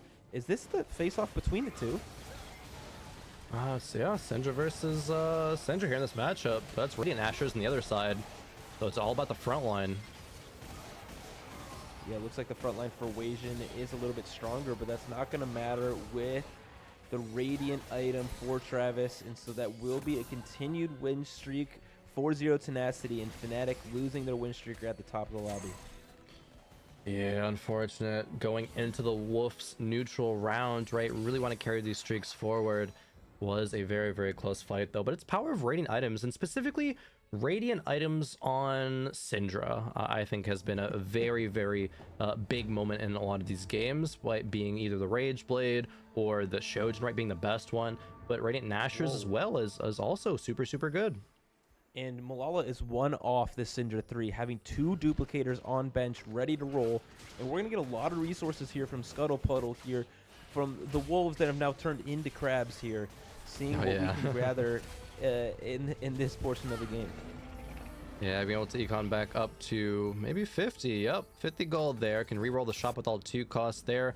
As we see Dish Soaps roll down as well. Malala surely hits. It's just a matter of how much does he have to roll. But Dish Soap is rolling very deep here. Hits Triss 3. Who needs one more Nunu. Waiting to pick up the orbs, and I think that's definitely correct. 2 more cogs. 2 off. Yeah, this is a pretty good looking roll down here. The Nunu 3 coming through. Wondering if he'll swap items. Does not have a remover. But 1 cog off, continuing to roll down here. Will hit it. Oh, not quite getting it in, but we'll be able to swap the items for sure here off of this Rumble onto the Nunu 3 because he has another one on bench. So even contested, Dish Soap able to hit what he's looking for. Did have to spend quite a bit more gold, but he's definitely not in a terrible place. No, not in a terrible place. That is prismatic ticket value coming through, which he did not have in the last time. Malala still very strong here with that 7 Eldritch online. That big Volibear coming through. Wow. He spent all of his gold. Didn't hit a single other Syndra. No. Oh, yeah, I said surely he hits, but then he didn't. No. That's not how this is supposed to work. Oh, no. My apologies, Malala, support golem, for the caster curse. Yeah, support golem, though, is excellent. Oh, there it is. Look at that. All we had to do was yap. We're good. We're That's all you need. All right. And no one else will probably hit Syndras. I think probably all of them are out of the pool at this point. Yeah, I mean, there's backside changes. Is it 28 copies of 2 costs, I think now? Oh, that's a lot. Is the number, which it is a lot. So, yeah, you can have, like, up to 3 players hit. Is unlikely, however, but, yeah. Backside changes do make 2 costs a lot more appealing in the set. Yeah, and I do want to call out in this game, Wajan at 0 gold, Kyun at 0 gold, Malala at 14 gold, Dish Soap at 10 gold. Fnatic is all in already here on 4-2. Oh, and that is, I think, worrying, because it is the style that they have played. But again, Zero Tenacity, they cap out higher on average, and this is going exactly like it has in the past couple of games. Yeah, I think that the interesting thing about this, though, is now is when Fnatic would and should start to dominate a little bit more. But it's not looking like this is even going to be enough against a near mirror matchup with the Syndra. Oh, just kidding, it is. So but close, that though. Radiant item is so powerful. It is. That's not the kind of win that you want to be taking there, it being only that narrow. You really want to be dominantly winning at this point in the game with all that in mind. And wow, Kyun carrying a zillion after level 8 rolled down, like, come on, that just feels so bad. This board has me a little confused about what is going on here. I mean, playing some of these shapeshifters, playing exiles, and so the positioning has to be a little bit awkward, and has all these items on bench. Not sure what he's going to use them for. Kyun just looks dizzy. Like, it really does feel like that, unfortunately, and you hate to see it. This is kind of like, I guess, how you had to play that spot. You had to go level 8, roll it down, but you have to be, I think, flexible in the situation a little bit. It's like, okay, if you don't hit the units that you really want to, what is the next best option, right? You have to be able to scrounge together a board that, even if it's weaker, it still does something. Yeah, I mean, this board did kill a bunch of units. The Zillion's doing more work than I would have anticipated. But yeah, it's not going to be enough to take a win for sure. But 39 HP, now dropping down to 28 is not a lot to work with. No, there's a Nasus upgrade for Kyun if the tier is worth it. But no, is going to skip out on that, it looks like. Just go for the Morgana instead. And yeah, the unit quality is just pretty good if you want preservers in, which he did actually sell at the end of that round to find the Bard. So does want to go that direction. And Dissoap on a 3-loss streak after rolling all the way down is also concerning for Fnatic. This is not looking good at all for this team. No, very, very worrying if you are a Fnatic fan, which so many people are. Kiyun still trying to roll down to find upgrades. There is a Briar too that might be Kiyun's saving grace in this match. Has at least one item for her with that Sterix. Really needs some healing though as well to pair with that. Man, Dissoap is one off Jinx 3 as well and just can't quite get the wins needed at 0 gold completely. Kiyun really needing to get some wins here. Able to put some items onto this Briar though that will be extremely helpful, as well as some of the other units on his board. But unless this Zillion gets replaced by a Karma 2 really quickly, it's not looking too good.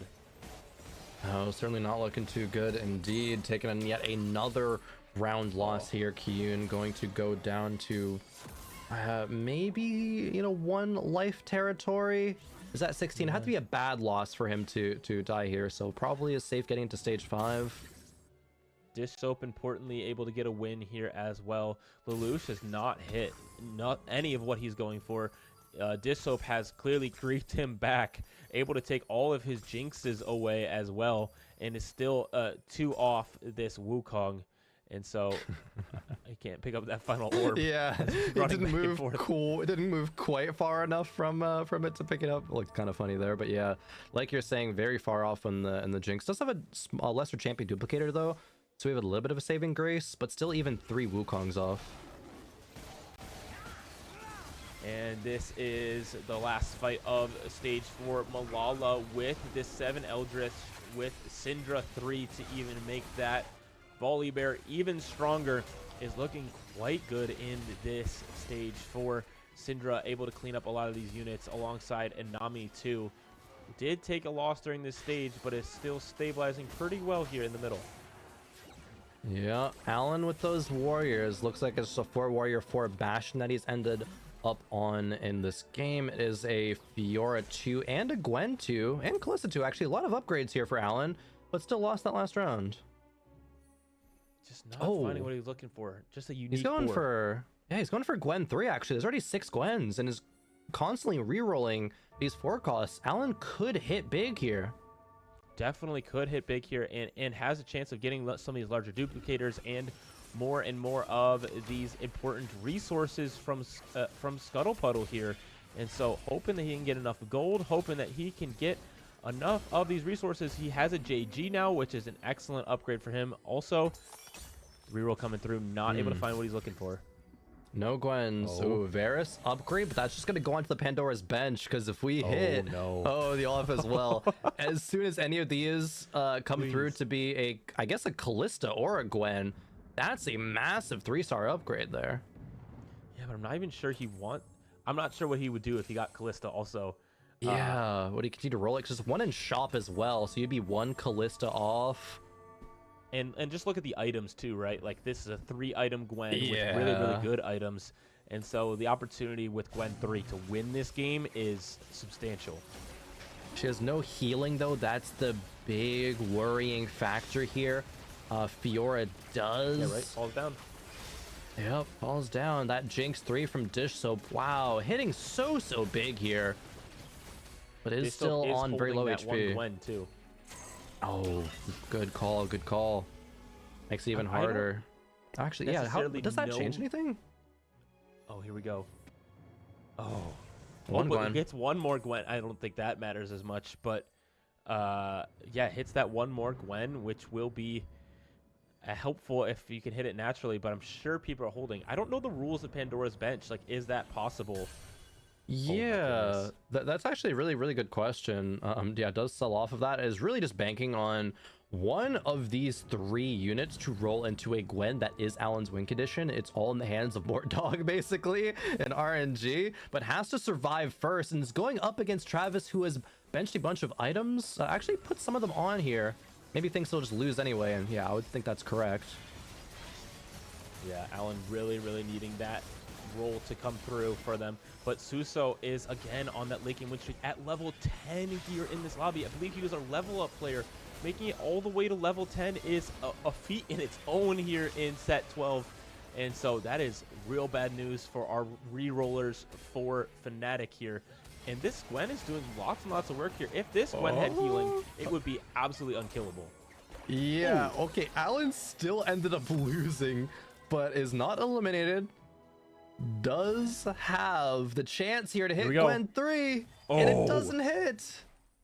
Could you imagine if it rolled all the same forecast and he got a different forecast 3-star? What would you even do at that point? Because there's potential for that to happen, I guess. Everything or reroll it? I don't know. Just pivot everything. Got to at this point, being on 1 life remaining. Alan has to just, you know, buy a good charm, position properly. We see him scouting right now, right? Has to, and yeah, does swap sides and swaps back at the end here. Going to be facing a member of Fnatic with Weijin Iverson. Can Weijin take down Alan? If there was ever a time for Desperate Plea to show up as a charm, this would be that time for Alan, giving him one more opportunity to get this Gwen 3.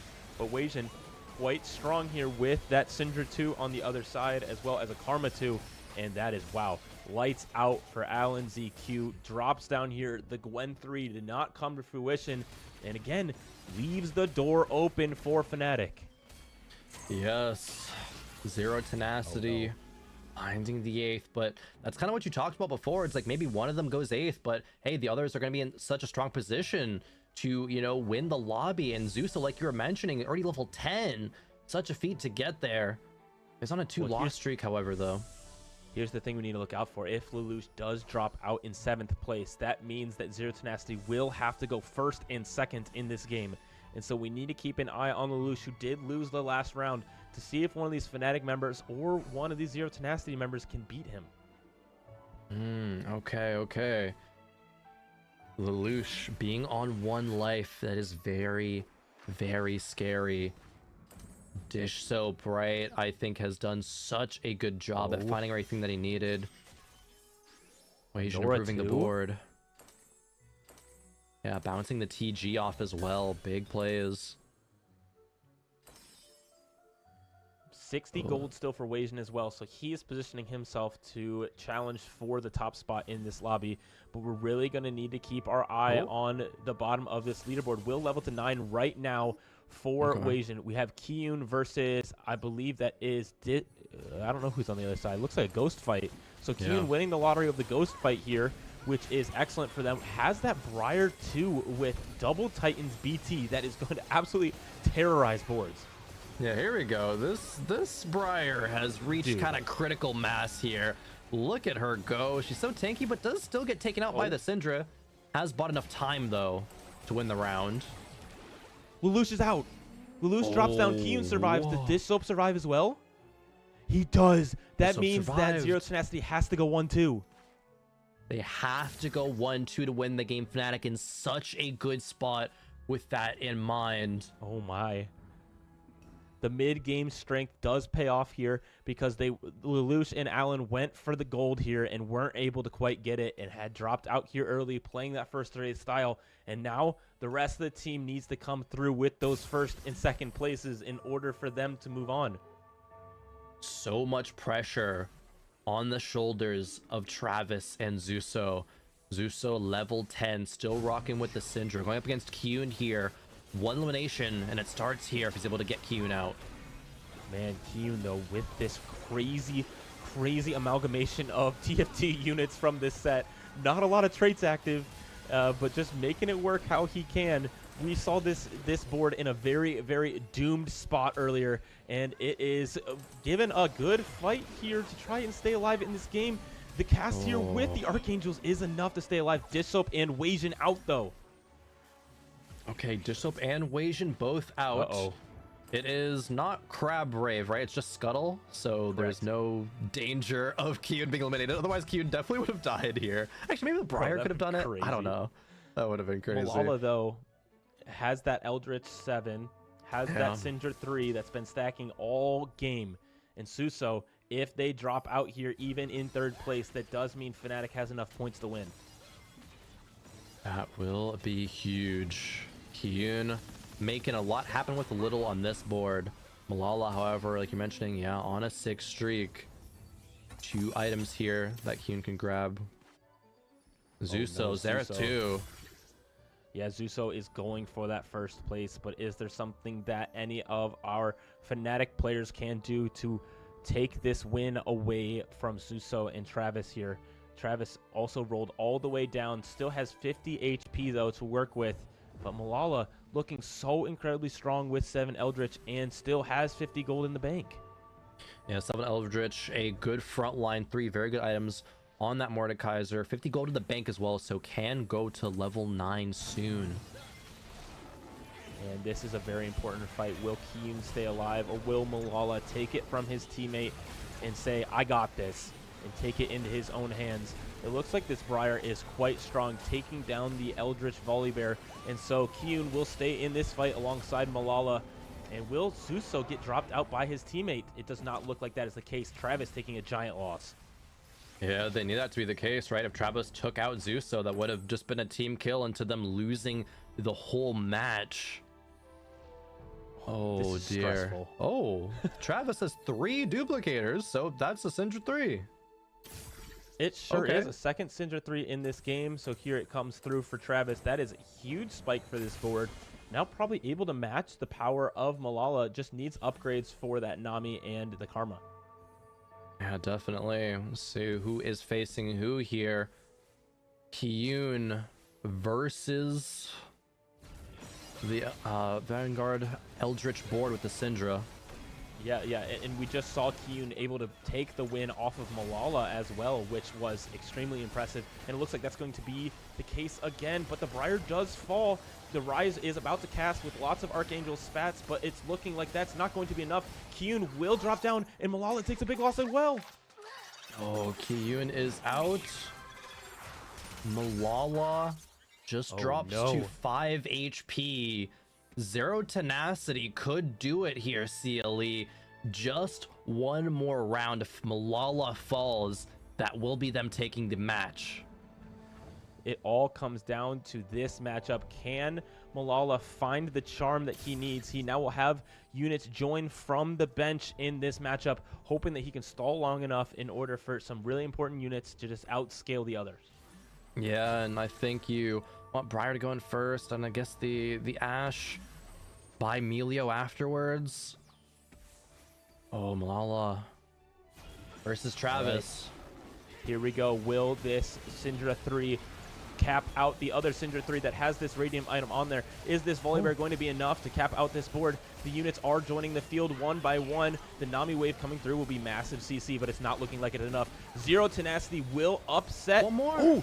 Oh, the unit coming in almost falls. clutched out that win there, but it looks like Malala will fall down in 3rd place, and with it, Zero Tenacity group hug here, taking the first round win over tournament favorites Fnatic. Wow, what a series, CLE. Every single game going down to the wire, and Zero Tenacity with a very, very hard fought, much deserved win there. And wow, Fnatic, they looked very, very defeated there. Like, that was such a hard fought game, and they were in such a good spot to do so.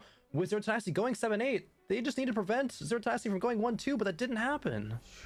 It sure didn't, and Zero Tenacity able to play their 1st or 8th playstyle to perfection there, and that was what got them the win. That's what got them the place in the top of the group stage. We're gonna head back for our final fight here, possibly, unless Suso pulls out something crazy here.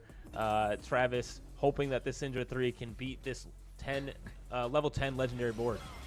Yeah, I guess technically there is still a game here to be played, but it is their Tenacity win, just the teammates playing against each other. Saw the big group hug, the camaraderie amongst this squad, right?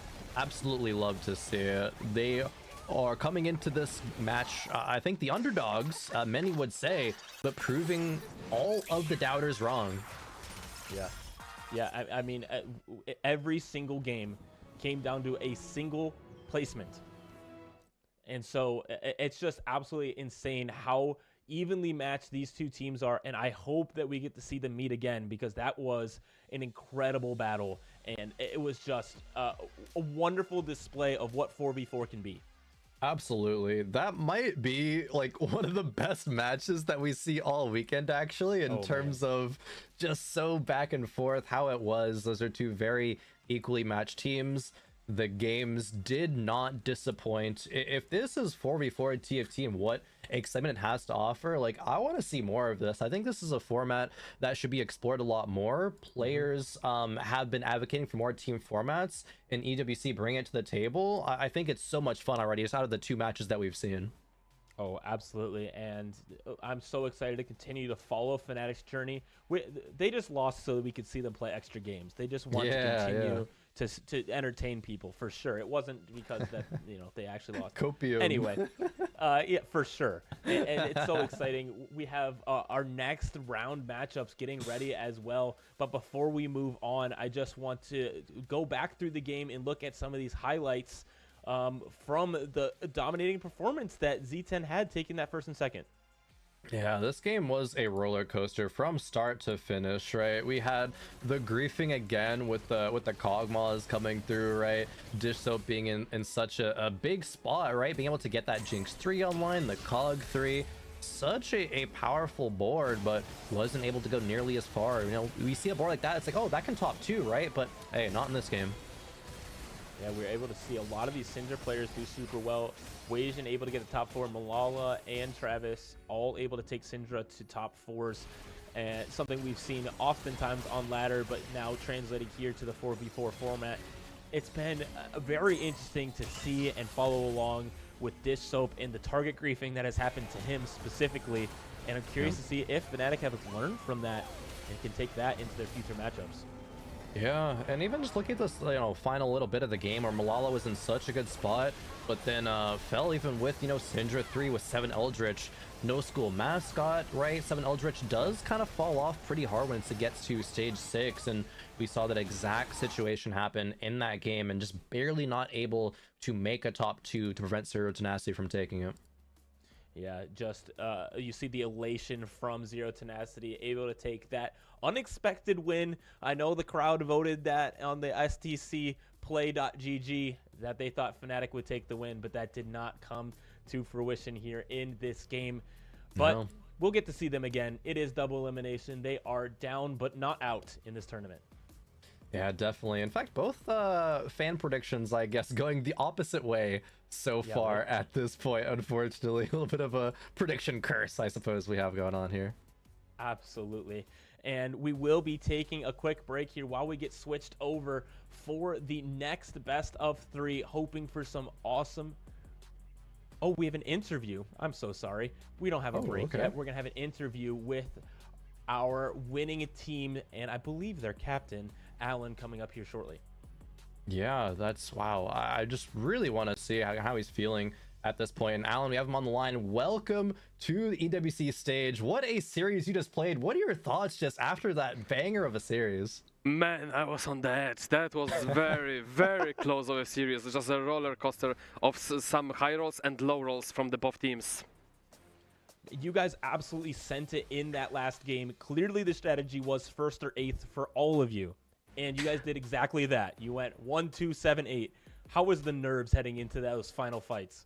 I mean, the second I've seen my dummy, I was like, okay, this is not great. And we had some potential win cons, like bench and trying to go for 3-star into potentially later polymorph into 5-cost 3-star, but like it just didn't work out. The bench didn't cooperate enough. However, we had a very good performance there on the last game from Chuzo and Travis coming clutch. Yeah, definitely. I want to talk about just the strategy, at least from what it seems like your team is prepared with playing that early game to, maybe open 4 or just play a lot of that like loss streak opening. Is that something that you guys have practiced a lot? Because it's worked out here, but it's a very risky strategy. Can you speak to that? I mean, usually don't want anyone to loss streak. If there is a loss streaker, it's maximum of 1. This game we were put into the position where we actually had to go both way, me and Leluk, and there was just nothing we could do about it. I had no opener, my dummy was doomed, so like I was in position to try to contest win streak, also no units, and like it was the situation for both of us. He had the prismatic ticket, so yeah, it was just a rough game for us. Gotcha. it seemed like a lot of your guys' strategy was around targeting some of these rerolls that Fnatic was doing, specifically Dissoap in his Kog'Maw. What's kind of the key there for 4v4 about playing for yourself versus playing to grief the other team? I mean, while you are doing yourself roll downs, you just roll down for opponent unit set. That's pretty much it. When you go fast 8, you can't really do that because you have no bench space. You have to be pretty versatile when you do that. However, when you play a reroll or like a comp that's clearly out of the line, like Syndra Vanguards, you have more bench space, so you can afford actually to hold those units. Like in the game 1, we've been holding like 10 total cogs, so he could never hit them. Yeah, definitely something that we've seen, all this target griefing, right? And I think that goes to just the 4v4 format just in general. How do you personally like playing 4v4, and how does your team like playing 4v4? Do you like it, dislike it? What are your thoughts on it? It's absolutely amazing. The matchmaking, which we thought initially when we played qualifiers back then in the last set, we thought it's the flow of that. But it's actually the interesting part, which makes all the strategies. You have to make the odds. If you have your 2 teammates that are low HP and you have one of your opponents, you have to make a call if you're going to grief your board to make sure to preserve the HP. And that was actually the case for the last game. Travis had a 50-50 to get either the Chuzo or Milala, and he griefed his board in case he gets Chuzo, and we actually high rolled the matchmaking there, which allowed us to actually win out because we needed to go 1-2 there. Yeah, I mean, what a fantastic showing. Clearly the 4v4 experience that you guys have had with EMEA Super Brawl came through, and with that, a win over Fnatic. Something people would say was an upset there in this first matchup. So well done to you guys. Alan, way to lead your team. Excited to see you guys continue throughout EWC. Thanks for having me. Hope we're going to deliver the next BO freeze. Wonderful. Thank you very much, Alan. Thank you. Such a treat to hear from him, right? Being able to go from such a tight series and getting that victory, right? I think that's a series that a lot of people are going to be talking about for a 4v4 format, and kind of what are the highs of this? What are the lows, right? How can you make this hype happen? And we do have quite that hype. When we go to our match MVP, it is going to be Kiyun coming out here for Fnatic. I mean, Kiyun had an excellent couple games here. Maybe the person on Fnatic that we would look at and be like, oh, you're kind of the weak link maybe, but went 2-2-4 in these 3 games, was really trying to put the team on his back and wasn't quite able to get what they needed here in the final game. And just excellent play by Kiyun, continuing to be consistent in the top 2s. Definitely. I think a lot of people had question marks specifically on Kiyun being the least decorated player amongst that Fnatic squad when it comes to, no World Championship appearances, not any of these big victories. Sure, Kiyun has been in the scene for a long time, but I think in this matchup, even though Fnatic lost, I think Kiyun silenced a lot of doubt that was maybe being cast upon him, and he can contend with the best of the best and still be a very, very valuable kind of member of his squad. Yeah, absolutely. The MVP of the Fnatic squad in this game. And so as we get ready to go soon for our next game, our next best of 3 coming up here shortly, we celebrate the last game. We celebrate Zero Tenacity in their win. We grieve a little bit of Fnatic's loss, but we're excited for more TFT to come here shortly.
We are back for match number 3 on the alternative stream here for EWC and the TFT tournament going on. And this is a battle of Eastern teams. We have our Korean team and our Chinese team. Team Falcons is one of the favorites here in this tournament. 100%. Number 1 seed coming out of China, a region that has been dominant in TFT for a very, very long time. Of course, as of the past few sets of TFT, there's been a lot of America's dominance. Before that, it was a lot of China, a lot of every other region looking to try to be like, okay, what are they doing? Let's just try to copy that and then, you know, just live in the kind of their shadow almost. But with Na'Vi, right, there are still representatives that are very strong. They're forces coming out of, you know, APAC, but they have world representatives, and they definitely can still come to the table here, because I think it's such a new set, right? We saw the approach in just the last series with Zero Tenacity versus Fnatic, and they were able to upset that. It could happen here again. And zooming out of this TFT game and into the entirety of the Esports World Cup, Team Falcons is currently in the lead of the club championship significantly. And so they're really hoping that TFT will add to their club championship points here. But Na'Vi is not too far behind in 4th place, also looking to add to their point total to put themselves in contention for one of those top spots. Yeah, definitely great point there. Team Falcons has such good players across so many titles, and TFT is just another one here, right? There's so much prowess amongst the squad with Here We Go, Ice, Cheetah, Xiaojia, and then Flancy as well being coached. Like, Flancy's not even playing, right? That's how crazy of a roster they have. They have one of the best Chinese players just providing some, you know, some coaching prowess to that squad. Yeah, absolutely insanely stacked roster for Team Falcons. They clearly strategized and wanted to go for the win here. We have Xiaojia, Ice, Here We Go, and Kitu. All of these players have played in Worlds and all have had top 4 finishes at one of these World Championships. And so they're looking to settle for no less than the top. Great point, actually. All of them have top 4 finishes with, actually all 5 of them with Flancy included, have top 4 finishes at Worlds. That's such an insane, just like concentration of talent in just one roster. Even one of them went to the Vegas Open. Here We Go did show up there, got 75th, so not like an amazing performance, but it was, again, an unforgiving format, and able to even get that far is an impressive run, having to travel all the way across the world for that. Especially because not many Chinese players got that opportunity, and so they will have that kind of on their belt. Yeah, I mean, Team Falcons may be a heavy favorite coming into this matchup, but Na'Vi is nothing to sniff at either. We have lots and lots of good of the top Korean performers here as well. The name literally means born to win of their full name, and I hope that they're able to do that today. 100%. There's still a lot of strength in this roster. We had another player here traveling to the Vegas Open with Sung Yup as well. Got 54th in the Vegas Open and did actually beat Juan Mia in the Runeterra Forged Asian Cup. So Juan Mia, one of the most decorated Chinese players, actually getting taken out by a member of this APAC squad of Na'Vi. So they are able to still make this happen at an individual level. So now we got to see how it comes into this team format. Yeah, we look at them here on the screen now, looking to get ready for this game to possibly upset Team Falcons. We have our predictions happening at stcplay.gg right now, if you are able to go over there and submit your predictions. And this is the widest margin we've seen all day. It is, and I actually think this will be the first audience prediction of the day that will be correct. I do think Team Falcons has a significant edge. I would love to see, you know, underdog story come through. I would love to see Na'Vi show up and do, you know, the unexpected, I guess I would say. You know, the you know, prediction does kind of signify that as well. But there's just so much talent on Falcons. It really is hard to see them fall in this series. Maybe it goes to a game 3, and at that point I'll get, you know, very, very more excited about what Na'Vi can do. But they definitely have to prove themselves here first. Yeah, it's going to be very difficult to top Team Falcons, but I think they have a good shot of doing so. They have a lot of people and a lot of good history for Navi, one of the longest standing esports orgs, but also a ton of experienced esports players. I want to talk about Worry real quick, who was a former Hearthstone and StarCraft 2 player, and now is on this TFT stage, getting ready to play his first games in the Esports World Cup.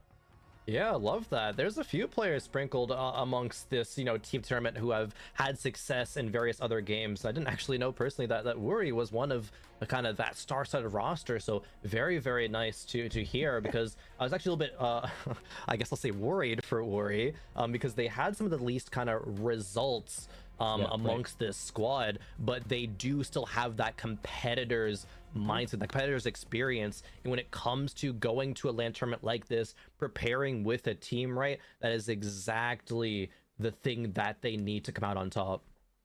Yeah, a lot of the leadership that they do need. And Navi has 2 players that have been to the World Championship, so definitely not something that we look at this team and say they don't have anyone on the team. They have plenty of good players, but it looks nothing like the resume of Team Falcons.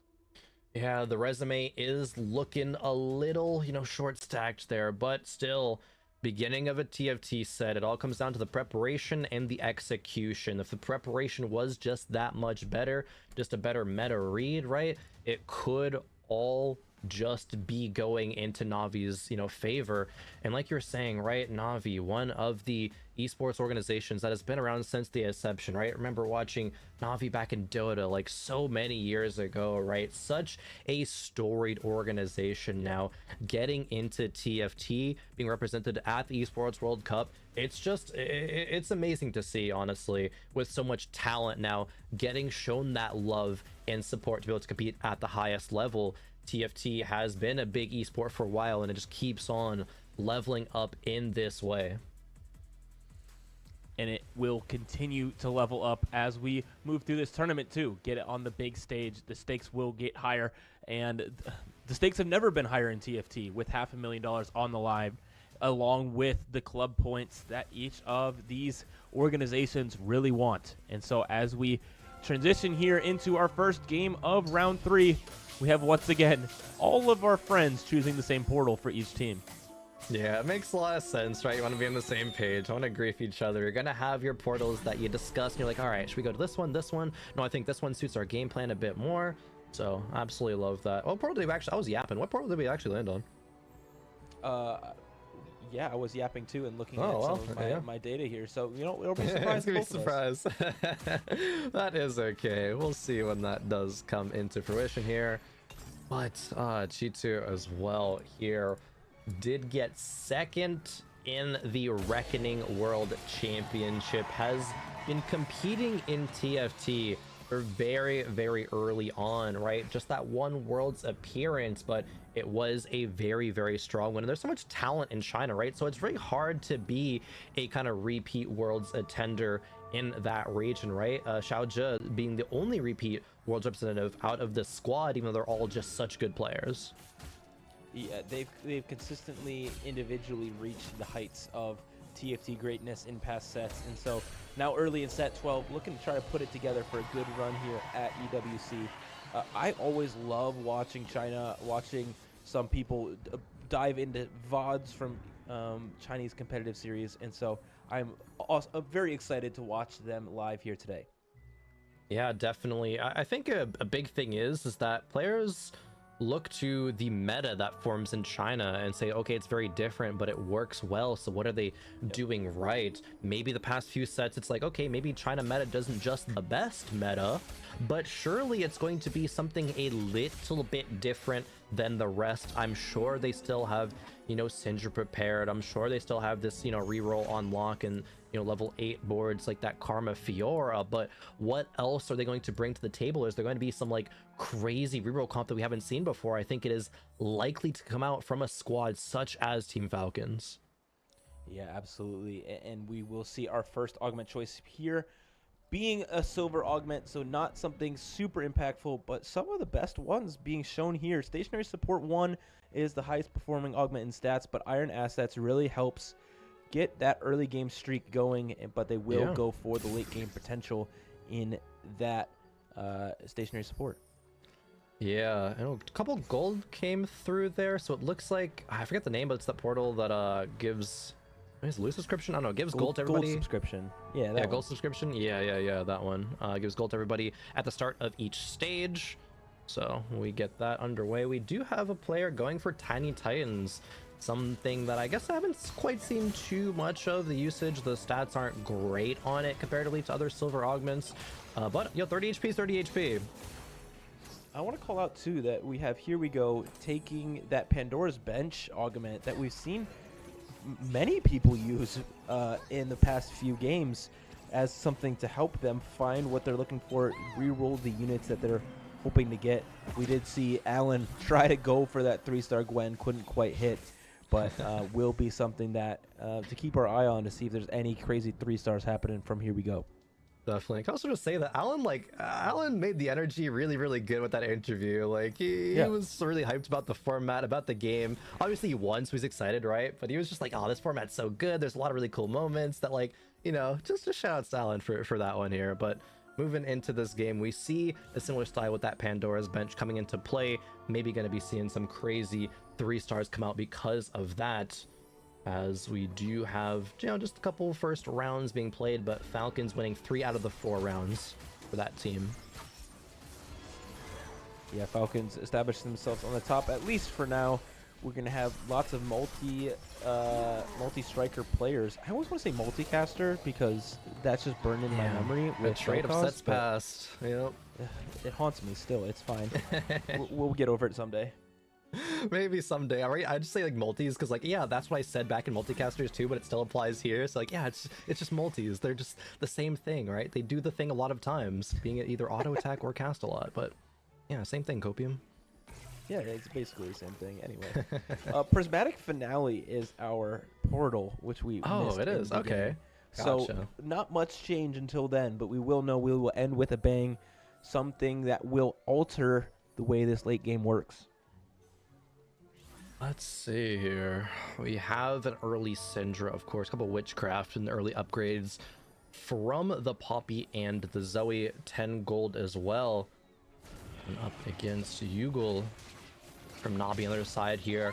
Yugal, a player that I don't know too much of, besides the fact that they are one of the players from Navi who have that one Worlds, you know, one time that they've been to Worlds, got 20th in Remix Rumble, and didn't really have too great of an Inkborn Fable set, but hopefully they're back now for this set here and able to make it happen here yet again. I mean, clearly they're good at the game because they already have a Syndra on their board, which is an excellent thing here in set 12. You see Crazy Moving also with that, which is Worry, by the way, with the name swap to Crazy Moving. Gotcha. So we'll keep an eye on them as well under this new name. Yeah, Crazy Moving. They are moving crazy here towards the bottom of the standings, at least right now, but not going to be here for a while. Actually, a little bit of choice paralysis here. Not figuring out, not choosing what they want to take until the other next couple of players have already chosen, but it will just be a Hui with a rod at the end of the day. But Jipok has the spatula, and that's going to be a big question mark of where that ends up. Yeah, spatulas are the crazy thing in this game that can absolutely open up some absolute crazy verticals and different comps happening here. And I want to call out as well that as we look across our lobby, we're seeing that a very important thing in this game, that Team Falcons has matching Little Legends. And so it's very easy to tell on Carousel who is who, and I appreciate that. I actually did not notice that. That's some crazy team synergy that I don't know if anybody else will in fact do. I'm very attached to Little Legend that I use personally. I don't know if I'd want to swap it up just for the squad. Like I wouldn't be that guy to be like, nah, I'm sticking with mine, but like, I don't know. I guess they're all synergy. They're just on lock. Yeah, 4v4 is probably the only excuse I would have to change off Hexal Umbra. That is my guy, and I don't play anything different. That's fair. I'm a Melisma enjoyer myself. You know, little baggy sweatshirt, headphones on, just jamming. I know replays a Melisma enjoyer as well. Won Worlds with that Little Legend, so you know, and that's a good track record. We don't want to mess with all the Dango enjoyers. I do know that. Oh yeah, true. We do not want to mess with them. They we are love crazy. Them. Dango is a great Little Legend. don't hurt me. Please don't come after us. We love Dango. We do. We truly do. Oh boy. Yeah, Malala and Wasian represent the Dango as well with how good they are, and so very true. We'll let them carry that crown. Gonna put some respect on the name there, and we have the Mentorship 1 here as the choice for Ugul, a Syndra with Rage Blade, and actually keep us on their side here. I think this set specifically, silver augments have been the augments I have to like reassess the power of with the units that are in this set, with all the new augments as well, right? It's like, okay, I usually would click this one in the past, but actually you can get a lot of values of things like keepers, you can get a lot of values of things like mentorship as well. So interesting to see these players kind of have that same kind of approach as well. Yeah, we see some of those performing the best in the stats as well. I do want to call out that we have 2 loss streakers throughout stage 2, one from each team, and a win streaker from Navi. Sasangyo at the top of that leaderboard there. Zauja did take Tiny Titans, so has that 120 HP at the top of the leaderboard currently. Yeah, did take a couple of losses into the neutrals. Got an Archangel Slam for Song Yup here very early, and that's, yeah, very interesting commitment. What do you think that kind of is likely to lead into? Is that indicative of anything so far? I don't really know. I know Rise is good with Archangels, yeah. But I'm curious to know if they meant to slam Sojin and did not. Surely it wasn't a misclick in, you know, stage 2 of your first game at the Esports World Cup. Like no one would do that, right? But I don't know, man. That would be a more flexible item in my opinion. It would definitely be a more flexible item, which maybe Navi is cooking up some spice here. Maybe this Katarina is going to, you know, stick on the board. I haven't really seen anything about Katarina reroll so far. Archangels, definitely, like you say, I think Rise might be one of the only ones. Zerath as well, but that's like, you know, 4 and 5 cost units. We're not at that point in the game yet. I know. Where's our Syndra? You know, that's the point of the game we're still at, is who can get Syndra 2 fastest. And it is not on the other side. We have not rolled down for that Syndra 2 quite yet, but they do have that Syndra with Rage Blade, getting as many stacks as possible for crazy moving over there. We have these silver augments now, but looking forward to our next augment coming up here. And I want to go back a little bit to your point of how much these silver augments actually do influence the game, even though they are the lesser of the tier. Yeah, definitely. Tiny Titans, right? 30 HP. Pandora's Bench, you can get some crazy 3-stars out of it. Or you can just get some good early game to try to continue a streak. And we actually have another silver tier augment talking about all these blistering strikes is one that I personally enjoyed clicking a lot in the past. It's like, okay, it doesn't look very flashy, it doesn't look very like cool, but it's still strong, getting that anti-heal, getting a little bit of that extra value out of your units auto attacking. That's exactly what Here We Go thinks as well. And he's rolling for Syndra here, looks like trying to find that here early. We'll be re-rolling the Nunu as well. Navi, Yogo able to hit that now. So this is very interesting. We have 2 people playing a very similar strategy here, going for Syndra using that Pandora's Bench. Yep. Rolling at level 6, I think, is going to be the name of the meta, unless you're going a very specific reroll strategy. You want to stabilize at level 6, right? If your Syndra is better than the other person's Syndra, if you hit your, you know, 2-star frontline unit like Ugul did as well with that Mordekaiser 2, you're going to be that much stronger. Look at the other side here. It is an upgraded frontline unit with the Shyvana 2, but it's just a Syndra 1. Yeah, I mean, in the Malphite flying in there with 5 Eldritch makes this board pretty significantly strong, even though you don't have some of those other pieces in on this board. Because that CC coming through and the damage from that Malphite, able to get a big win here versus the person with Tiny Titans on the other side. And so we will continue. Man, we did get one Syndra here for Here We Go to start stacking it, but they are down way low on gold. Yeah, that Casio 2 is turned to a Syndra 1, but again, that's just going to be strong enough. Maybe when these units re-roll from the Pandora's Bench and we see more Syndras, you know, hopefully cross our fingers, come through, then that will be very, very good for Here We Go. Did actually take the charm. I was actually about to, you know, bring that up. It's like, is that worth it? You know, 1 HP for 2 gold. Generally, I would say yes. early in the game for sure, right? Like, because that 2 gold can hit those break points that are just incredibly important. You see Syndra falling down, which I'm sure they're not happy about. Yeah, No it's gonna stacks call this you one round, with really. no items. I hate to see that one. That was terrible. But I do think that 1 HP, sacrificing that early in the game for possible interest break points is quite important. And we see here Crazy Moving, who's also playing Syndra, finally take a win here, breaking that 7-loss streak, and now looking for an item that will help them get to continue that win streak. Absolutely. The 4 costs in this carousel aren't too exciting, but here we go. Does go Olaf. Might just be for the sword, however. Going to perhaps go double Shojin on that Syndra. That is a very good combination of items still, even though double Rage Blade or, you know, Rage Blade plus a Gnasher's Tooth, it pairs with that Shojin very well, but double Shojin still solid. The more mana, the better, and so we will see that come through here for Crazy Moving. Now having runes. Where did that come from? Wait, huh? Maybe it's a visual bug, graphical error. Wait. Oh no, it's that item thing. Okay. You get a unique item each round. I was like, what is happening? I have not clicked that argument, so. Me neither. So I'm like, wait, it looked like fine vintage to me, honestly. I was like, wait, but no. Yeah, it's not gonna be. It's a good augment because you get a free full item from a silver augment, which I feel looks pretty good, but it also changes every single round. But it will be very helpful here for Crazy Moving because he did have that Sojin last round that won him the round, and now with this Rudy's Hurricane, just a little bit more attack speed to get more stacks. It is item ladder, by the way, is the name of the augment. I feel like I've seen that, and I just like scroll past it. I'm like, nah, this sucks. Like, I don't want this, and so I just never look at it. Because like, it is random, random item. I'm like, this is stressful. I don't want to have to be worrying about this every round, but he keeps rolling Biss for now rolling one of the best items again for this Syndra, which is pretty good. It looks like they might be playing a Witchcraft variant as well as they slot in that Fiora here early, and we do have a Witchcraft emblem here for Jipo, and I'm not quite even sure where that came from. That was from that spatula on the first carousel, yeah?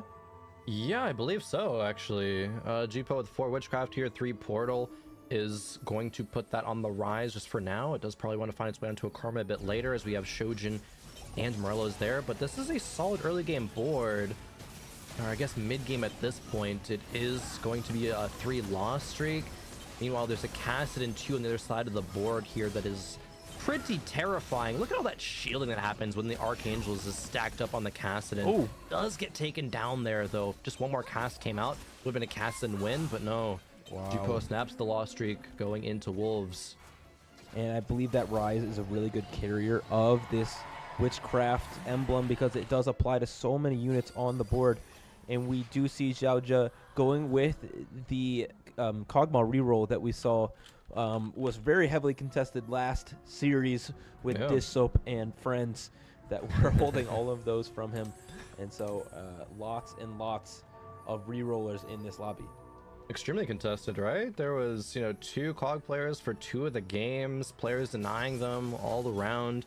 Looks like there's multiple Kassadin players for this game, however. Ice being one of the multi-strikers, having the Rage Blade plus the Bloodthirster. Edge of Night, perhaps the final item there. 2 shop rerolls, that is good. We'll see a lot of roll downs happen across this lobby here, hoping to hit their upgrades, holding Syndras so that other people don't hit, but trying their best to upgrade their board as much as possible to get them set up for late game. Yeah, Ice running down to 30 here, trying to find more Kassadins. Did not find a single one, however, but is maybe going for Hecarim 3. Here we go. Hitting a very early Galio 3, and that's a big Vanguard front line to give Syndra some time, but it's just one copy of Syndra, Sealy. That's what I'm saying. This is when you say in chat, how did I hit Galio 3 before Syndra 2? Yeah. And we know why. It's because everyone else is playing the Syndra unit as well. But Galio 3 is definitely not a bad thing to have on your board. They're just hoping that maybe this Pandora's Bench will roll them what they need.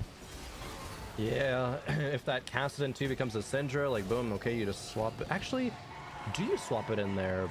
Because then that Syndra wouldn't have any stacks. I guess you really wouldn't. You just want your other ones to roll into it instead, so you can upgrade the unit as opposed to replacing it. Yeah. Ooh, and Radiant. the Prismatic Finale is here. We will have a lot of great options. Call to Chaos is my current favorite. Oh, but Witchcraft Crown gives +2 Witchcraft to this board. They take Call to Chaos, though, and get an incredible amount of gold. So they'll be heading to level 8, getting a lot of gold that they need for this roll down, hitting that Fiora 2 already, just looking for that Karma specifically to cap out this board. Crazy Moving didn't even think about it for that long, right? It's like, oh, Call to Chaos, I'm down with whatever it brings. Oh, a lot of gold? Bet. I'm going to send it right now. So I think that's some of the most like intention I've seen out of a player in kind of, I would say, that like not standard of a situation. And we get some good upgrades coming through here. We get the Fiora 2. Now we get the Callista 2 online as well. Fishbone's on the bench. This is kind of exactly what wanted to happen for Crazy Moving. A lot of gold spent in such a low time. That APM was kind of crazy there. Yeah, it is playing the Callista variant of this composition with that Rage Blade is quite good. The Fishbones is a very good item on this Callista, able to apply more spears across the board as well. And so lots of 2-stars coming through. This should stabilize Crazy Moving for a long time in this game. They exactly knew what they wanted, and I think they got what they were hoping for from that Call to Chaos, which was a ton of gold. Yeah, that was actually perfectly well played by Crazy Moving. This is going to be something that should be in the highlight package for sure at the end of the game, because that rolled down, while not being like super flashy and like a fight win or anything like that, it does dictate Crazy Moving snapping, you know, this loss streak and perhaps going on a big win streak from here on out. Yeah, we see a lot of Syndra 2s coming through. Kitsu is playing that Shapeshifter variant of Syndra, which we don't see as often anymore, but was very dominant on the first couple days of this patch. And so it's very clear that Syndra is still a lot of people's comfort zone. But we have a Rise 2 with Witchcraft Emblem on the other side, but not a lot of other upgrades as this line is contested. Yeah, Jupo over there, Rise 2, some good items on it. Rage Blade, right, stacks when you're casting very, very quickly, so you're able to get up to that second cast very fast. And it's going to be enough for a round win here. Round win coming through. Kitsu taking a big loss here. Looking at the scoreboard on the side heading into this carousel, it is now quite even going down the lobby here. Quite a good spread of each team with different win streaks and lose streaks happening. But Na'Vi having one player on 4 lose streak and another player on a 4 win streak has kind of some direction here in this mid game. Yeah, definitely taking a look at the boards at the bottom of the screen, right? Sung Yup going to be still on those multi-strikers, but only casted in 2, right? Pandora's.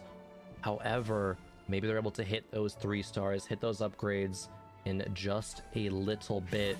Really needs to be considering that. And rolls into a Kog'Maw, but not the Kassadin that he needs. Yeah, but it has a good setup to get that casting that they need, which is uncontested in this lobby. Not something that we've seen a lot for Kassadin so far. We've seen lots and lots of people trying to play it. And has fairly good augments for this as well with the keepers and then the extra resistances from this immovable object, which is one of the highest performing augments in the game right now. Oh yeah, I never hate clicking that. It always feels good. It's like, okay, I'm just gonna be tankier. I don't have to mess up my positioning that much either, right? Because of the extra range on that Randuin's, it does feel very, very good. However, I think the big question is Kassadin 2 strong enough right now? The Syndra is on the Kassadin. Oh, the shields are big though. Shields are massive. The Syndra has been casting a ton, but the shield comes through once again and did not bring the Kassadin down until now. This Syndra 2 now on the other side is showing that it can be quite strong. Kassadin? Nope. A Syndra that we get rolled into. Hey, Syndra 2, that's a good unit, right? No, not for Sung Yup, unfortunately.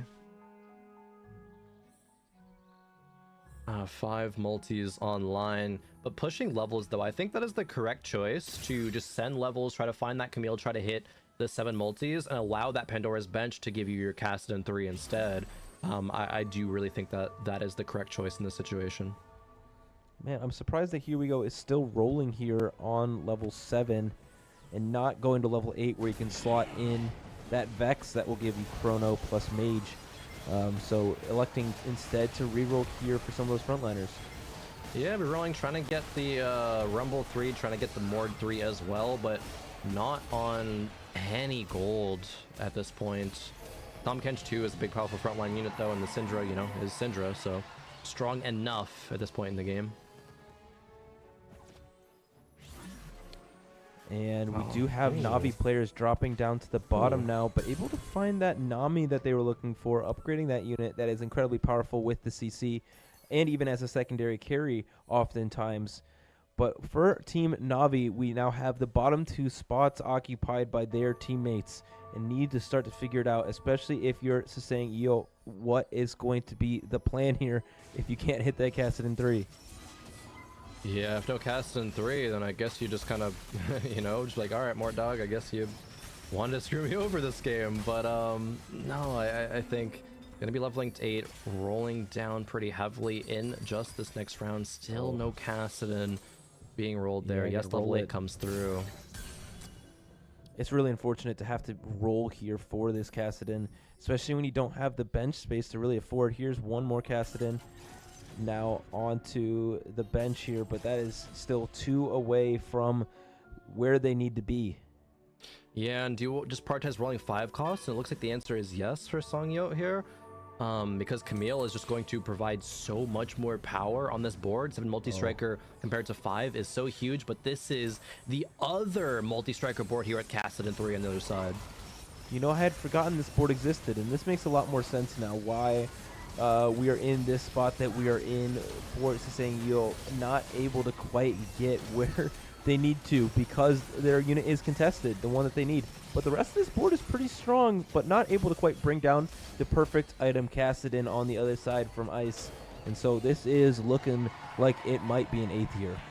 Yeah, it was actually a closer round than I had thought, but yeah, Songyot still needs one of these to roll into a Camille.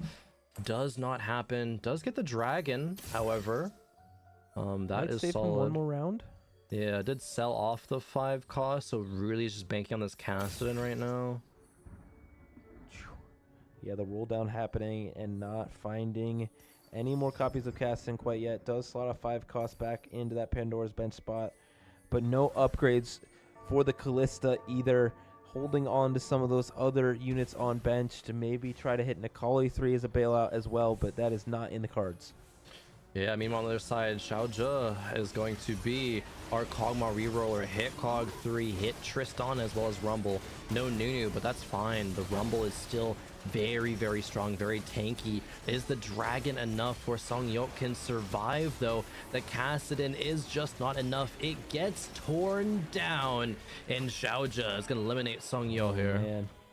Yeah, very clearly, this was just not the game for Songyot. Being contested by Ice, not finding what they're looking for, just is a sad game for them. Yeah, unfortunate there, but Na'Vi does take 8th, but they still have a player with Jippo in first place currently. 8 win streak with this Witchcraft style. We have so many. We actually have 8 Witchcraft online with 2 emblems and had found a Morgana. That is all you need, and this is a very, very strong composition. Yeah, very strong with 8 Witchcraft. The max amount of Witchcraft that you can get on this board. So the max amount of debuffs coming through. And there's a reason they are on this 8 win streak. It's because this board is good. This board is quite powerful. And so we'll see the power on display here. The debuffs going across the front line, shredding them and burning them for a while. But until Rise casts again, it's going to be very difficult to kill anything else. But will now cast and hit onto the back line. And the win streak will continue. Yeah, I feel like I'm saying this a lot of these fights, but that was, you know, again, a lot closer than I expected. The front line didn't quite have as much staying power. Wow, actually, here we go. Gets taken out barely. In 7th. Another Witchcraft on a Karma, too. Wow. Holy moly. That could swing fights. I know somebody else is playing Witchcraft, too. Crazy Moving was. So if Crazy Moving is able to grab that, that could be... Oh, looks like they do not want it. Instead, they're going to go for that BT. Na'Vi needs to recover the bottom of their leaderboard. Crazy Moving, though, is on a 4 win streak at the bottom. But again, Team Falcons is currently up a point. Okay, yeah. If the standings like end as they are right now, right? If Navi get 3 bottom 4s, that will be just an automatic loss. They need one of these players, right, to get into that top 4. Crazy moving on a win streak as well. Look at Yugul rolling it down for the Syndra 3. Not hitting though. Oh, there it is. Oh, there it Syndra is. 3 comes through for Yugul, able now to hopefully turn that into a win streak. Has that Radiant item on board that provides a lot of mana passively alongside of this attack speed that'll continue to ramp up. But that is a Swain 3 on the other side with a 2-star Karma as well with 6 Shapeshifter. Yeah, this is a very, very large Swain. That Swain is massive, and Luden's Karma as well. That's a lot of damage that she is pumping out. There is that Radiant item for Yugul, but yeah, it's just not quite enough. A big loss there for Yugul. Crazy Moving actually took a loss as well. Oh no. Could just be game over in the next round here. Yeah, if both of these participants from Team Navi drop out in the bottom 4, that does mean Team Falcons will take the first round win. But Jipo at the top is giving their best effort to keep them in this game. They have themselves set up to possibly even win this game. Level 8, 57 gold, the only player in this lobby with gold in pocket. But Team Falcons knows what's at stake here. They know they just need to knock out Team Navi. And this could be it here facing the Kassadin 3. 100%. It could be it. Kassadin 3 from Ice. The double treasury on the Jax as well. But wow, the Akali in the back line just makes quick work. That was absolutely disgusting. You see it on his face there. Knowing what is the reality of the situation. Because they have now gone 8th and 6th. They need to go 1st and 3rd, and that will not happen. No. Crazy Moving also out. Yeah, Falcons just takes it. That's already game number 1 here. Oh boy, wow. I expected for that to be a little bit closer, right? Especially with the win streak that Crazy Moving was on for so long, right? Thought that he would be able to break into that kind of top 4 situation, but Zhao Zhe, right, with the Karma reroll, very, very strong. Chitu with a good Syndra board, right? Ice with the multi-strikers and making them work out super, super well. Some great preparation and great execution by this Team Falcons squad here in game number 1. Yeah, I mean, this is a little bit of what we expected. We knew Team Falcons was absolutely dominant. And, you know, Jipo did take a loss there too, so he clearly has some sort of flaws in his board that Team Falcons is looking to even take the top spot in this lobby from Navi here as a little dagger at the end of this. Yeah, I don't think that 8 Witchcraft is unbeatable. And Xiaozhou just hits the Nunu 3 as well to add insult to injury for Fairy. Yeah, Jipo does have that Karma 2 online. Man, this board looks really good. It's just a lack of frontline that's the problem. Yeah, frontline only a Nico 2 with 1 item. Rakan 2 with a temporary Dragon's Claw. As soon as that front line falls, it's just, you know, lights out for the back line. It is strong enough in this round, however. I think you really need that Morgana too, the survivability that Morgana provides, and they have that duplicator on bench as well to get it as soon as they find another copy. But their level 9, 10 gold has not been able to find what they're looking for. Yeah, what a board by Chitsu as well. The recognition of the HP that Shapeshifters does give, and then has the augment, right, that increases the max HP, just flat number and percentage number as well. Really, really strong recognition of how that Swain is pretty much unkillable. Yeah, that really pushed that board into what it is now. Having that 3-star Swain that gets, you know, thousands of HP, especially when it casts, is going to be absolutely massive. And so for Jipo here, trying their best to see if they can pull out a win, but Kitu on a 4-round win streak on the other side. So it will be hard for Jipo to win this game. But this fight's looking pretty good for them as well. This Ryze is doing quite a bit of damage. Actually, the trench coat on the Fiora, they're making all those little Fioras, and then they got to, you know, curse and CC, or curse and CC the backline, who actually made the fight difference there, maybe. Absolutely. Yeah, Kitu's still on that win streak. Ice down to 1 HP. Kitu's starting to feed his Briar some of those treats in order to get even more HP on this board. Yeah, this is crazy. 50 One of my favorite gold things in the about this bank. set is that you can actually kill yourself using that. So just beware. Definitely be wary. There are a couple things you can do that, a couple of charms, as well as that mechanic as well. So, I just love that they keep it instead of just saying like you can't do that. Yeah, I'm just like, okay, if you click that, that's just your bad. At the end of the day, like I can't save you from yourself. It's just I love that the TFT team does have a sense of humor for sure. Oh yeah.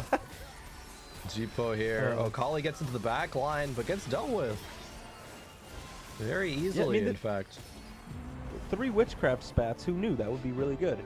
It looks like an excellent board here, but I'm curious to see in the 1v1 who actually will come out on top. And it looks like Ikitsu took a loss. Yeah, took a loss here. 8 HP, single digit. Let's see, nothing super crazy on this carousel. No strong emblems, just that Honeymancer. Jipo going for Hand of Justice. Chita with a Ionic Spark. As we get the dual screen here, what charms are each player going to go for here? For Forger Remover. Yeah, not Kitsu great. had anything of substance here. Maybe we'll go for that Dragon Claw, which will help against this board, but not do too much. No, nothing crazy here, but Declaw Morgana 2 on a Nasus. Ooh, Morgana 2 is a big upgrade for Jipo.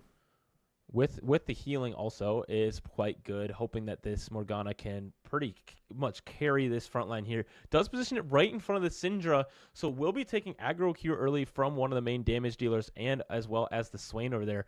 But also the Bats not quite reaching that back line, so not what they're looking for in that regard. But now it's just Swain, Syndra, and Karma versus the world. Everything else has fallen on the other side, and as they ascend, so will Jipo to take that game win, but it will not be enough for Navi here. Will not be able to take game 1 win.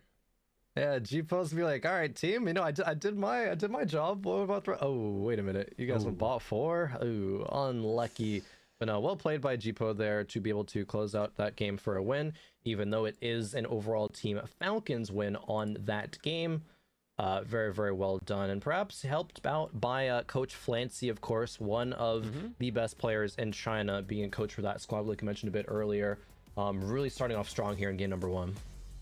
Yeah, we're seeing a lot of the strategy really come through. We're seeing basically 2 kinds of team plans happen. The first or 8th play, which we saw Navi try to play there, wasn't quite able to get that other person into the top 4, or just like the solid middle ground play that we see a lot of the re-rollers playing as if they work well together as a team in that regard. The Team Falcons pulled off excellently there and was able to get them that win. Yeah, definitely. Also, something that I wanted to touch upon is the prioritization of players of a lot of regions, actually, with Pandora's Bench, right? You can make that work out with, going to push levels to 8 and getting your 4 cost, or even when re-rolling 2 costs as well. It's all very good. And as we head over to look at the highlights, seeing some of these important moments from the game, we see our low roller go out in 8th place. They're not able to hit that Cassidon 3 because they were contested, alongside some of these other who we did see. Here we go out in 7th place, which kind of opened the door for Navi. They opened the door for Navi, but they weren't quite able to capitalize. Hugo as well, right? The Akali getting to the back line, I think, was really, really the big detriment in that fight. And that just goes to show you gotta be very wary of your positioning, right? There are back line threats, and Akali is one of them. Fiora, obviously another one that's very heavily played right now too, so gotta be wary of those. Yeah, and we do see some of these final fights coming through here. We see Ice getting eliminated by 8 Witchcraft and the 3 Witchcraft emblems that came with it. And so that did prove to be the strongest comp in this lobby, but not from the strongest team, sadly. So that will be Team Falcons taking the game 1 win and celebrating that they're having a really fun time playing at EWC. Yeah, as soon as they realized they'd won, they're all smiles over there, cheering, having a very, very good time. They're like, okay, we don't need to win this game. It's okay. You can have your lobby win. We got the game win overall. That is enough for us. But Navi looking, focused, looking stressed, right? Just one more loss and you get sent into that lower bracket. We've stressed about how important getting that first match win is when it comes to this format at the EWC. So really gonna be looking to take this series to at least into a game 3. Yeah, and Team Falcons will be taking that first game win and hoping to close it out in 2 games. And we will be back with that second game after this short break to see if they can do so.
You ever wondered how a Hollywood movie is shot? On a Sony. You review it on a Sony. And how do you make that sound epic? You record it on a Sony. Lunch break on a Sony. So why wouldn't you watch it on a Bravia by Sony?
Here we go with game number 2. You see what I did there? Here we go. The player for Team Falcons. Yeah, I was like, wait, what they about them? What about dominated them? in game number 1. Here we go is definitely looking for a comeback here in game number 2 after taking that 7th, but their team was able to clutch it out for him. So no worries from him. Yeah, I'd still be saying here we go about that too. It's like, hey, I go 7th, my team won the game, so that's all I need. That is feeling pretty good still, given that this is a team 4 match, but some dominance out of Team Falcons. Potentially going to be doing it here again. Na'Vi showed a little bit of promise, right? There was Jipo at the end there with a lot of good stuff with that 8 Witchcraft board. It takes, you know, a lot to get there, but as soon as you're presented with those emblems, actually had the Rise carry for the whole entire game, which did seem very, very strong, but you gotta have more moments like that across the whole squad. Yeah, I mean, they need a big comeback there, but they did show that they can win games. right? Like they have the skill in their back pocket in order to cap out boards, in order to compete with some of the best players across all of TFT and from this Chinese team and from Team Falcons, a team that clearly wants to win, has signed some of the best players in the world to try and take that crown for themselves. 100%. I think a squad like Team Falcons would be pretty disappointed if they didn't at least make it into, you know, the finals, let alone win the whole event. I think looking at the caliber of player here, they're aiming obviously just for the top, and anything less than that would be, you know, just not good enough. There's definitely a lot of pressure on these players amongst every single team, because everyone wants to chase that win, right? Wants to chase that first place, but only one team can make it there out of 16, right? We have so many players here, Sealy, so much talent, and Team Falcons and Na'Vi, they're just a little piece of this big picture. Yeah, I mean, the best players across the globe, so many world championship appearances and world championship titles from these teams, including one of the coaches from Team Falcons. And so they are just hoping to continue to ride their momentum and hopefully put the foot on the gas to hopefully get themselves to that quick sweep of the series. Definitely. Got to see what Na'Vi is cooked up to in order to get their match win, but just one game they need first. We got all smiles and thumbs up here for the Falcons squad. Man, this is the clear visual difference of winning game one versus not winning game one. Team Falcons is having a blast, chatting, smiling, thumbs upping. The other team sitting there, chatting quietly, thinking about what they can do better. Yeah. So maybe as we a load little into too game loose here, we're going to see if they can make the comeback. Yeah, definitely. All smiles versus very focused. But of course, once we, you know, now that we're in this game, of course, Team Falcons is going to be all focus. And we'll see what portal they pick at the last second here. Boom, boom. Yep. Going to be Radiant Blessing versus Prismatic Finale. No one wants the Artifact Anvil. In fact, we'll be the Radiant Blessing. Man, this is one of my favorite ones, especially in this team format where you can send someone down to the depths to check what it is. Send them to 40 HP and see what is waiting for them at the Blessing to see how you want to play this game. True. Sometimes, you know, in my games, someone hits 40 HP. I'm like, oh wait, I forgot to scout what the blessing was, right? But I missed it. You got 4 players. Yeah, someone's gonna be gonna know what that blessing is and able to tell the rest of the team. Got a couple of 2-costs here for G-Pope between Ari and that Akali. Akali is a very interesting early game unit if you're itemizing her, right? She can pop off, but sometimes can kind of just like int and troll. So it's a little weird here. Maybe not what players are going to prioritize at the end of the day, but still a consideration. Yeah, I'm wondering if we're gonna see Zoe reroll for one of the first times today. Has 3 out of the 4 of those rerolled units on his board or bench currently, so just needs a bunch of tiers in order for that to be enabled. So we'll get a few more gold and a bow, which is not a tier. So we will see if that is even consideration. Well, nay, Nashers, that's one of the important items. So if this, even if the last item isn't a tier here, I think that still can be a consideration, but also could just be, you know, slam a Nashers for tempo, play around an AP line.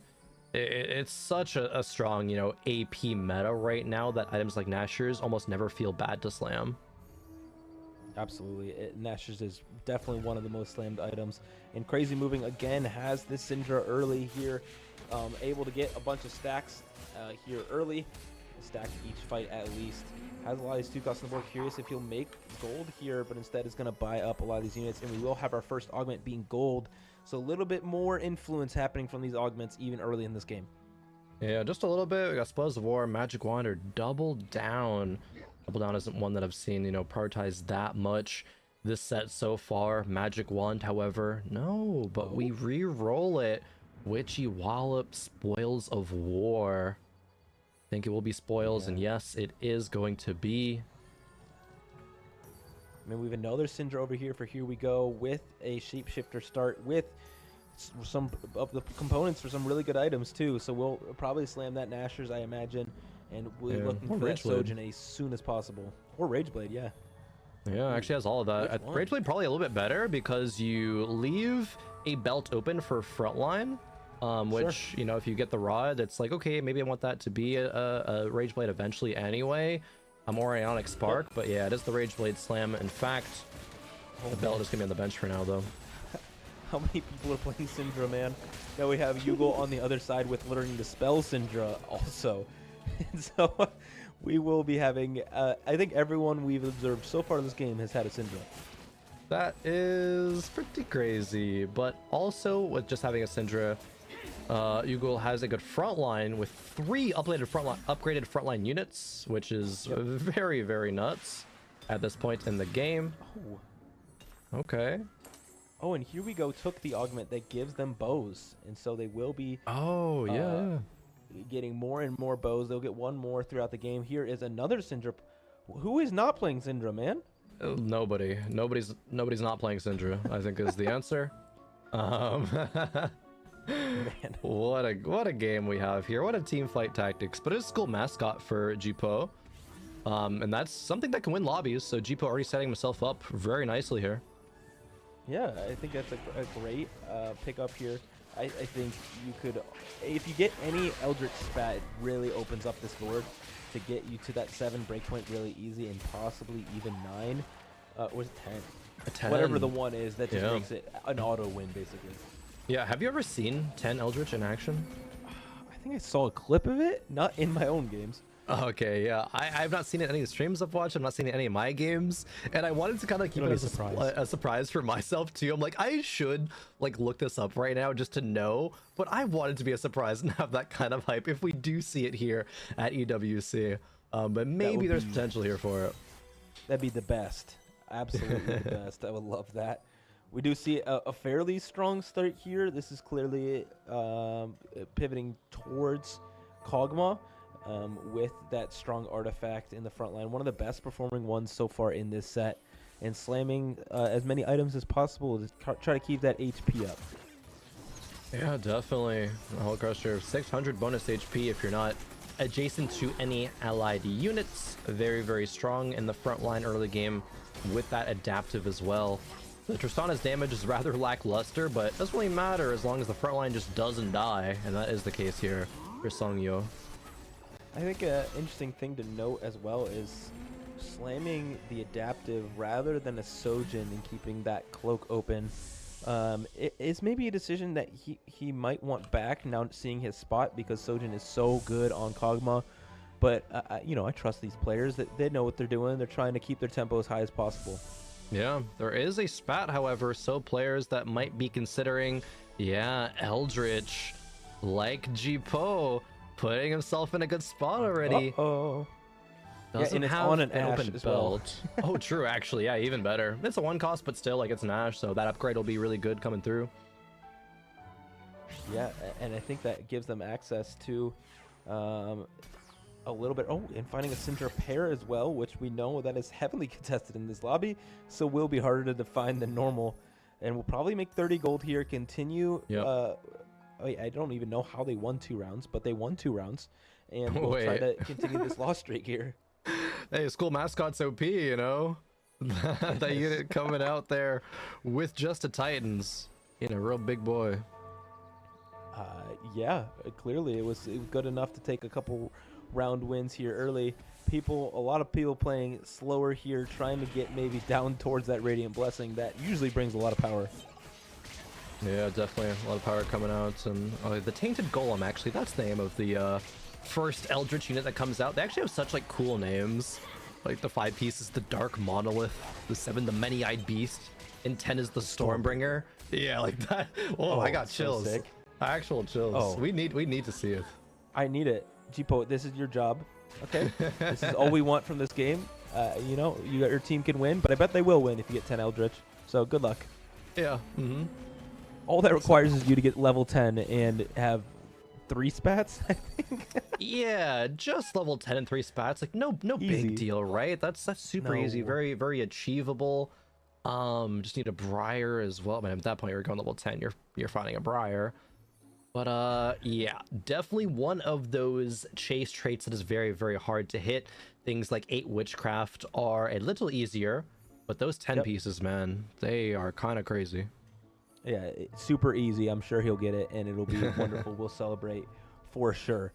But as we're continuing to look through this game, a lot of our win streakers at the top. This will be a continued win streak and a continued loss streak for Team Navi here. So good synergy happening, which is fantastic for them in this game. They really need to ramp up and take some of these top 4 spots away from T-Falcons this game. So good start.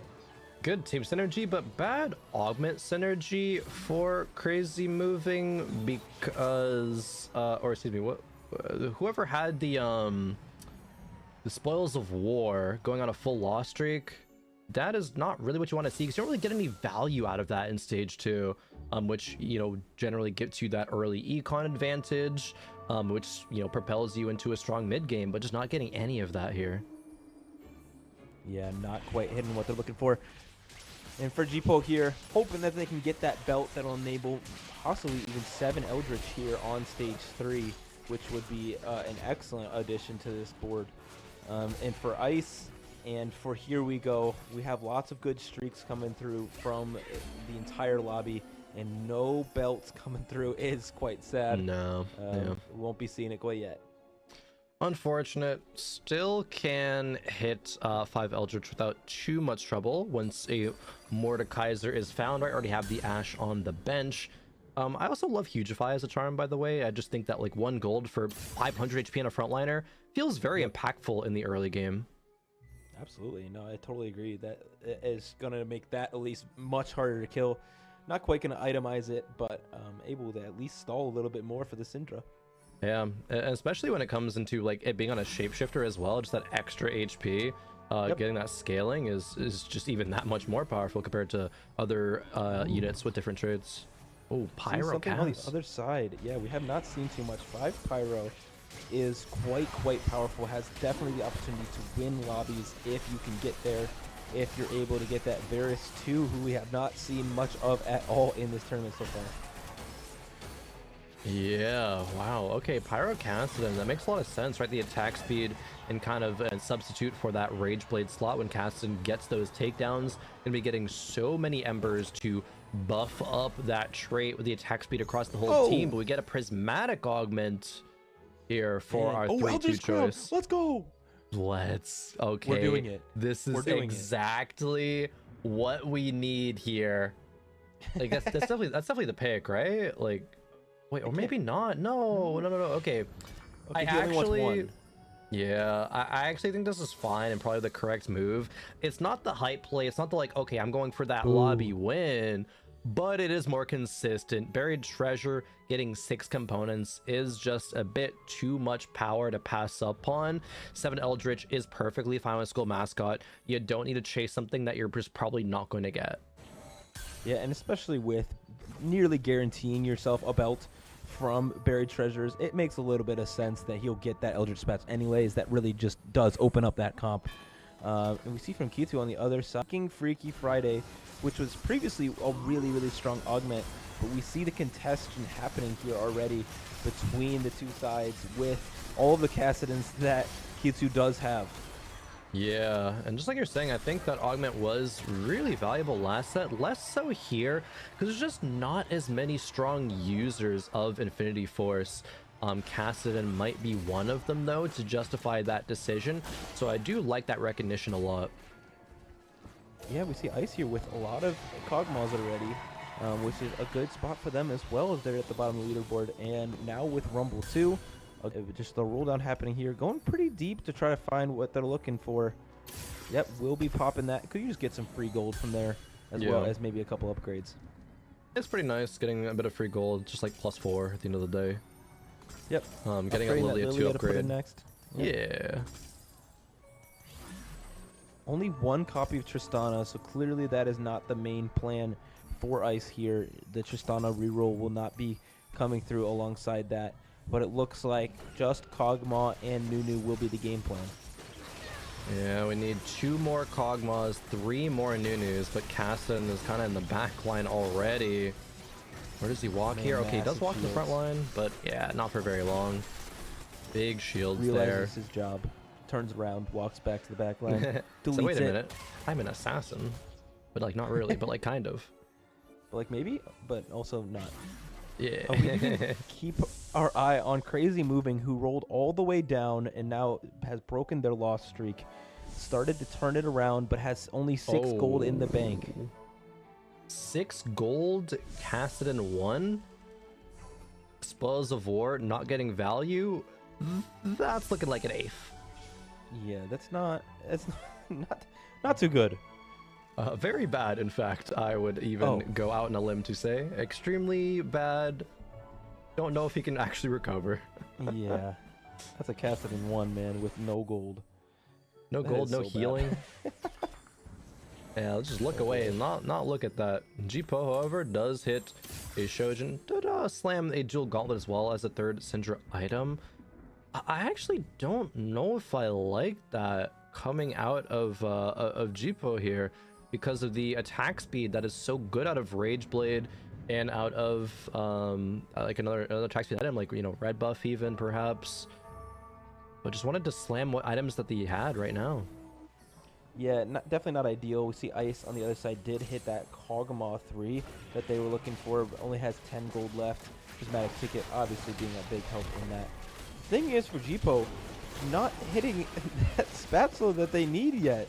They've waited so long in order to get this 5 Eldritch in, have not found the Mordekaiser, have not found the other things that they need, a belt from this buried treasures or anything to give them that spike. I do think with that in mind, Jipo definitely should have at least considered rolling at 3-2 to find a single copy Mordekaiser, because getting the Dark Monolith, right, that 5-piece Eldritch online is much more powerful. Really, really big spike there, but instead going on a 5 loss streak, I don't think that's really what he wanted. Yeah, and it's actually really funny to watch all of Team Falcon's Little Legends show up on a board at the same time. Yeah. Anyway, super random thought. And still no belt from Buried Treasures is so unfortunate. Oh, wait. Huh? Oh, I guess trying to secure the loss streak, but making it a good loss and then helping Syndra stack. I guess I see the value there. Wanting just that gold. Yes. Yeah, I mean, he will probably take the loss here. But because that is a very, very tanky Blitzcrank on the other side that's going to be nearly impossible to kill. Yeah. But it's going to be interesting to see if Jipo can turn it around here in stage 4. I think there's potential. If you hit a Nami, hit a belt, then that game will just turn right around, even winning this round, actually. Wow, okay. Maybe there was just a stronger... No, there's no way it's a stronger board than playing 5. Oh, wow. Okay, it's a Nami. Just ask and you will receive. Okay, and that component's going to be a belt? Okay, damn. I thought I could manifest it, but You're not close. quite. You're close. On the wolves, though, surely. Belt comes through. Yeah. The good news, though, for that loss, though, is that Yogel was also on a loss streak, so does continue that 7 loss streak. And so the gold is in his pocket, not quite in Jipo's. So Jipo gets rewarded with that good shop. Now has 5 Eldritch in, and away 2 from that orb. -1 and gold. No belt. Wait, no belt? All right, more dog. No belt. Still no Dude, belt. what is happening?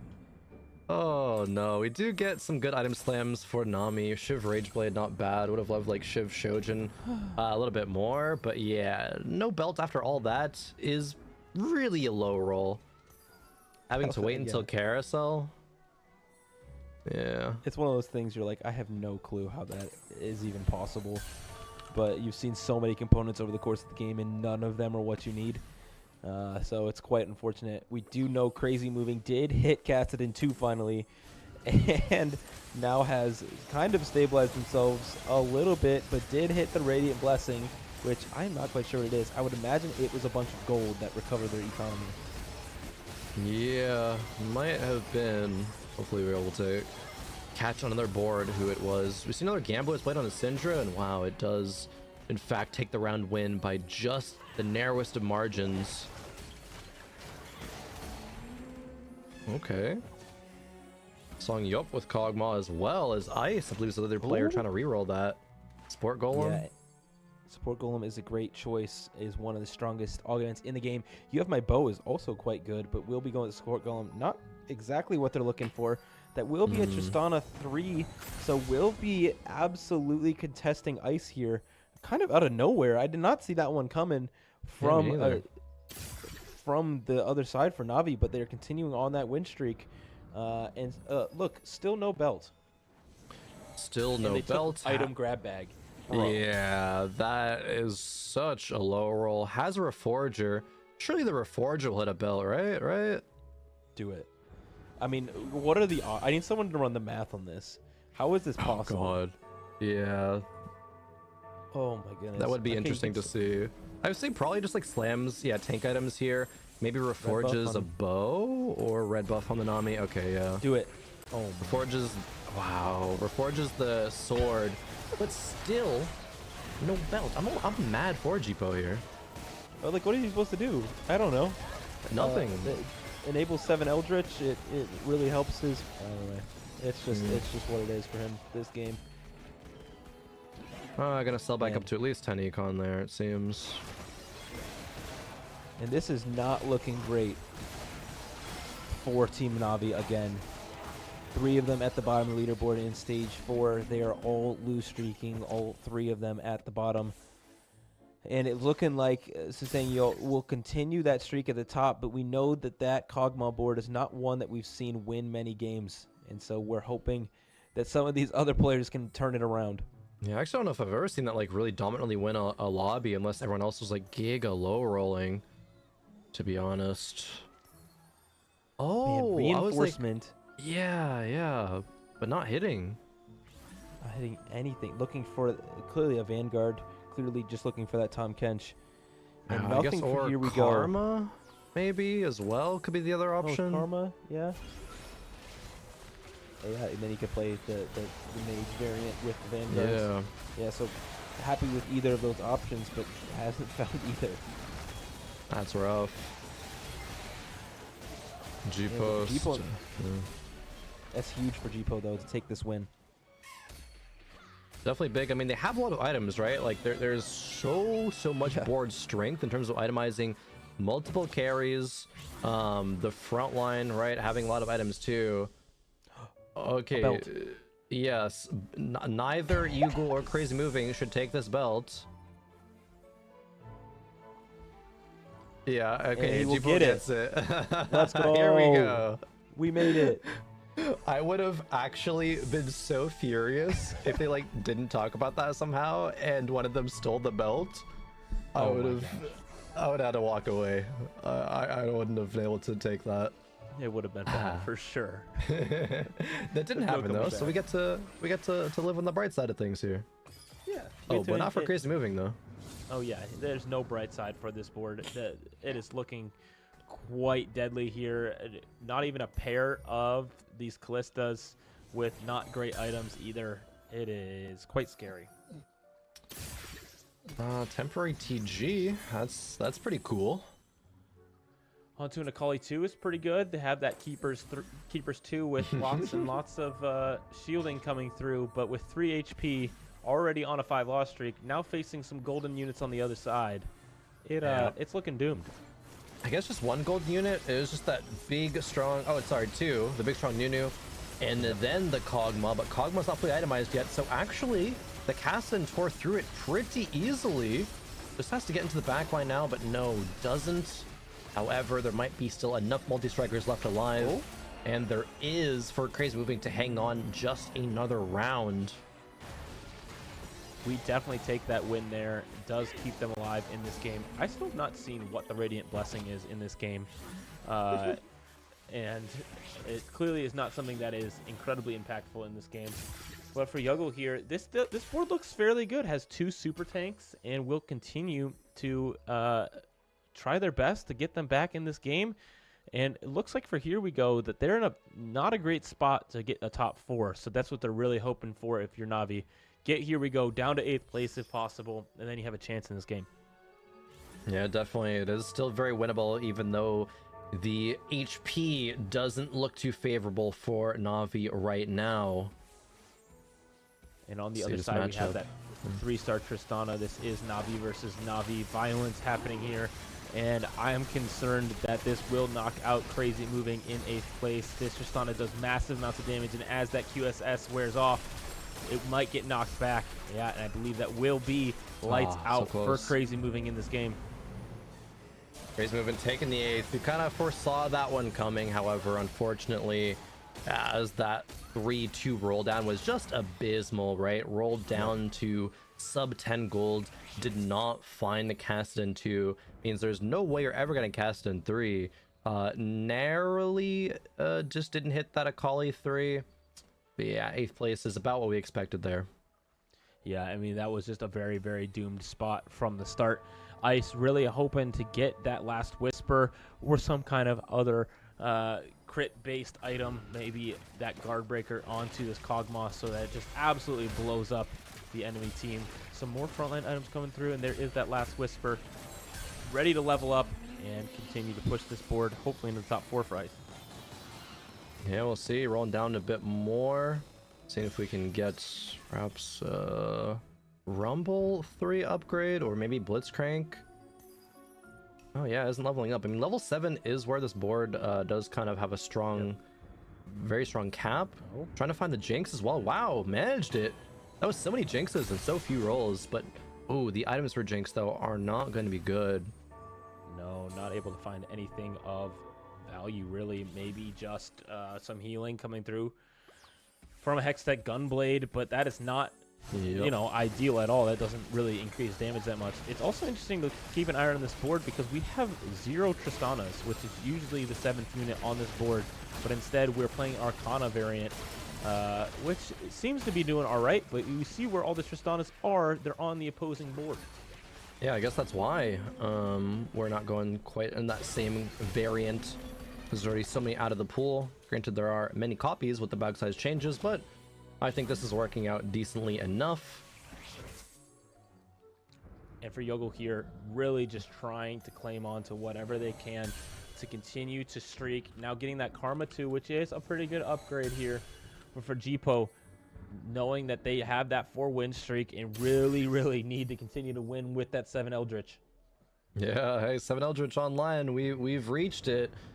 We have 6 Syndras total, a pair of Karmas, pair of Namis as well. Jipo could have rolled here more, but thinks perhaps that they're strong enough to regain some of that econ.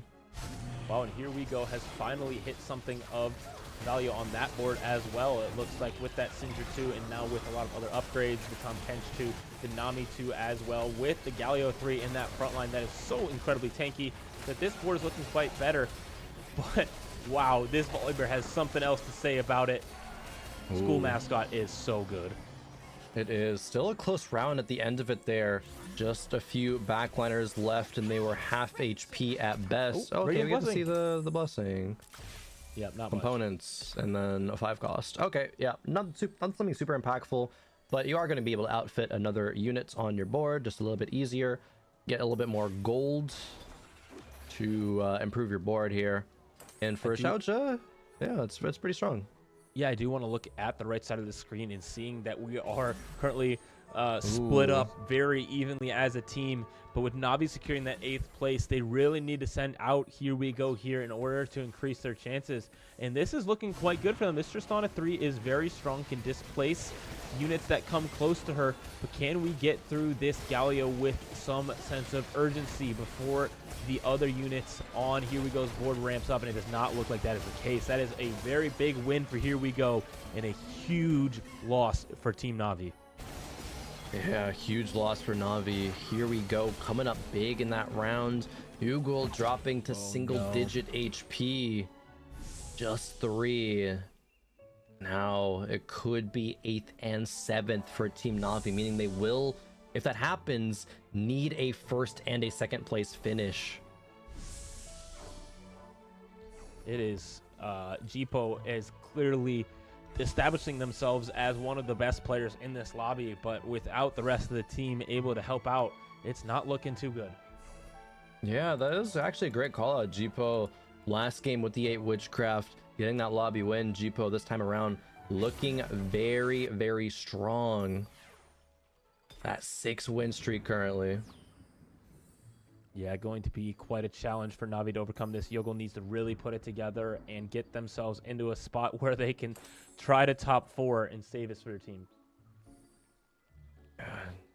Definitely. The front line, very, very good. That Radiant Steadfast Heart for Tom Kench, the 4 Vanguards online. The upgrades in the back line, not the best items, however, for the Karma and the Syndra. Some last-second swaps, though, is going to be enough because this is such a strong Kog'Maw board. Yeah, now with that Blitzcrank 3 as well, and 1 off that Rumble 3, this board is not done getting stronger. The Kog'Maw trying its best with perfect items to get through that front line and will get through the Tom Kench eventually. But now the Syndra onto some of the rest of this front line, but there's just too many big health bars to get through. Yeah, way too many. Yugo gonna be going out here, but is it lower than Here We Go? Because Here We Go dropped as well. Oh. Yes, it is CLE, and I'm not sure that Na'Vi is gonna be able to bring this one back with Seongyo on a 4-loss streak. This board is just not looking powerful enough. We have a few more rolls to go. We get a good charm there with that 2-second stun on everybody, but still on a Tom Kench 1, still on a Karma 1, Nami 1, Xerath 1. I don't think this is gonna be enough. And they have to go 1-2 in order to bring it back and win this game, and that was looking like an impossible task, especially with boards like Xiaogu's board that is level 9 and looking to continue to get stronger, using their HP that they have left in order to improve this board, but also getting through any of these re-rollers that are having that problem. Jipo may pull out that top spot once again, but it does not matter because Seongyo is out in bot 4 also. Oh no, Seongyo is out, and that will do it for Team Falcons in this series. Gonna be claiming the win there. Hard fought by Na'Vi, and for, you know, Jipo specifically, the rest of the team definitely has to get it together for that lose bracket run. Yeah, we see smiles and laughs as well from Team Falcons. They're feeling good. They know they claimed the victory. As they should. This is the dominating performance that we kind of expected from them. I would like to call out that Here We Go, who is probably one of the favorites on this Chinese team, was the only member of his team that bought 4 and did do it twice. And so I'm sure that they're giving him a little bit of a hard time over there, saying, bro, come on, you're so heavy. Let's go. He's like, no, I griefed them. I was holding units. No, I trust, I swear. Teamwork, I don't know about that one. Yeah, teamwork. It's team game here. Helping them out for sure. And bad news is that Jipo did take a loss also, and so has now shown that they can't just keep winning throughout the game, but that this mascot isn't quite strong enough to streak them all the way through. Yeah, the mascot can't cheer that hard enough, unfortunately. Although it is big and it looks very strong. See if it wins actually against this matchup here. I'm very curious. That's a huge entrance there. A lot of CUC. Gonna be on the back line here soon. Yeah, I think it's a Jipo win in this fight. Yeah, that's a lot of CC coming through with the Nami wave right after the entrance of the mascot as well. Ice will drop out in 4th place here. There's a lot of damage.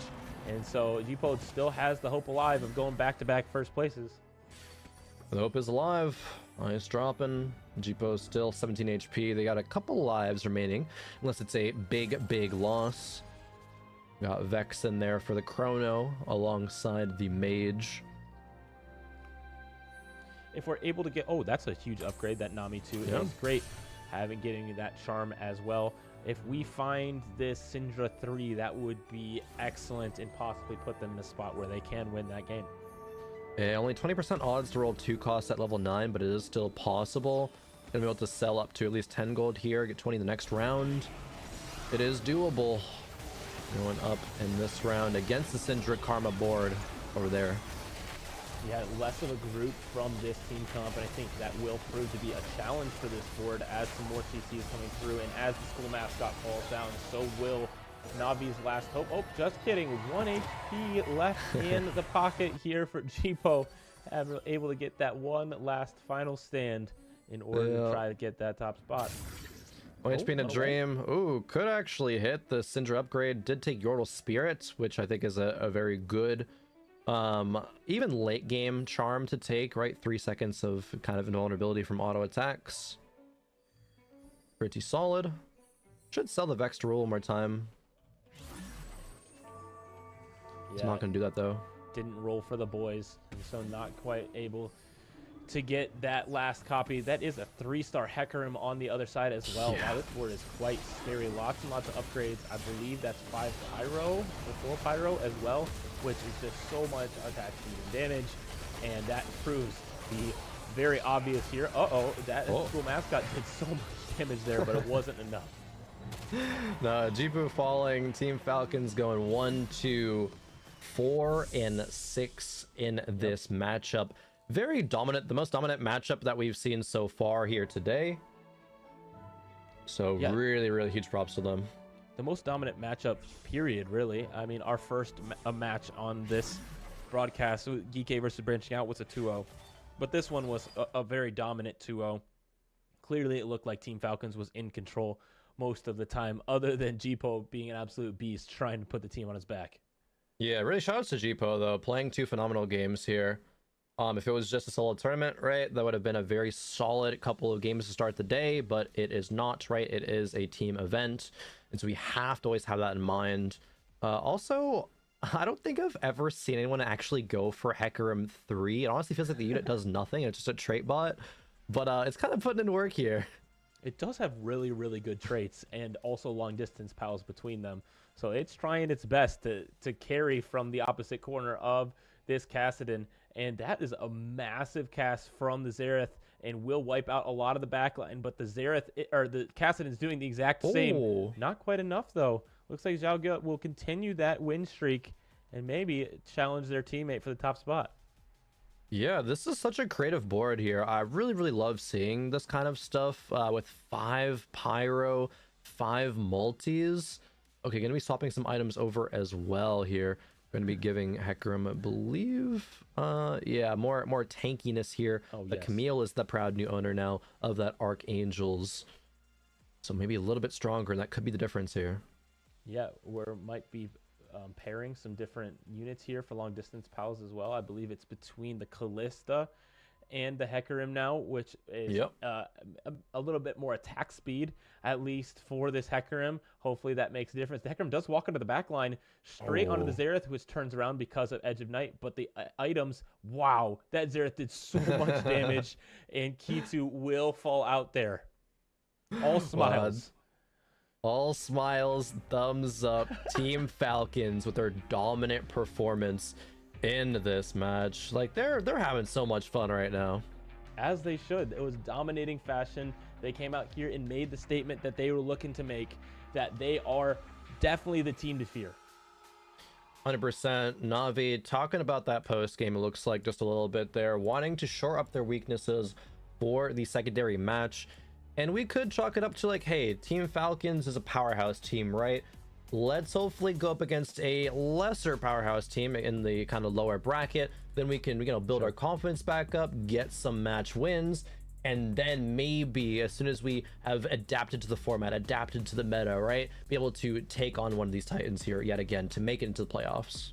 Yeah, that's definitely their hope. They need something like that in order to get back into the game, and they didn't do anything terribly wrong there, right? Like we had some great things happening. Jipo was clearly playing a great game, and as we look at some of our highlights here, we see that it just didn't quite work out for them. They weren't able to hit the boards they were looking for.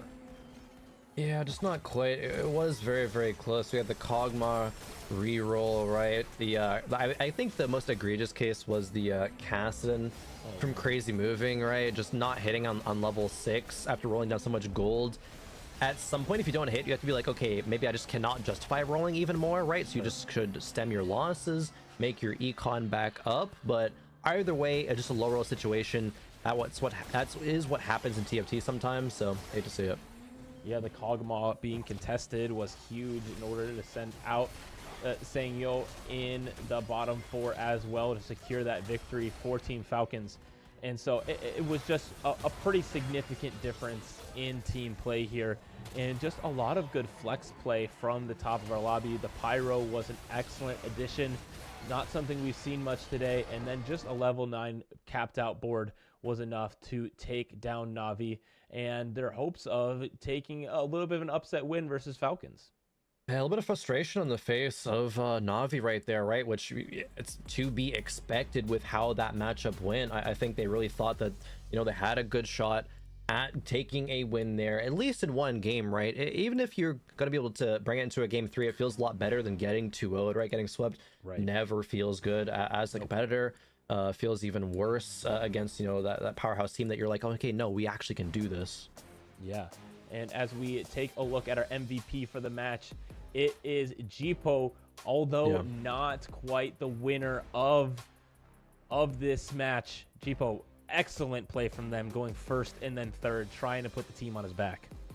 100%. I agree with this. I don't know who's deciding this MVP stuff or, like, you know, what the criteria is, but it has my +1 vote for Jipu there.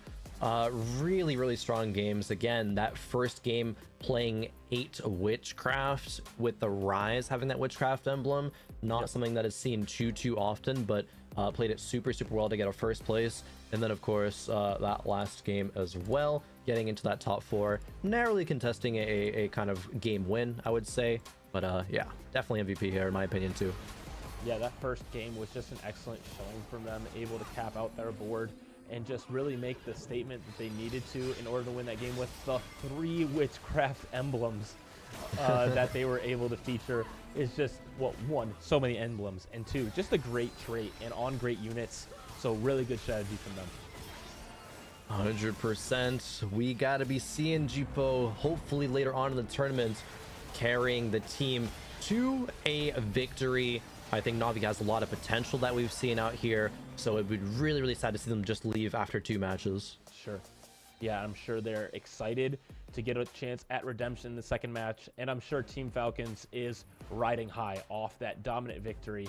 And I know they're excited to continue on, and they are the team that is currently leading the club championship, and I'm sure that many of their teammates across the organization are excited about that possibility of continuing to continue their winning ways.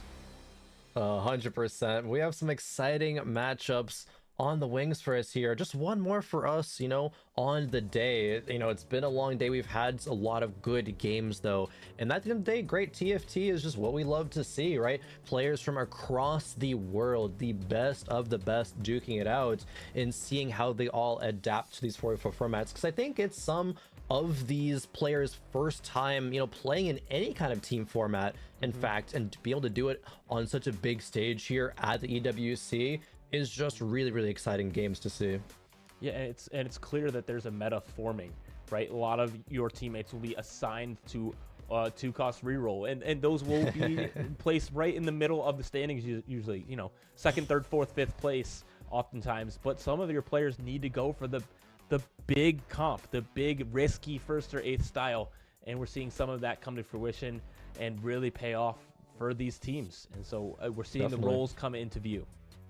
Yeah, especially for that like reroll style of play, the Kog'Maw specifically, we have not seen a Kog'Maw yet without it being contested by one player from the other team, right? There's always someone's like, oh, you're running Cog? No, okay, I'm running Cog too.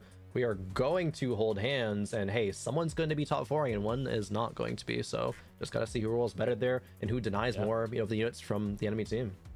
And it will be really interesting to continue to follow along with these matches here on the B stream. We're so excited to have now 3 winners moving on, and we're excited to approach our 4th matchup, and this is between Twisted Minds and MSJ, which are 2 powerhouse teams also. So we will take a quick break and we'll be back with that matchup here shortly.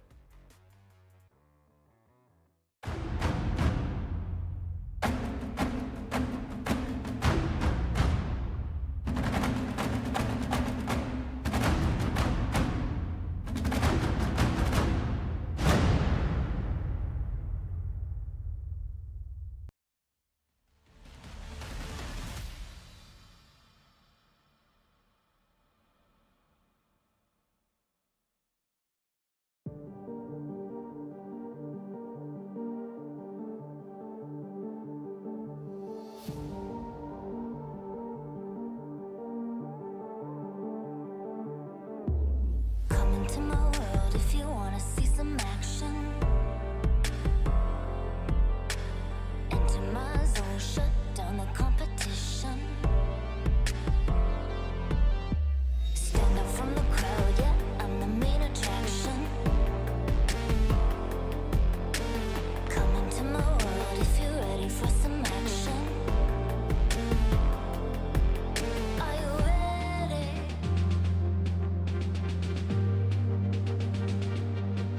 Are you ready?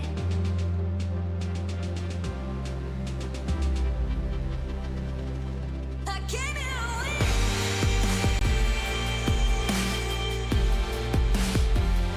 I'll never give in.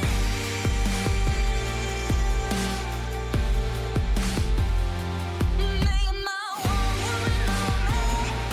Only one woman on me. Only one woman on me. Only one woman on me. One woman on me.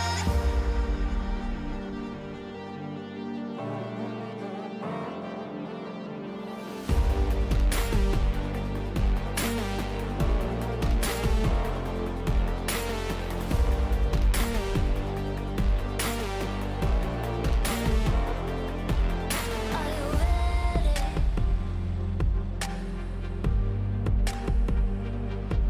Are you ready?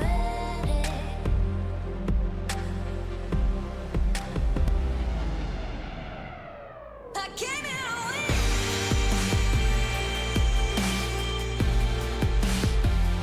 I'll never give in.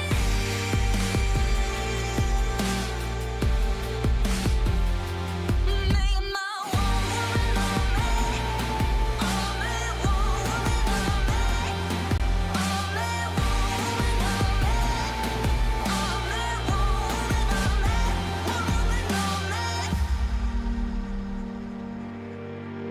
Only one woman on me. Only one woman on me. Only one woman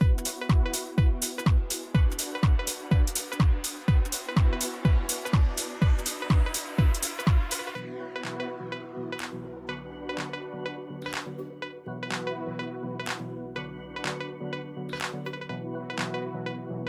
One woman on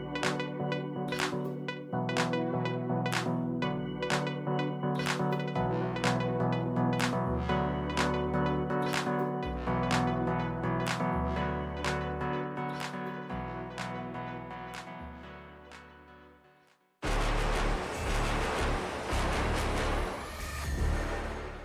Hi everyone, I'm Clement. I'm here with Hwanmin from Twisted Minds to play blind ranking of the TFT seasons. Hwanmin, are you ready? Ready? All right. I'm going to draw the first one. And the first season we're gonna ask Hwanmin to rank is gonna be, ooh, season 7. 这个要给我打的话，可能在我心目中他能打到2分。2分。对。And the next season we would like Hwanmin to rank. It's gonna be the. 这是第一个赛季吗？Season 2. 4. 4? Okay. Next season we would like Hwanmin to take a look at. It's going to be Teamfight Tactics Galaxy Season 3. 我希望接下来不会抽到第4赛季，这个赛季我能给到 1. 1? Okay. Moving on to the next season, we're gonna have Inkborn Fables Season 11.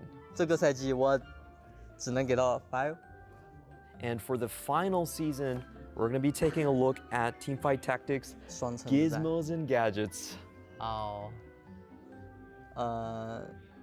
我只剩 3. Thanks to Huan Mian for sharing his thoughts on all of the seasons of TFT. This has been Clement, and we're going to be seeing you on the main stage for Esports World Cup.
Have you got what it takes to get to the top? It doesn't matter how high you climb. To reach the top, even the biggest champ needs a break. So you can recharge, dive back in, and dominate.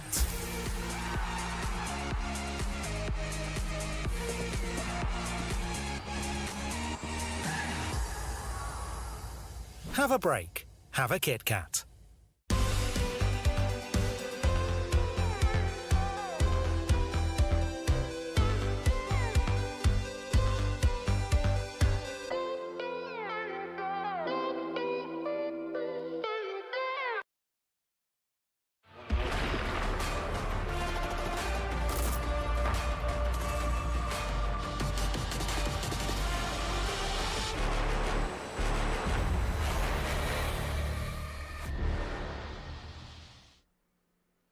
If you thought we were done with excellent TFT action with some of the best players around the globe, you're mistaken.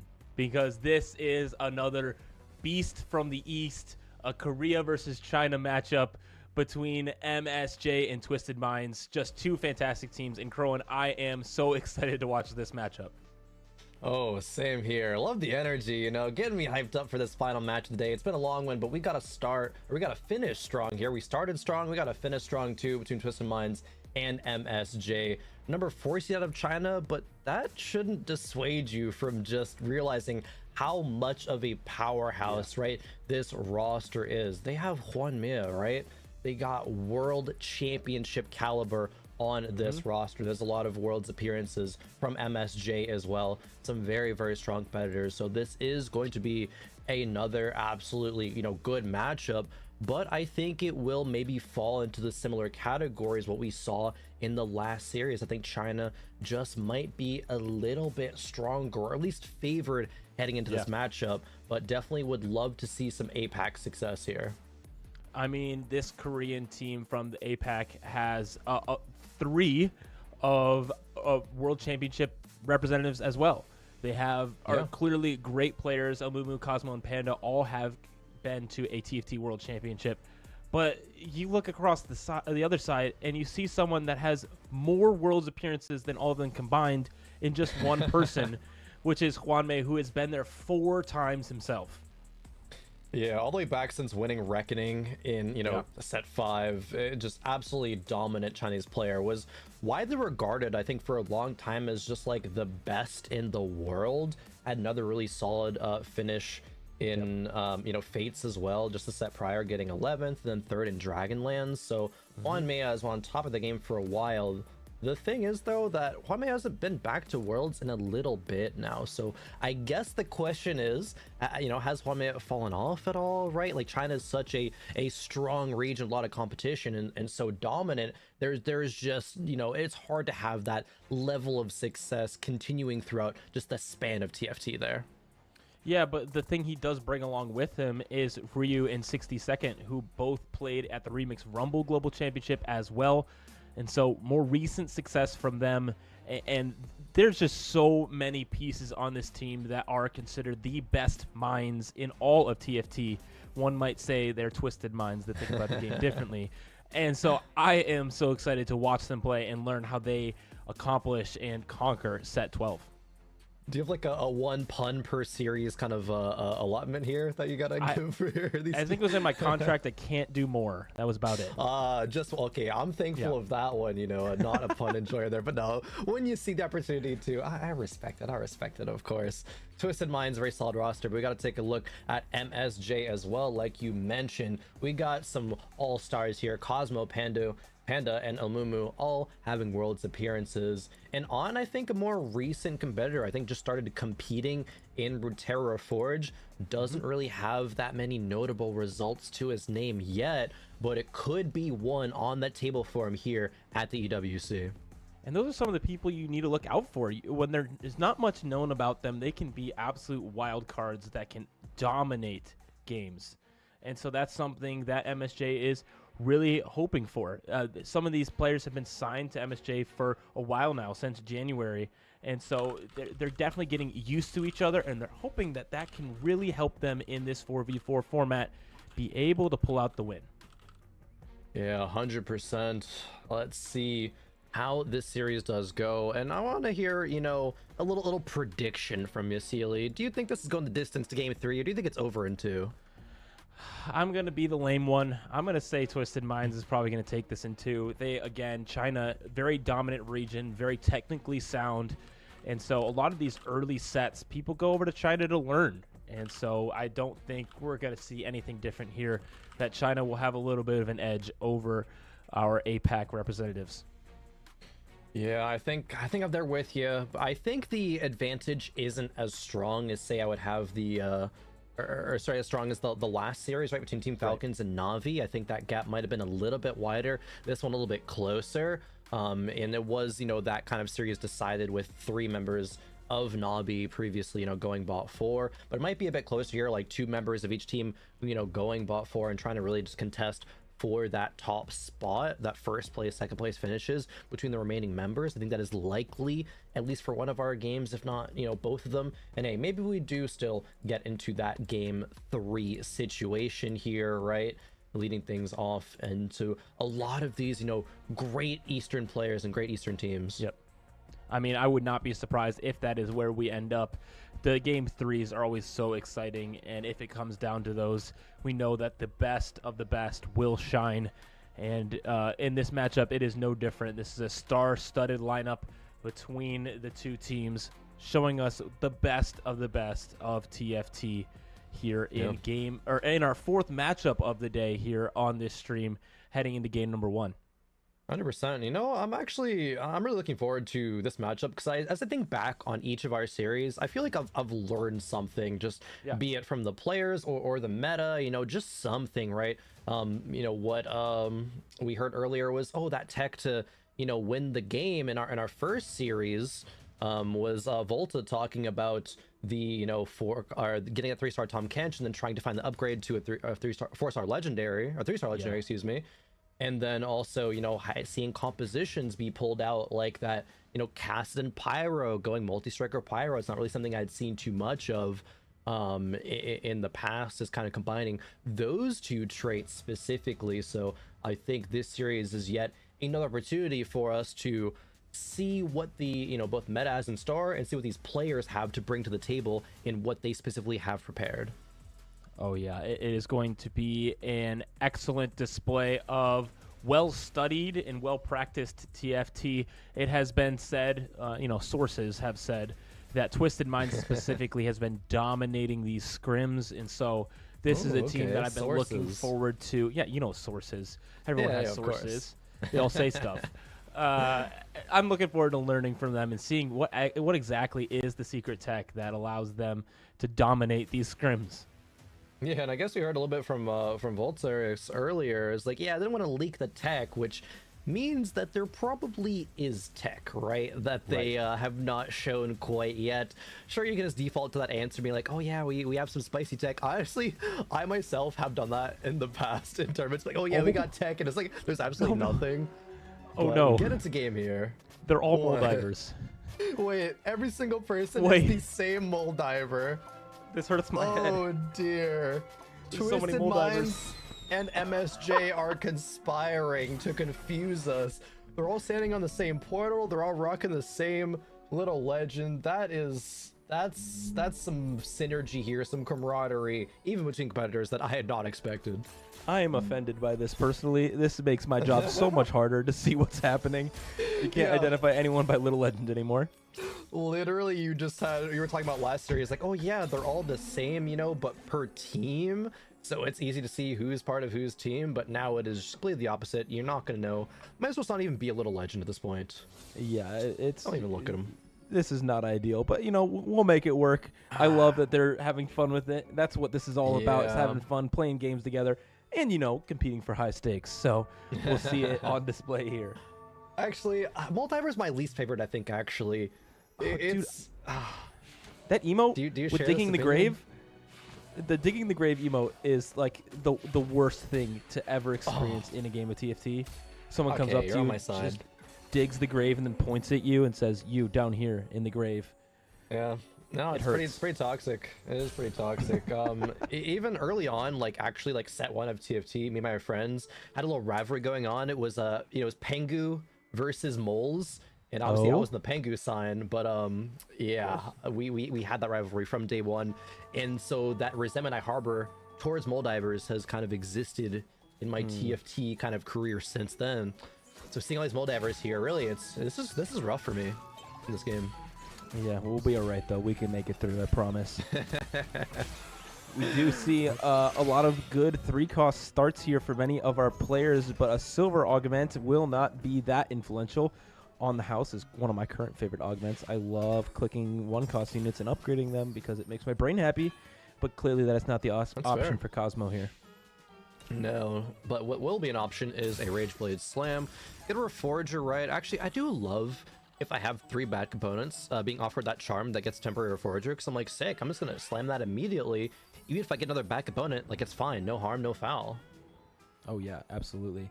And I think Cosmo definitely is wanting to have a Syndra here early, but not able to get it on board yet. No stacking possible quite yet. But with that pair of Mordekaisers, it's a pretty good spot with these items too. Yeah, a pair of Mordekaisers is a lot of gold in the early game, and we have an early Frost opener from Panda. We saw some Vertical Frost one time earlier and a little bit of Frost in the early game, so I'm definitely excited to see kind of how this composition can go. One of the times we saw it, it did have a 5-win streak in the early game. Yeah, it seems quite strong in the early, alongside Eldritch and Portal that are pretty strong 3 traits early, just giving a little bit extra power, some oftentimes units and damage. And so a lot of what people are looking to base their comp around if they're not going for some kind of scaling, or maybe even an open fort like Snowy has 20 gold and 26 gold now and on that loss streak. Yeah. Hey, these are a few good components there for El Mumu with that Syndra opener, already having Shojins and a bow. 62nd, perhaps, with that team building, going for multi-strikers line. Has not great components. The tier not going to be fantastic, but Cloak is still very good. Can go into either Quicksilver or Bloodthirster. Really going to want Bloodthirster first, however. Yeah, it looks like this is what they're going to commit to, especially with those lesser duplicators joining the fight throughout the game here for 60 seconds. This is a very aggressive strategy, committing to something early, but probably is a part of their game plan. This is what they have in mind. They're going to 60 second, may be more comfortable with this composition. They probably want to play around these 2-cost rerolls that we've seen succeed all day. One casting, you know, it's like, oh, me multi, no scout, no pivot / deafen, right? But has the econ to, you know, be able to make that work. Juan Mia also setting himself up for potential 2-cost reroll with that Kog'Maw. Shojin already slammed, and the pumping up as well, I think, is a great augment to supplement that power. Absolutely. This is a pretty good start for Juanmei, claiming that route early has seemed to sometimes lead to success and sometimes lead to I'm going to contest you now. And so clearly taking that stake early, Juanmei on the other side. Yeah, Juanmei with the Kog'Maw, but Portal might be strong enough right now. There isn't really that much power here. The Thieves Glove's going to be on the bench, right? Not wanting to be too strong as to give Juanmei, you know, too big of a loss. Especially considering Ryu was level 5, right? That's a very aggressive level. Being able to still be on 10 gold there is very, very strong. Econ, of course, we see on the right-hand side on actually at 40 gold already, leading into the Stage 2 Carousel. That's crazy. Yeah, a big gold start for all of our players. We do have a spatula on Carousel, so definitely want to keep an eye on that. See if anyone's going to go for these crazy high caps with these verticals. No one really wanting it yet, so just still sitting there on a Syndra, which is a very highly desired unit, into last round pick. It will go. And Ryu is going to grab it. Panda wanted it too, but not able to get that. And it looks like On is shaping up for a Kog'Maw reroll, right? They have Kog, they have Nunu, they have Rumble as well, so it will indeed be contested yet again. Every single time Kog'Maw pops up, it's contested. Celia, I think that will be the theme of this weekend. This comp is so cursed, it seems. Like, everyone is playing it all the time, but it's always just two people directly contesting one another. And I'm curious if Snowy and On are both full open fort here, because they changed those rules. Yeah, Snowy had 3 units, I believe, on that little snapshot of boards on the carousel. Okay. So it was like essentially open forwarding without actually just keeping some units, but they were keeping the Honeymancer units, I believe, as well. So we could even be seeing a 3rd Kog'Maw player. Oh no. That would be crazy. Yeah, I don't think that would be correct by any means.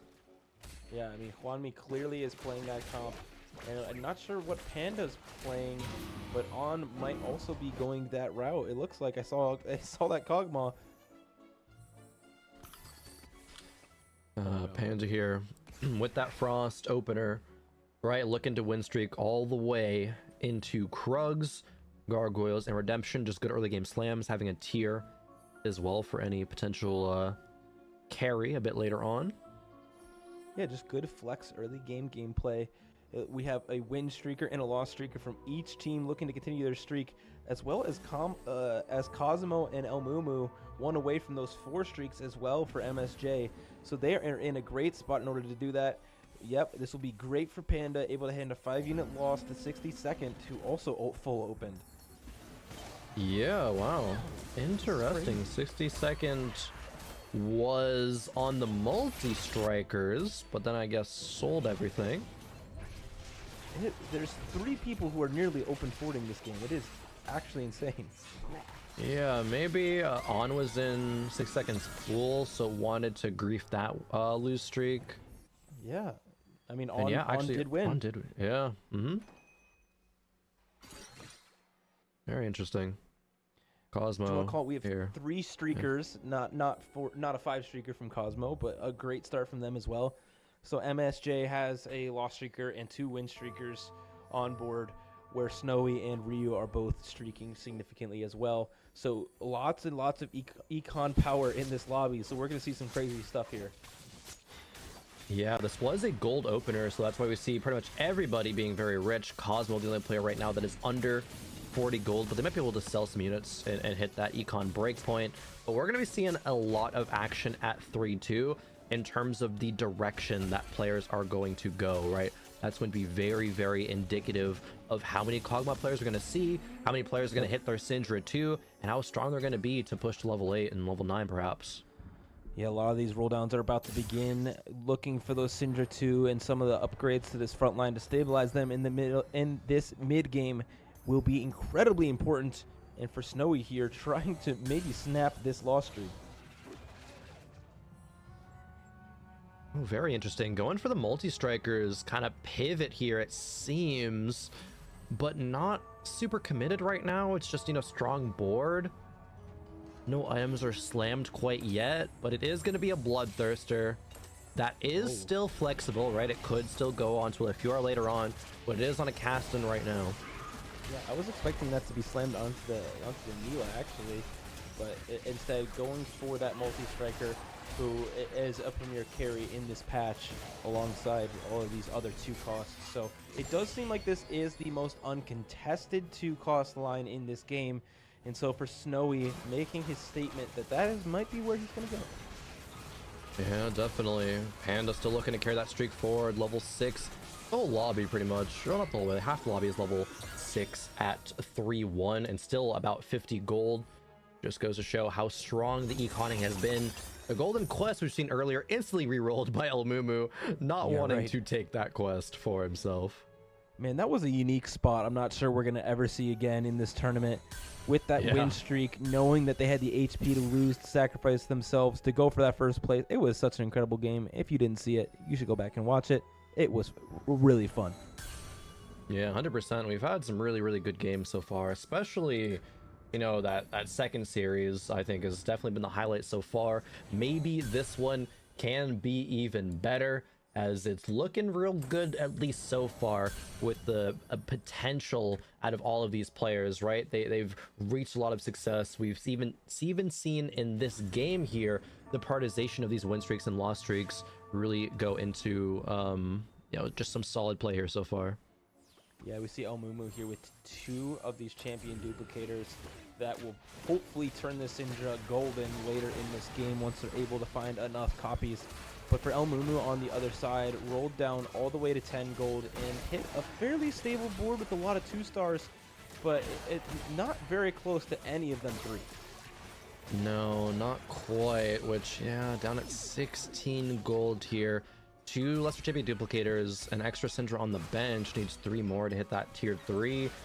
But with Syndra, right, I think prioritizing Syndra 3 super early is not going to be as, you know, successful for these Syndra players, right? Hitting Syndra 2 is often just good enough. You want your frontline upgrades, and then you want to keep going, but there's another duplicator here.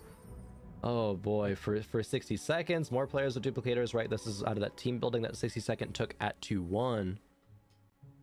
Yeah, hasn't used either of them, so basically is down a silver augment right now, which is a lot of power to be without on your board. But with that strong Vanguard frontline, obviously only 1 upgrade being that Galio, I would be tempted to Nico this Galio and really stabilize yourself. But clearly he looks around and sees kind of where he's at, knowing that he won't lose too much health.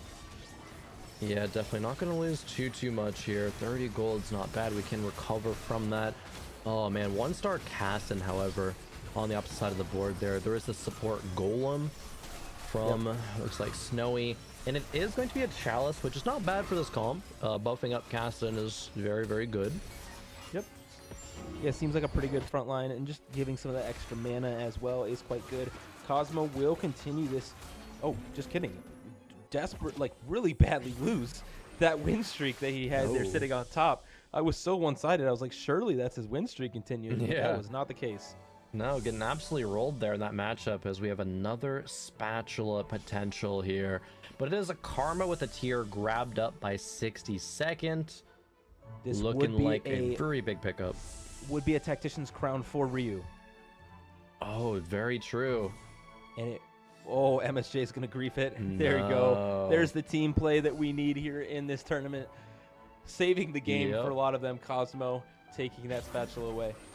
Absolutely, they know that. Okay, yeah, Cosmo, the time this gets to your pick, you're gonna be closer to that spat. That's all you. Deny it, please. Cosmo's like, all right, I got you. Man. Rolling down, finding a lot of Cogmos. Definitely unfortunate for Cosmo though, having to use his resources rather than their teammates using their resources on getting that spatula. So it is obviously a very important part of this game. Cosmo though does have the most gold in the game by a lot, 69 gold in the bank here, level 7, so they are doing quite well. And I believe they have Mogul's Mail, which has been one of the strongest artifacts here early in the set, especially for Econ Generation. Yeah, that's crazy. Level 7 on 3-5 still with about 70 gold. Like that is a ton. So super strong there. We're gonna see Cosmo probably go level 8 at 4-1. Roll it down, find a very strong board before most players are going to be, you know, hitting that at 4-2 most likely. And this fight will be fairly decisive towards the Syndra. That Mordekaiser 2 was quite influential in winning that fight, and now they have 5 Syndras, so they're 2 Syndras off that Syndra 3. Oh. Now 1 Syndra off. One more. Because of this Okay. duplicator, and they're going to roll before everyone else to see if they can secure it. Yeah, sending it right now. Probably gonna send it to 0. Man, it's the last fight of stage 3, though. You want some gold in the bank. They only need 1 more copy, so they might just wait it out. Yeah, I think it was correct to wait it out. I thought 60-second might be tempted there, but no, this is good. They're also potentially looking for Galio 3 as well. So even when you hit one more Syndra, it might be like, oh, I want another copy of Galio, then maybe I'll hit another Syndra, then I can get both of them to that tier 3 point. Yeah, would be an excellent spike if they can get there. The Mogul's Mail, though, is stacking up on that Wukong, too, so this is a very strong front line, and that will generate lots and lots of gold also, as every 6 seconds it shoots out 1 more gold for on here. Quite powerful. Wukong never dies, man. It's actually such a good unit, as specifically this part of the game. The mid game, Wukong absolutely thrives as long as he's upgraded, and yeah, we're on super powerful. Yeah, it absolutely is, and really close on that board that we just left to that Kog'Maw 3 as well. Many of our players looking to roll down on 4-1 for those very large upgrades that they desperately need, and so we will see if they're able to secure that here right after this neutral round. Yeah, Juan Mia still on the Cog as well. Only on 4 copies though. 5 Nunus, still 40 gold, not bad. A lot of good items here too, potentially for that front line. Maybe a Jinx. Actually getting another Jinx there from an orb. And here comes some of the roll downs that are going to happen. 58 gold, the roll down on level 8 here for Cosmo. Waiting a second to think about the items before knowing what units to grab. Grabbing because there was potential for Rise too, but skip the Rise too. Yeah, we'll be going for more of a Preserver route, it looks like. Something that's a little bit more flex. Wow, that Xerath is huge. You can definitely play around that in Stage 4, even at Xerath 1, but does end up selling that unit in order to go for this multi-striker flex route. Yeah, multi-striker flex we've seen earlier on, but not to too much success. Cosmo is kind of very healthy still in this game. Did have very high tempo in terms of just that board strength, but after that roll down has not really improved the spot that much, I would say, comparably to how much gold was spent. Yeah, not too much improvement, but a lot of that gold is invested on that bench, right? It still has lots of pairs to work through. We do have a Syndra 3 that came through. I can't remember see exactly who that is, but we have a Prismatic to finish out our game. All right, Prismatic, roll the dice, Encounter Crown, new recruit option so far. The middle option was re-rolled instantaneously. Roll the dice also re-rolled. New recruit never feels bad, but we'll go with that Encounter Crown, so might be playing towards that for Encounter, but also for that extra Syndra to make Syndra 3 right now. I wonder how much of that decision was really just for, the extra Syndra and the item that comes along with it, right? Getting that jeweled gauntlet, as we actually see another player be tempted by that, but no, Mumu already has the Syndra 3, doesn't need the extra copy. Man, Goes this griefing that new recruit as well. go so far sometimes with these 6 Cassidans just sitting on this bench here. You know, spending gold on that while you're on level 6 just to grief some other players is crazy to me, and just the unique aspects of this 4v4 format. Yeah, definitely, Snowy. You know, if you're playing multi-strikers and one of 2 conditions, right? Either you hit cast in 3 pretty early and you're really strong, or you push levels and you hit 7 multi-striker very early and then you're strong. But if you hit neither of those, it's probably a bot 4. Yeah, no early-ish. I mean, it's 4-2 at this point. Like, hitting now would be really late, and it doesn't even seem like they're going to go for it because, you know, they see how many cast-ins are gone. Yeah, definitely. It's just going to be grief to kind of send your gold into the void at that point. I think correctly recognizing that they are being griefed and responding accordingly, as we get a little look at all the augment choices there on the left. Yeah, Mumu being able to run a +1 unit. Yeah, +1 unit for the Mumu. The Ryu did take Pyro +1, which we're now going to see on the other side here, which has been something that we've seen have a lot of power if you can get to 5 Pyro. And with +2 Pyro, assuredly they are there with that Varus 2. With now this carry dragon in the back, which is Smolder. Very fun animations, often walking to its death like it just did. But is quite powerful if you can get to 2-star and with the right items. Yeah, the Varus won't be able to cast again, unfortunately, but Ryu did make good use out of that spat, even though the Tactician's Crown was denied. 5 Pyro is still very strong, and especially on a Smolder, that is where it can have its some of its highest cap. We'll see some of these really important units and items come through here to really round out these compositions, to set them up well for stage 5.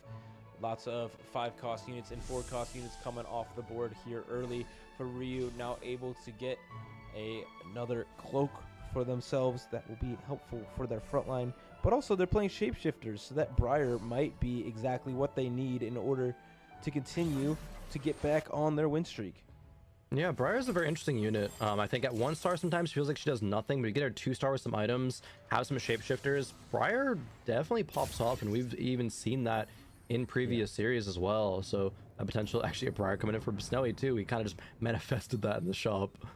And if you have that high HP, being able to feed her and give her 150 HP every round is significant.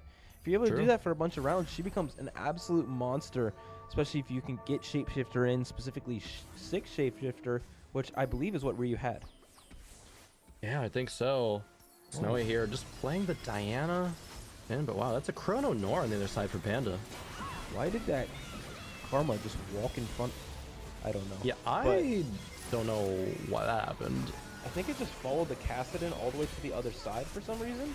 But having a Chrono +1 is very interesting. Not something that we've seen too much on ladder. Obviously, Karma is very dominant, but I believe this is for Chrono, which is a pretty significant power spike.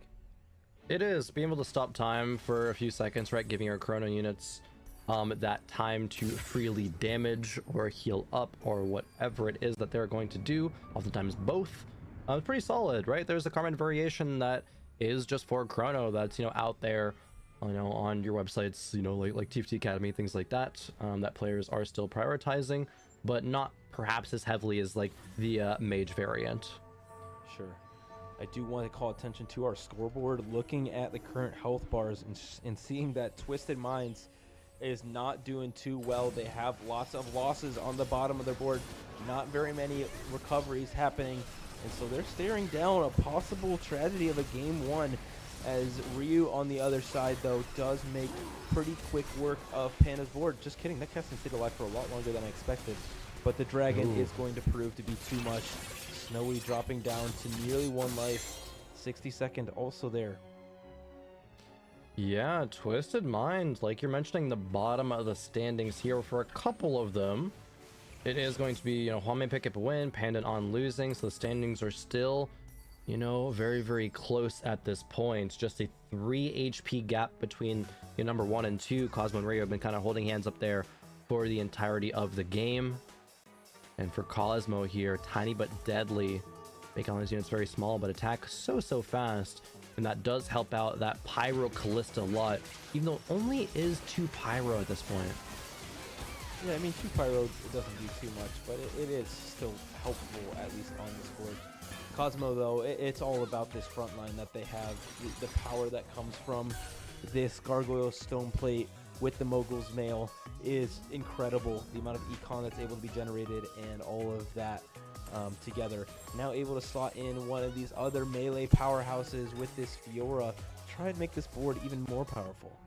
Yeah, and Cosmo has 78 gold too, so can level to 9 probably in the next round. Hopefully find a Fiora 2 that would be very, very strong. Fiora sometimes just like solo wins rounds if she gets into the back line, gets a good cast off, and that durability during her cast too is, you know, saved her so many times that we've seen so far. And now we're gonna see if Snowy is strong enough to even survive this fight versus Kwanmi on the other side. With a lot of these golden B units, that Kog'Maw is doing lots of damage with those perfect items. The Tristana being a amazing support and second fiddle to this Kog'Maw. Snowy will definitely be at 1 life now, barely surviving this round. Yeah, almost a team kill happening there, but surviving on just 2 HP. We see the standings are very, very even so far. MSJ, Twisted Minds, and then repeat that all down the line, top to bottom. Cosmo going to 9. Yeah, the roll down was not really what they were looking for. They still haven't even put another unit out onto this field. I imagine they're going to play this Camille, but no upgrades coming through. The Fiora just still unupgraded, even rolling all that gold at level 9. Yeah, found a pair at the end, but no 4 Pyro. Oh no. Definitely a lackluster roll down. And this will decide who will get 8th place here. Will it be On from MSJ or Snowy from Twisted Minds? The Chrono coming through there will be significant. The Nunu, though, does fall, but oh, the giant shield from Cassidy, able to keep him alive for a significant amount longer. But will you be able to kill this Wukong? Will this Callista be able to do anything to take down this Kog'Maw in the backline? The Wukong will not die, but if the damage goes away, I believe so will On here. But it's not looking like it's going to be enough. The Wukong does fall down, and it's going to be enough. Wow. Such a close fight. On goes down. Wow. MSJ taking 8th place. Yeah, super important, right? When it comes to like what placements you need to go to win in this game number 1, MSJ getting 8th is really, really rough, especially because of just how close the rest of the lobby is. And especially with Snowy knowing his spot, right? It's pretty low roll. He's not having a ton of success in this game. Even getting that 1 placement and doing his job in this game well is going to matter so much. Oh, and that front line's looking a little lackluster here, going up against a Syndra board. Oh man, that front line looks like it's about to disappear so incredibly quick, and without any mana items really on this Nami, the damage is just not able to be consistent. That 3rd cast does not really kill anything that it's looking for. And oh no, this is bad news for MSJ, who looked so good in this mid game. Oh, Snowy went out as well. And okay, Snowy went out in 7th. So MSJ at least got a 6th place there, but 1 more bottom 4, and then they will be already out of it. But now, yeah, the good news is they're in a good spot to top 4 here. They need to get 1st and 3rd in order for them to win this game. And with win streaks kind of on the horizon there for them, Hwanmi, though, and 62nd are coming back with a vengeance, hoping to take those top spots away. Yeah, Ryu having 50 gold as well. 60 now is actually going to be pumping that into level 9, making his board even stronger as well. So there's not much more that Cosmo and Elmumu can do to improve their boards. Maybe finding some, you know, some upgrades. Oh man, but not even a Mordekaiser 2. A pair of Karmas that he has to lock in the shop right now. Yeah, not great. Being stuck on level 8 as well. Not an ideal situation, but this Syndra will continue to get stronger throughout the game. We see Hwanmi on the other side, using that Nunu to distract and survive as long as possible. But if we can get this Galio to wrap around to this backline here after killing this Rumble, it could be devastating for the side of Hwanmi. Oh, the Kog'Maw does take work of that. Galleon does take it down, and now we'll take down the Syndra as well, but the Karma does clean it up. So Hwami taking a giant loss there. Wow, yeah. Very, very nice fight for Elmumu. Hwami taking a loss, 60 seconds, still on that win streak, however, but Elmumu trying to build a win streak of his own. Yeah, this is looking like it could work out in MSJ's favor. They need that first place, which Elmumu is making a very good case for, and Cosmo just needs to hold on to get that third, and with the HP advantage that they do have, it's very possible. Yeah, still multiple lives left remaining on everybody. Maybe like 3 lives for Elmumu. Could still be 2 for Cosmo. On me on this board here.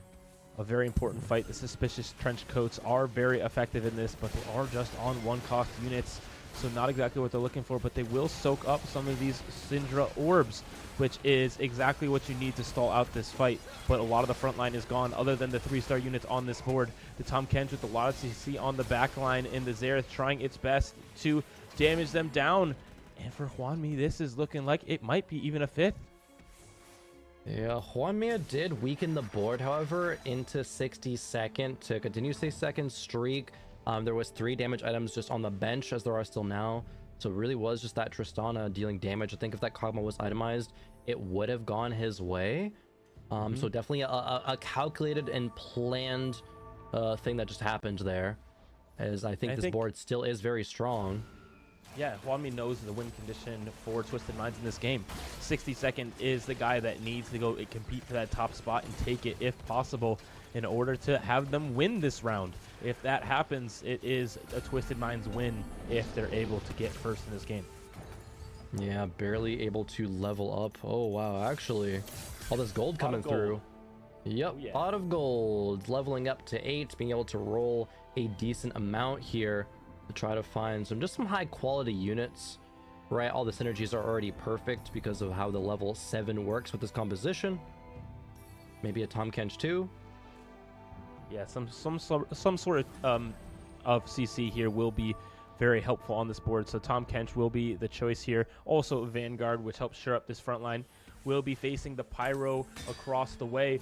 No Smolder 2, not even a pair of Smolders, so that will not really be in the cards for Ryu this game. That would really make this board really something to fear. But for Hwami here, didn't even put items back on this Kog'Maw. He knows his spot, and it's 5th. Hwami, the team player, the sacrificial lamb here, is going to be 5th, so now it is still up loss to MSJ. Wow, to get 1st and 3rd, 6-second loss. We could be seeing it happen here.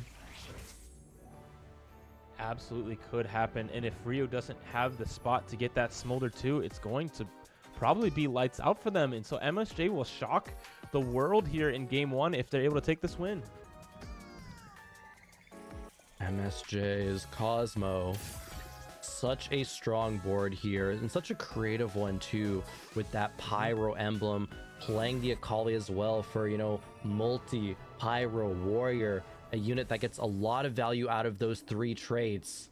Going to be Elmumu here, trying to carry this forward. Excellent job in this late game, continuing their win streak and putting themselves at the top of this leaderboard in order to set up MSJ for their shot at taking game number 1 here.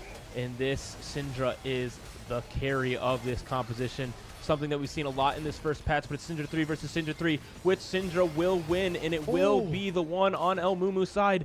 And because of that, MSJ, no, he had the desperate protection plea from the charm, the desperate and plea. he has another one in his shop.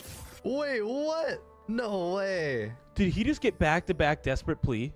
That is disgusting. Yes, yes, he did. This might be the reason that MSJ loses. Okay, we're gonna have to have a conversation with Mort Dog about the back-to-back desperate pleas after this one. What? Dude, I would be so mad. No But that doesn't way. matter. He still has to. Cosmo could still win this fight and set himself up in a way to continue in this game. It will be Twisted Minds versus Twisted Minds here. And so it will be MSJ versus MSJ. Did Elmumu weaken his board enough to survive one more round against Cosmo? I believe he should, because he knows that this is what's going to happen. Oh, wait a minute. He Okay, did. Ryu is taking the loss here. And El Mumu also took the loss very strategically. There is a spat here, but no open components, it looks like, for anybody. Witchcraft emblem. Perhaps a potential. Yeah, no one really playing Witchcraft this game, so not sure anyone's super excited about that. El Mumu will just be going for some extra damage here. Cosmo has a few, but yeah, not going to be good enough, I suppose. 60 Second did weaken the board without having any items on, that frontline Tom Kench, but it didn't really matter. Here's the problem for 60 Second. No combat charm chosen. No combat charm really seen either. And so this fight will determine whether or not they will win this game or not. Will 60 Second beat Cosmo? Will Ryu beat El Mumu? Who will come out on top? A very important round here. 60 Seconds swapping the center to the left-hand side. Going to be going up against Cosmo here. And this is the fight that we've all been waiting for. Whoever wins this game will win this round, will win this game number 1 between Twisted Minds and MSJ. And it's looking really good for Cosmo here, but the Syndra is ramping up, and the CC did come through. The Xerath cast is onto the backline, but the Syndra not able to kill the Callista. And so Cosmo takes down 60 Seconds, and because of that, takes the game 1 win, shocking them on going 1-2 in this lobby. Wow, not even the 1-3 they needed. The 1-2 just to put that nail in the coffin. So well played by both of these players. Look at the compositions. I had doubted El Mumu with, going for that Galio 3 as well as the Syndra 3. They'd rolled down a bunch. They never even were able to go to level 9. But the board is just too dang strong. Even finding a Briar 2 on 8, right? That board just made it happen. Some great positioning, some great team play all around, as MSJ, like you said, CLE does shock the world and take game 1. Yeah, I mean, they're obviously excellent players all around this tournament. Nobody here doesn't deserve to be here, but this is not a matchup that they are supposed to even take a game off them, and so it is a shock to the world that they're now up 1-0 and ready to hopefully maybe even sweep them off their feet and take Twisted Minds down to the lower bracket. MSJ sweeping Twisted Minds would be quite the statement to start off at EWC. Feeling very good about that game, but either way, no matter how that went, CLE, that was a close match, and it really did come down to just those last few rounds. This is still very exciting TFT. We didn't really get that kind of level of hype and closeness in that last match, but now we're back to it here, and now we're really re-energized. I think both teams recognizing, okay, if just one thing could have gone differently, we could have taken that match. We know we can win, just got to focus up for the next one. Yeah, and I think that really kind of locks Twisted Minds back into this game. Maybe they weren't really taking them as seriously as they should have, and so now they know they cannot take MSJ lightly. They need to focus up, and as we look at some of our highlights from the game, we'll see exactly what happened. Yeah, we see the story of a lot of these boards here and a lot of the early players that fell, right? We did once again have Kog'Maw be contested. We had it fall there, right? Pretty early on, actually taking that 8th, and that really set the stakes for the rest of the game there, and MSJ needing those first couple of spots. Yeah, there was a very unfortunate fight timing. On did go out in that 8th place, but thankfully they were able to knock out Snowy in that 8th place position, or 7th place position as well, which sets them up to at least have a chance to take this game, and they did so. Yeah, I guess even if Panda did go out in 7th, MSJ, it really wouldn't have changed anything because they won 2. So I was like, okay, sick. Yeah, they still would have won. Although a lot of these rounds even were so close, just by 1 unit wins, 1 unit losses, things like that. So just nail biter action. And we see players kind of getting really, really hyped there when they realize they've won the round, won the match. Absolutely beautiful gameplay, beautiful stuff here from all of our competitors. But like we're saying, MSJ could do it in 2. Sure could. They have the opportunity to now continue their streak of luck here in TFT, their skill showing off here on the big stage at the Esports World Cup. And it would be really fun to see a 2-0 shocking sweep of a Chinese region that we've seen in our last matchup absolutely dominate a Korean lobby. So a little bit of payback there. Yeah, 100%, a little bit of payback, but we're going to get a chance to see if MSJ can close out or if Twisted Minds sends us to a game 3. We'll find out right after this, as we are at TFT at the Esports World Cup.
لحظات البداية عاشت معنا.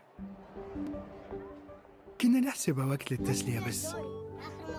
نحسبها بس ذكريات. عبود أعطي أختك اليد يا ولد. ابتكرنا فيها ابتكارات، وإذا بغينا قلبناها خرافات. كنا نحسبها بس لمة وصحبة وسهرات. انتبه نوب ترى نوب. لكن كنا نشوف عالم ما حد يشوفه. ليته يشغل وقته بشيء يفيده. الله عليك على اليد صوت. عالم كبر وعاش فينا. عالم الحماس فيه يوصلك كل مرة لحلم أصعب، بس ما يصعب عليك. بارد معك وين ما تروح.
Match number 4, game number 2, and this could be it.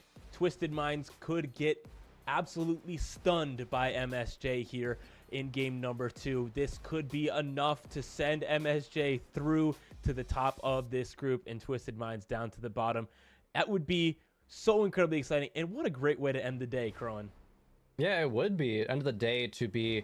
I mean, I guess I will still say an upset, right? This is the number 4 seed of China going up against the number 3 seed of APAC, right? But still, with the caliber of player and the accomplishments, the accolades that Twisted Minds have, you gotta kind of look to them still as the favorites here just in this series. But MSJ saying, no, that doesn't matter. We are here. We have prepared accordingly. We're just going to play some good TFT. And granted, it was a very close game number 1, so I could definitely see it going the other way for game 2 here, but MSJ is just one more game off of closing out day 1 of the EWC off so strong. Yeah, and it's going to be interesting to see if the experience will pay off for Twisted Minds. This is a team that has the most Worlds experience out of any team here at EWC, most of it coming from Hwanmi, who is one of their best players and former world champion. But that experience often leads towards mental fortitude and just knowing what it takes in order to come back and perform in these high stakes tournaments. Yeah, 100%. I think there's only like 3 players amongst the whole field who have 4 Worlds appearances, and Hwanmi is one of them. So that is just a level of TFT that not many players will ever get to, let alone even get close to. But we have the elite of the elite here in what could be the final game of day 1 of EWC. Yeah, and we do have confusing Moldivers once again to start us off in this game. Everyone just looking the exact same, except for On, who was on the wrong portal, clearly. Yeah, I guess it doesn't matter. Yeah, we'll have the golden prelude here early in the game, just starting with those gold augments. But I think that's something interesting to talk about, because gold augments, you know what those come with, is the hero augments. Oh, that is true. We saw like Poppy Hero Augment being rolled over a bit earlier, but we even have the like at least one of the Spider Queen. There's some potential there, right? You know, Wukong one. We got the new one with Sweet Tooth as well. If that's picked up, that's a very strong way to get a good start off of that Kog'Maw reroll. Even having a good opener for On right now, actually, with the new and Blitzcrank on the board. Man, and like Deja Vu is currently one of my favorite things in the entire set. One, because it's just so creative, and I love puns.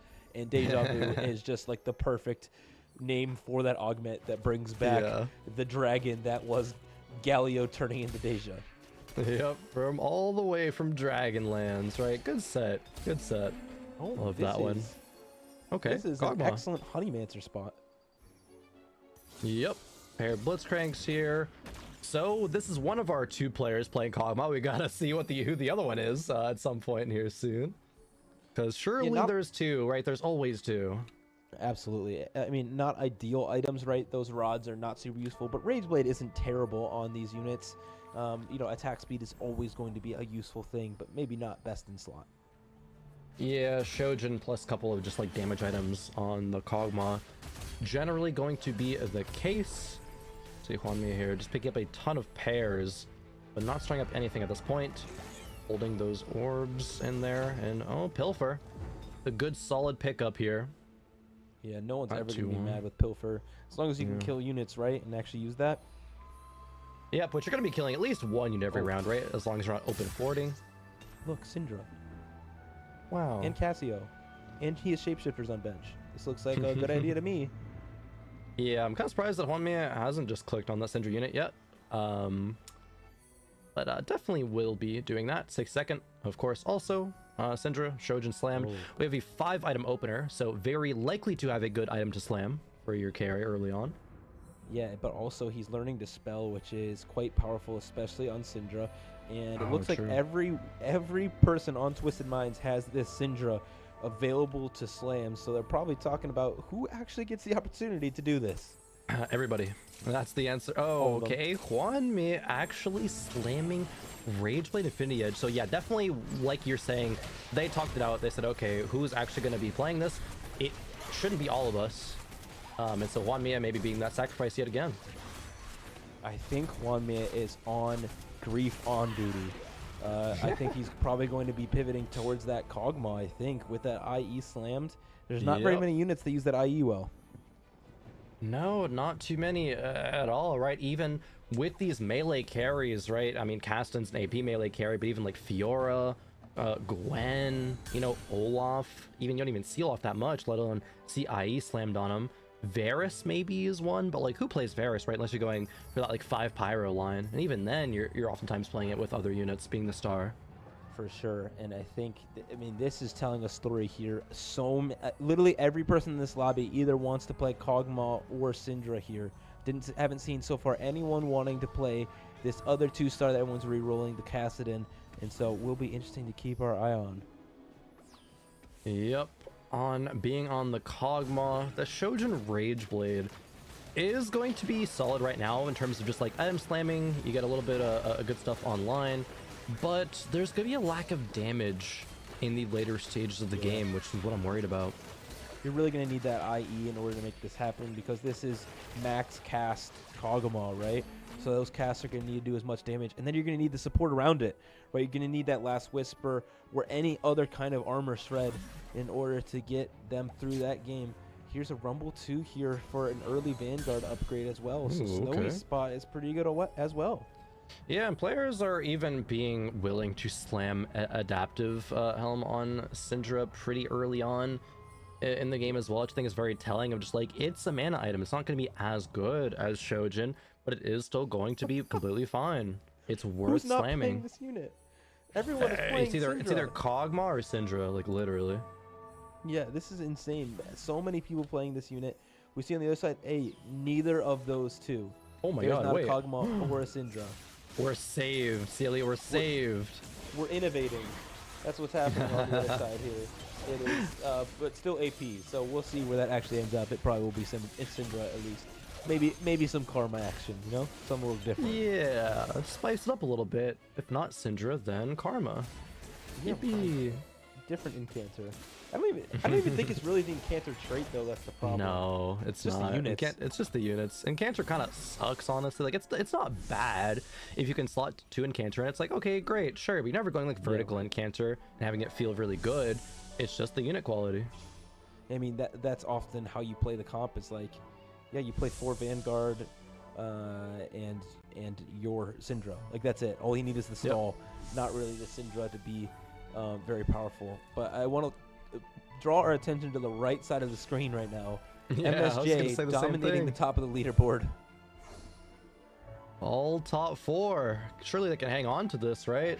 That would be such dominance, actually. I don't think we will see that at all in the Esports World Cup, question mark. I don't know if this has already happened on the other stream, but like a team all going top 4, that seems a little crazy, right? Like surely that won't happen.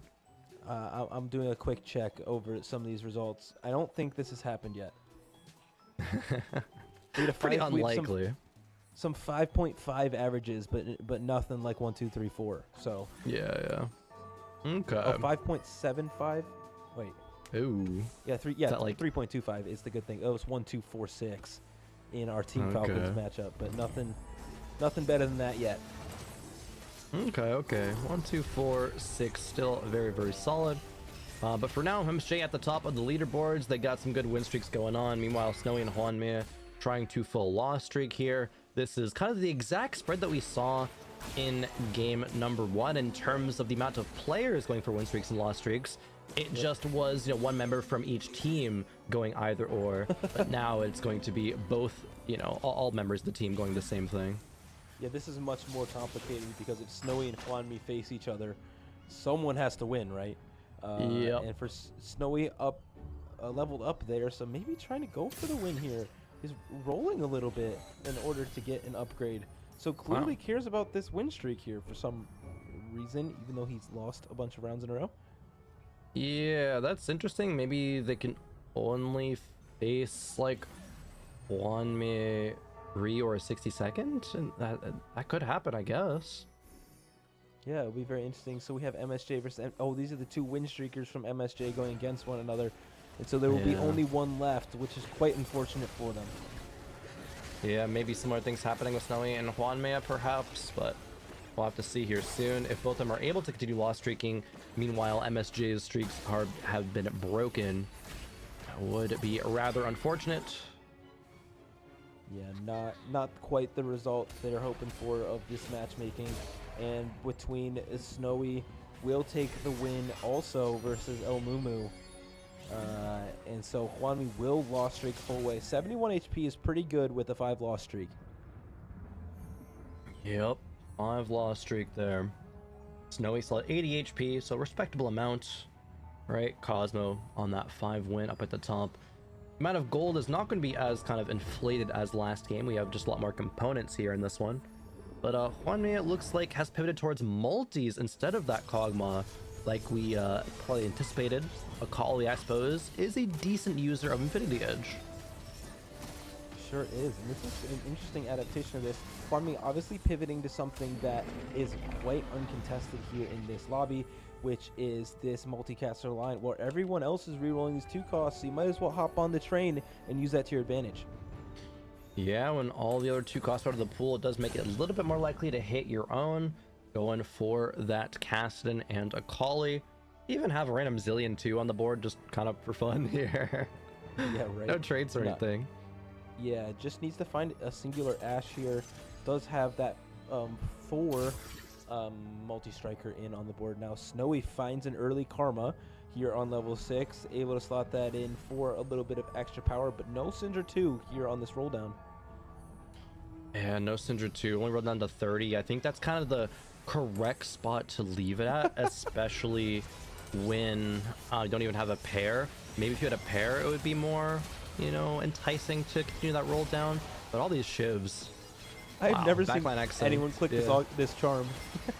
I think it's actually not bad. It's funny. Yeah. That Rumble kind of temporary upgrade, however, was a little bit too strong. Yeah, it obviously provides a lot of power and just random backline access to be able to take down some 1-star backliners, but not enough for Juanmi here to pull out of his loss streak. So we will be seeing another augment come through. It is gold augments. Support Golem, obviously a great choice. We've seen so much of it today. And now with a Shroud, which is very interesting for team play as well. Yeah, definitely. You're not going to want to shroud your teammates, but you're going to want to hit good shrouds on your opponents, you know, every single time. There is a lot of AP. However, the mana bars of a lot of the key units aren't that big, I think, this set, so Shroud doesn't feel as devastating as in sets past. Maybe against like a Ryze or a Nami it'd feel a lot worse though, but against like Syndra or Karma it's not that devastating. Yeah, definitely not. Like there's so many of these low ones, like Syndra doesn't even have that big of a mana pool.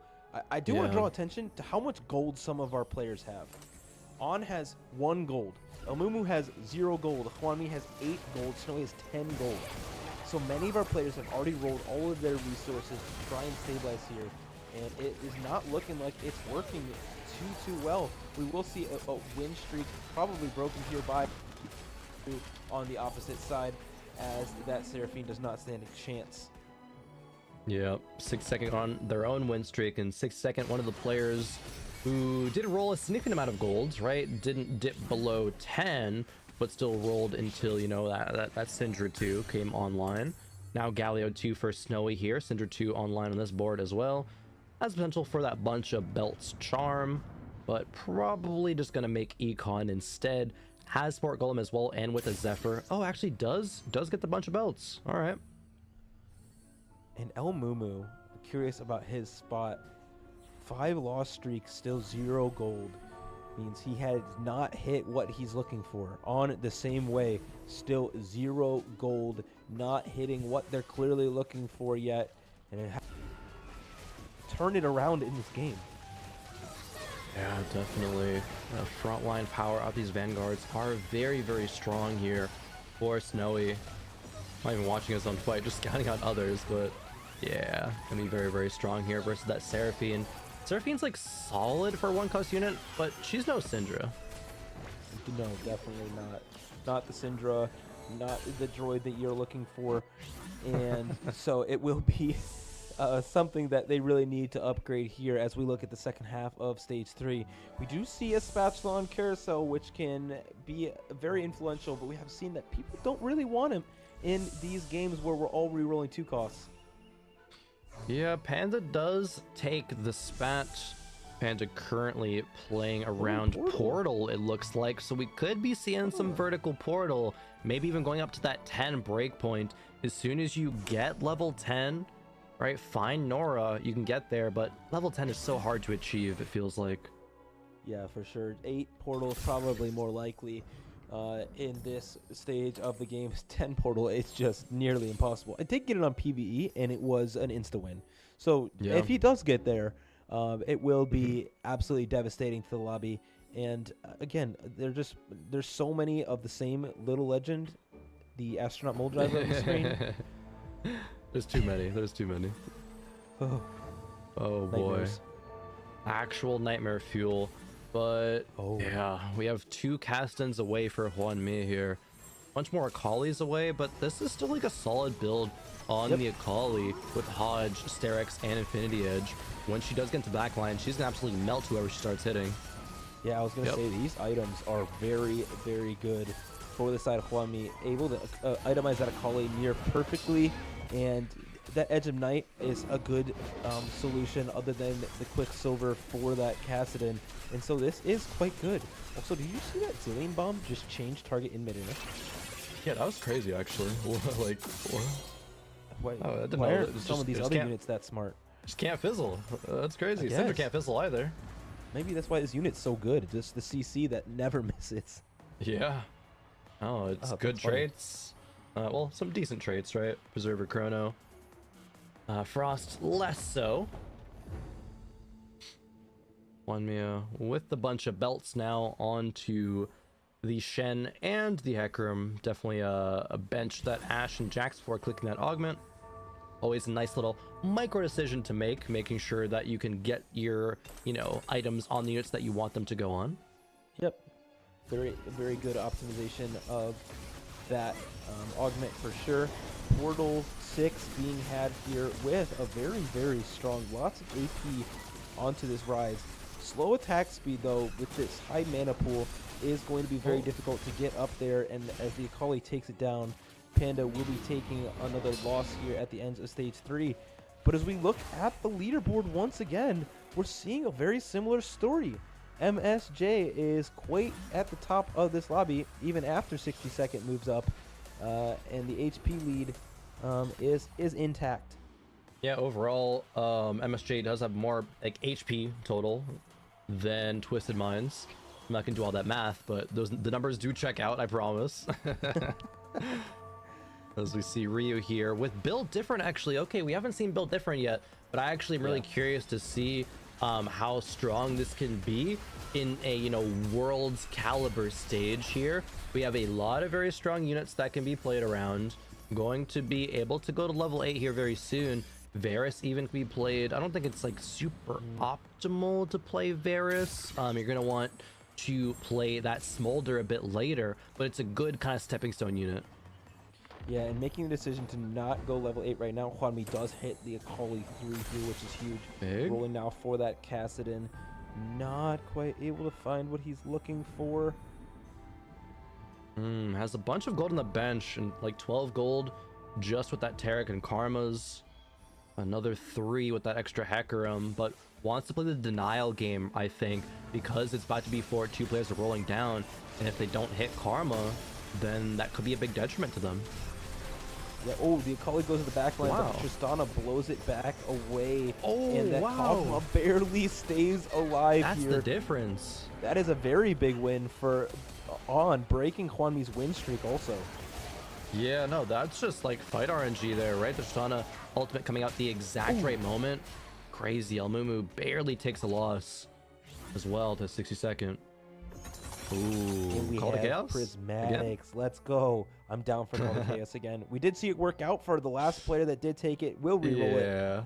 Radiant Refractor is something that people have been taking a lot, though, in this current meta because they can get that Radiant Sojin, but instead with the immovable object, some tankiness for across the team. Yeah, this does make a lot of sense when it comes to the positioning that El Mumu already has to do with mentorship. You just put the Randuins there, and it's going to get maximum value every single time. You don't even have to think about it, really, because you were just already positioning like that. So I like this decision with that in mind. It's just a good augment also. Yep. And with the Golem, it's very helpful because that Golem can also get all of those resistances as well, making it a very powerful tank. Yep. Cosmo, a player who went to 8, rolled it down. Did find at least one copy of the key units there. Well, I guess besides the Fiora.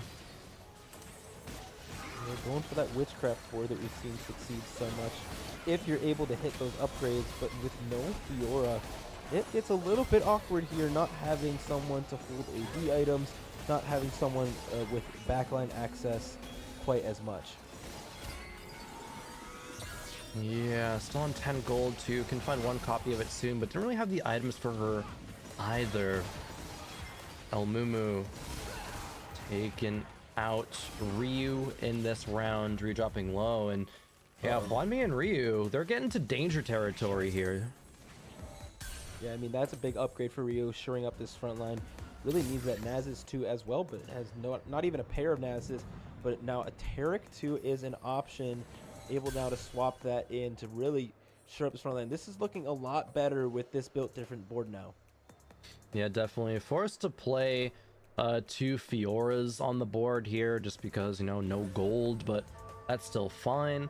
The Shroud from the support golem is going to be, well, into on here. It is on the correct side. And the problem here for Ryu is he just doesn't have quite enough damage. Obviously, Lucky Gloves is huge for that, giving a lot of these good items to Fiora, but only a static Shiv in the backline is not usually enough to kill everything that you need to. The Kog'Maw is ramping up with this Rage Blade. The Dragon of the Smolder is flying around and will take down a lot of units, but not quite enough to win. Oh! I spoke too soon. Oh! I thought the Rise cast animation would actually grief him there. Yeah. But no, it was just barely enough. Just in time. Absolutely, that last auto coming out. One thing to keep our eye on is Panda does have a spatula that is unused. And so Panda may be going for another portal emblem that will really help spike this board even more. And he has new recruit, so if he goes level 9, he can hit 10. Oh. Yeah, actually, we could very well see, at this point, a 10 portal game, because going to level 10, that's like, okay, that might be a little bit too far-fetched, but new recruit, that makes that so much more easier. It's totally doable to go and hit level 9. Oh, yeah. And he's level 8, 40 gold. Oh, yeah. So he's in a great spot for this. Okay, as long as the neutrals don't grief him, we just need one rod, and we're basically... Oh, okay, one rod, and to find a Nora, and then we're there. Yeah, but level 9 with a good amount of gold, I feel like you can find that Nora pretty soundly. Yeah, this would be a really big statement from MSJ if they're able to take the lobby win with 10 portal, which is basically guaranteed a win, and then take the game win as well, would be insane. Unless you get something crazy like a 3-star legendary, I really just don't see 10 portal losing, even to like 3-star 4 costs. I think 10 portal is just that busted. I'm gonna call it now. I do think next patch portal is getting nerfed, definitely at 10, maybe even at 8 as well, but it actually gets taken out there. Wow, the Fiora from Ryu got into the back line and kind of made quick work of that portal. Yeah, I mean, Panda has to sack these 2 rounds, has to get as rich as possible in order to go level 9 and roll as much gold as needed. And so we will see here. Hwanmi is able to pull it back now on that 2-win streak alongside his teammate Ryu, also both winning 2 rounds in a row. So trying their best to stabilize. Took Zoomify there. Zoomify feels really, really good with 200% movement speed for the multi-striker composition. It feels like it should like cost like 1 or 2 actually with how powerful it is there. Just cast and not getting, you know, stun-locked walking across the board, and he can't cast because he has full mana but needs to actually be close to a unit. That weakness does get shored up there with that Zoomify. We see on this board we have this Syndra with the most powerful item in the game currently for Snowy, but not having nearly any frontline, not even a Mordekaiser 2, no Tom Kench 2 either, so that frontline falls really quickly. But that Radiant Spear Sojin is still enough to win this round alongside that Karma 2. Yes, it is. And the multi-strikers going to be doing enough to win that round as well. We have another very, very close one, but Syndra, God, the cast animation is so fast. The damage comes out just instantly. Man, and taking a look now at our right side of the screen, it is not looking any better for Twisted Minds.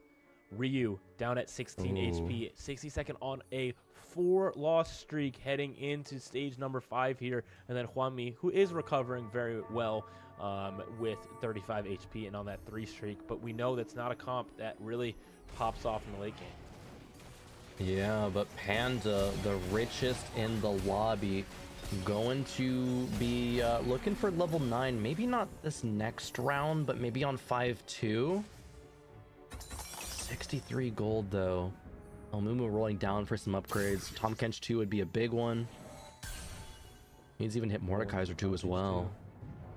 Yeah, not quite finding what they're hoping for. No big upgrades coming through. Hopefully a key item here. Does not have Magic Shred, but I'm sure that's not what you need at this point with only these few items really needing to shore up this front line. Maybe another Gargoyle Stone Plate. Yeah, maybe. Gonna be very interesting. We see 62nd on the other side, who is lost streaking as well. Another Shojin for Elmumu there on the Karma 1. That's not really what this board needed. It needs to survive longer. Yeah, maybe it's just enough damage. A big CC coming out from Nami, but also Mumu's Nami getting a big wave, but no, it's just right back into Elmumu's face. Close round, but not close enough for Elmumu. Man, now it's looking tight in this lobby. Hwami on that win streak, able to stabilize where they were looking for. Did not find the portal emblem. Wait, no. Oh, that is so rough. Slam the pyro emblem instead, which is really good. 8 portal plus that 3 pyro is quite good. And now that they find this Nora too, it is a devastating end of the game here for Panda. But I believe this board is still quite strong. It is still very strong, but you go from like, okay, this is going to be a lobby win to like, ooh, okay, maybe I'm top 4ing, but maybe I'm not. It's like, that's a big shift by just not finding a rod there. Yeah, it's just the one little difference. Maybe we can find one on Carousel as long as we're not griefed too hard. See if we can still hit that 10 portal, keeping those units on bench.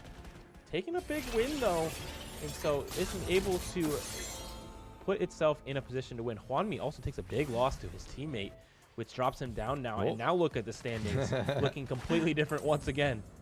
Yeah, the standings keep getting shaken up from, okay, all Twisted Minds at the bottom, and okay, a couple MSJ are at the bottom, but like the HP gap between 3rd and 6th, right, is just 3 HP. See, like this is so close.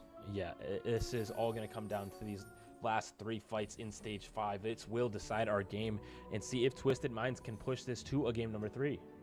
Yeah, no one's even running away with it either. It's just Cosmo and Snowy still at the top, but just 1 HP separating them too, at 42 and 41 HP respectively. But 62nd, right, versus Ryu. This could be it for 62nd. Pretty good shroud here from Ryu, but 62nd board is not one that is anything to write home about. Very lacking in frontline. Still has a Blitzcrank 2 as their main tank versus this Nazis 2. Not looking too hot. Oh no, team killing happening here. Even without the shroud, or with the shroud hitting not the key units there, still, you know, did enough damage. Unfortunately, for 6 to go out in 8th place. Hwanmi is going to get the round win there. Sending, well, to MSJ now in elimination point right now. No portal emblem is quite sad for us here at watching this game. No portal going to be on board, no portal 10. But Elmumu and On both getting their first choices at these final items and units to wrap out their comp, maybe making the difference here in these next fights. True. I guess even if Portal was on this carousel, one of Hwanmi or Ryu would have just taken it to deny it, so we still wouldn't have seen 10 Portal. And they actually needed to be lower HP to deal with that. But Hwanmi are going to be grabbing Fairy as well. Getting Fairy for Callista actually is really solid, right? She stacks up that Fairy into 12 very quickly and just has that bonus damage. Yeah, and looking around the lobby and understanding the significance of each of these fights, knowing that everyone should be at 0 gold, everyone should be picking a combat augment if they can. And for here, this is not looking great. On a 4-loss streak, does dodge the Zephyr with the Kog'Maw, which is best case scenario for them.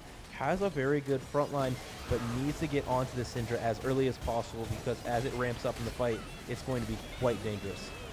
Yeah, the damage maybe just not there, right? The Kog'Maw doesn't have great items. The front line is amazing, however, so it is going to be enough to buy Kog'Maw the time on Libs for at least another round.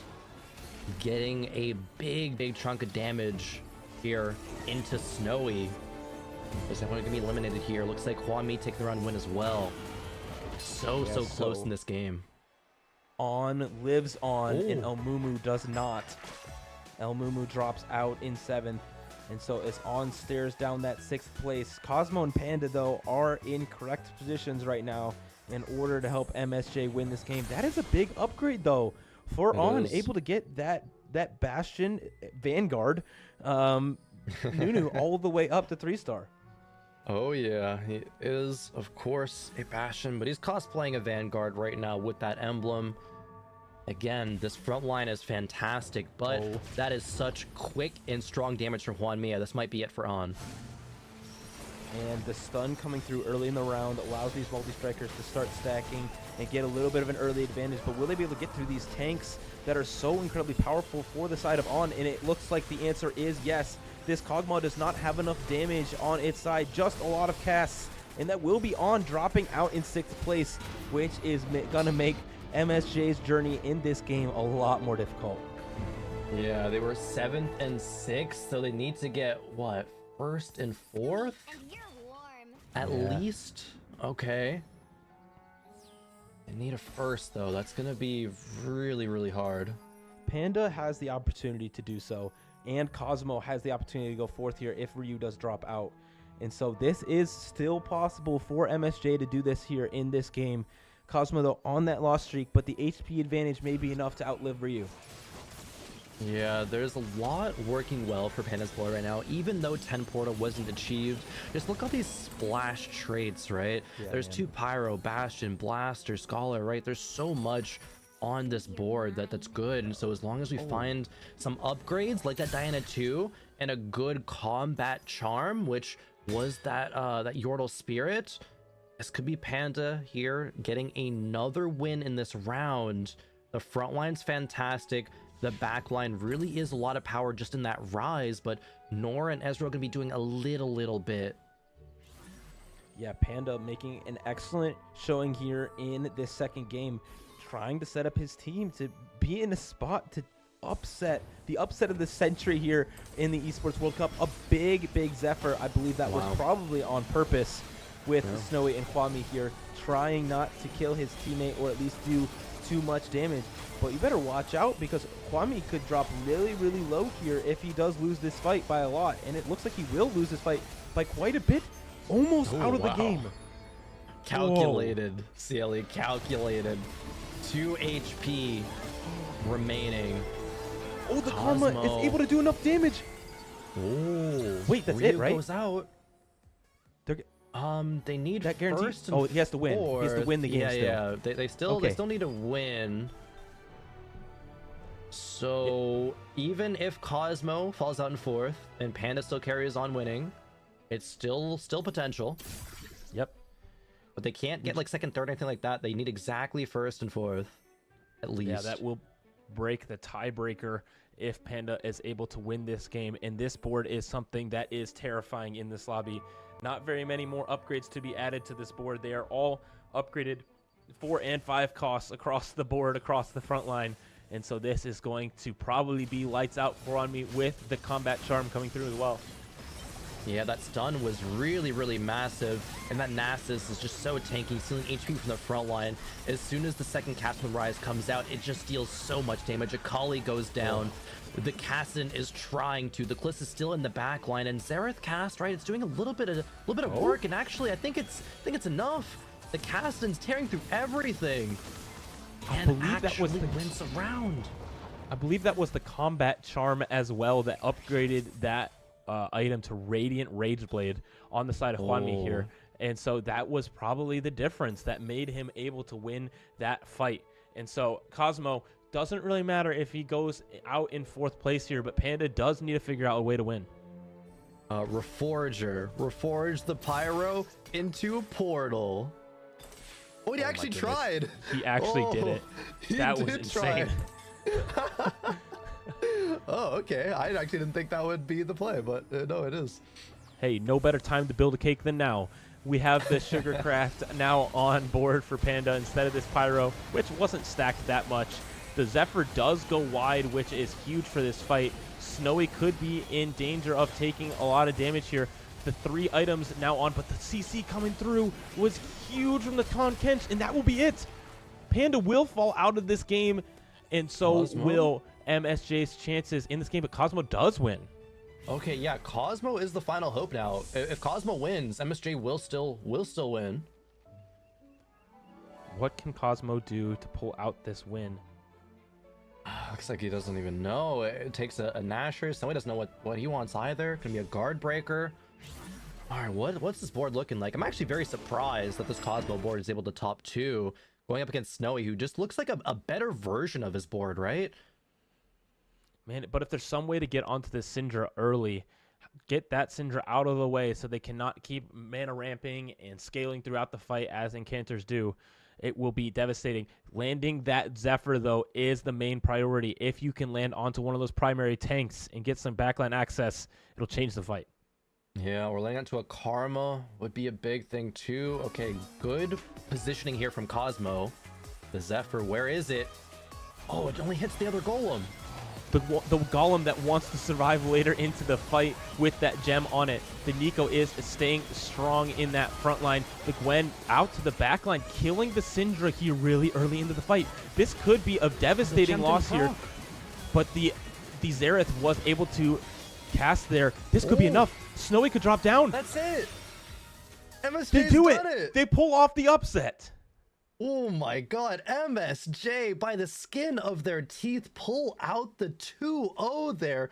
Cosmo being on level 8 the whole entire game, dodging the Zephyr, the perfect positioning there in that fight to be able to claim victory. Wow, that is a hype way to end out here at day number 2. You see the disappointed faces on the side of Twisted Minds. Not the result that they were expecting whatsoever. The 2-0 coming through here, and this is a devastating loss for them. But also, we were just saying the whole time, Cosmo, all you got to do is get 4th. Yeah. That's it. And then all of a sudden, he's like, no, I got this. I'm the hero here. And he's able to clutch out that first place with insane positioning. That was such a wonderful piece of TFT. Oh, that was fantastic. The narrative rewrote itself again in that game. Man, I really thought that the 10 Porta would come through, but then no Rod off of the Raptors was like, oh, that's devastating for Panda, right? Just got the Pyro, but it wasn't enough. And then the Reforger, the reroll, I like half said that as a little bit of like a meme. I was like, okay, maybe that is a way to win the game. But that was the win condition. Tried it, wasn't able to work out. But then really just clutching up there at the end from Cosmo. That's insane play. Yeah, and as we look at the highlights throughout this game, we're seeing all of our players drop out in succession. 62nd had a pretty low roll game there, going out in that 8th place. Omumu was not far behind on also dropping out really surprisingly early with that Kog'Maw reroll. Just didn't have enough damage going for them. But then this was where it all turned around. Hwanmi drops quite low there and takes an unfortunate loss here later in the game. And then Snowy able to put themselves in the top 2 situation, but it all comes down to Cosmo in this crazy fight later in the game. Man, Cosmo winning out 2 rounds in a row, and they were 2 crucial rounds. The gem didn't proc, and so I thought that would be it, but the Rakan survived the whole entire time. The Karma was able to get the job done. There was on average just a better board on the other side there, but Cosmo was like, no, I will still just outplay you. I will just play better and take the win. And yeah, we see that pop off there. So exciting for this squad of MSJ to take a 2-0 versus some of the best players in China. Like, that feels so good to start off the tournament with. It sure does, and it is not what anyone was expecting in this group stage from Twisted Minds. They fall down here, and so the loser of KC and Team Vitality that's going on the mainstream right now will face Twisted Minds in the losers bracket here at EWC, which is just, it sounds crazy to say, but will be one of the best matchups to watch. Yeah, that, even just hearing you say that, I'm like, no, that can't be right? But like, no, that is how it is happening, right? That is what we are currently witnessing. Some of the best being upset, being sent to losers bracket. And it is a kind of cutthroat format, right? Even though we do have the double elim, we're going to be seeing world's caliber players go home after just a couple of days. And we've seen some great action so far. And by no surprise to us, the MVP of this match is Cosmo, with the absolute clutch performance there in that last game, really deserving of this title, because without them, they would not be in this situation. They would still be going to a game number 3. As we see some of Cosmo's highlights throughout this day, it has really showed us what high-level TFT looks like from this Korean representative.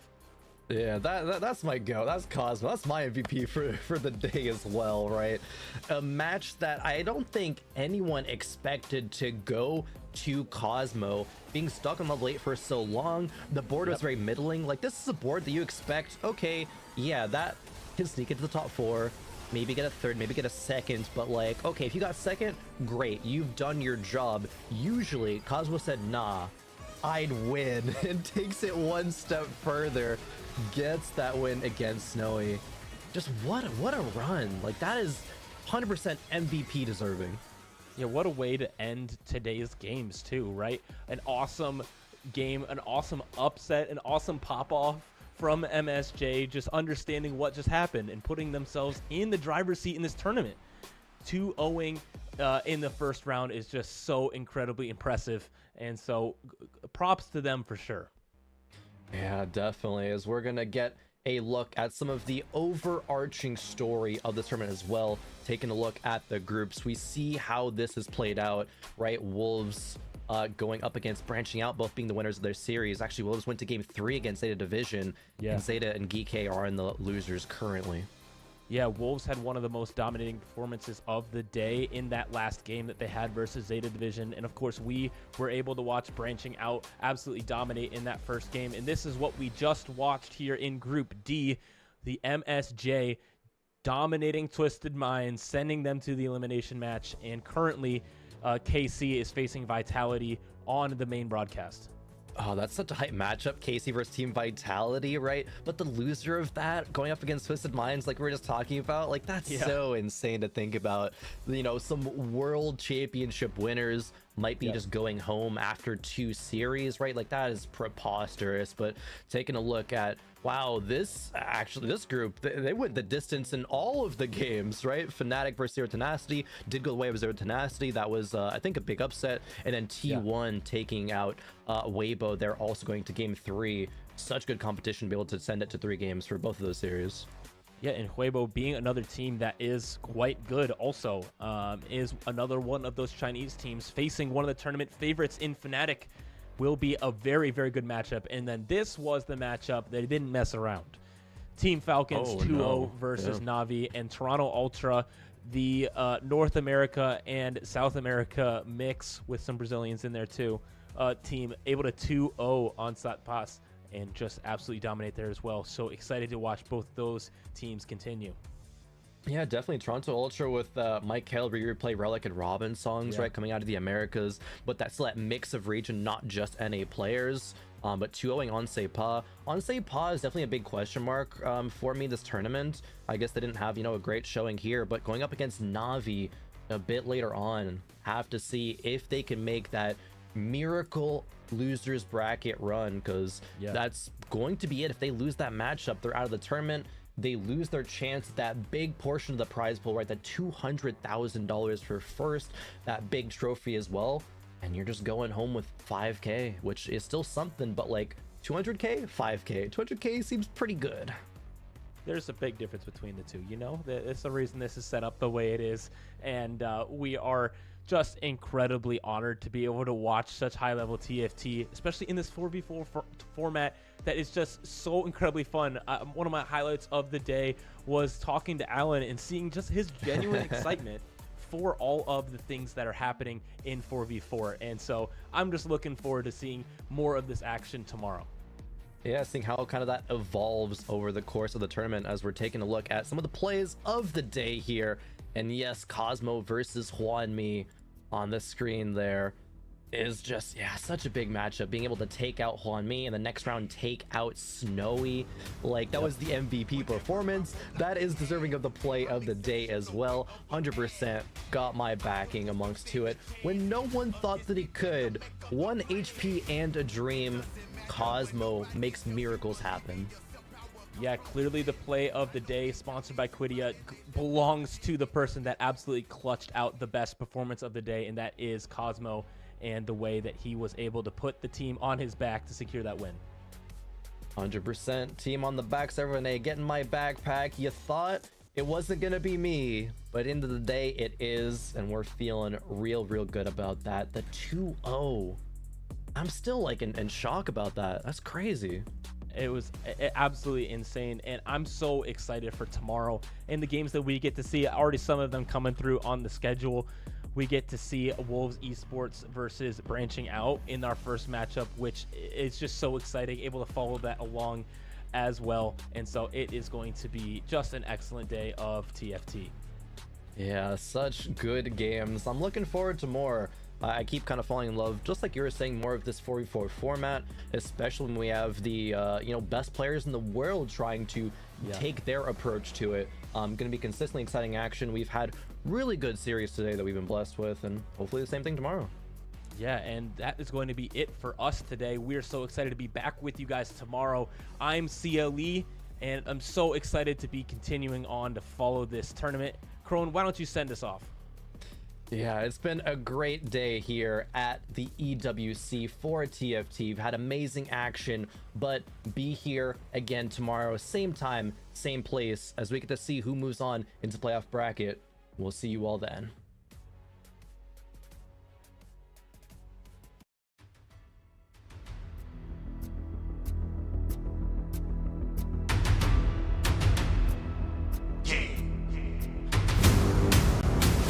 Whatever I want, I can have it. I'm exceptional, way above average.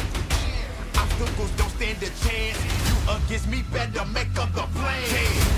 It doesn't matter what nobody tells you. Believe in yourself, power comes from within. I know they counted you out and they left you for dead. It don't matter, you still gonna win.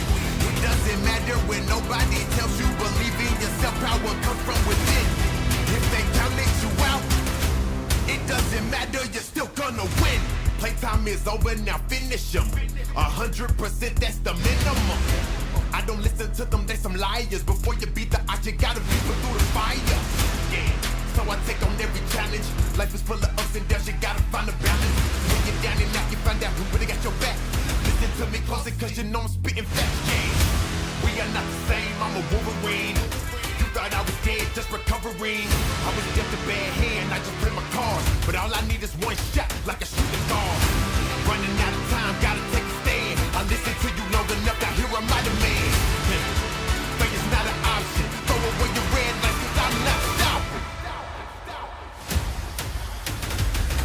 Yeah, it doesn't matter what nobody tells you. Believe in yourself, power comes from within. I know they counted you out and they left you for dead. It don't matter, you still gonna win. It doesn't matter when nobody tells you. Believe in yourself, power comes from within. If they counted you out, it doesn't matter, you're still gonna win. Yeah, it's checkmate if we playing chess. If you got a problem, better say it with your chest. I'm the #1 contender, ain't no #2. Cause even if I fall back, I'm still ahead of you. Yeah, cause we the winners, now we can't lose. Ain't no mission impossible, now we can't lose. Even though we outside, still get it in. You want the crown, get in line, there's too many men. Stop me, can't nobody stop me. Lately I've been on my own, can't nobody stop me. All this tough talking for the birds, now I'm furious. This will never end, so I'll never need a period. Yeah, so we gotta fly high. If you ever had a dream, put your hands in the sky. Yeah, cause we never going down. When it's all said and done, we gon' still be around.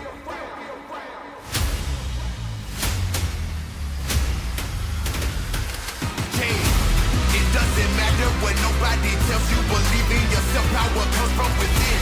I know they counted you out and they left you for dead. It don't matter, you still gonna win. It doesn't matter when nobody tells you believe in yourself. Power comes from within. If they counted you out, it doesn't matter, you're still gonna win. It doesn't matter when nobody tells you believe in yourself. Power comes from within. I know they counted you out and they left you for dead. It don't matter, you still gonna win. It doesn't matter when nobody tells you believe in yourself. Power comes from within. If they counted you out, it doesn't matter, you're still gonna win. It doesn't matter when nobody tells you believe in yourself. Power comes from within. Win, win, win. I got to win.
New adventures bring new challenges. Even as the heat rises, dandruff and grease won't stand a chance. With new Clear Men, powered by triple formula technology.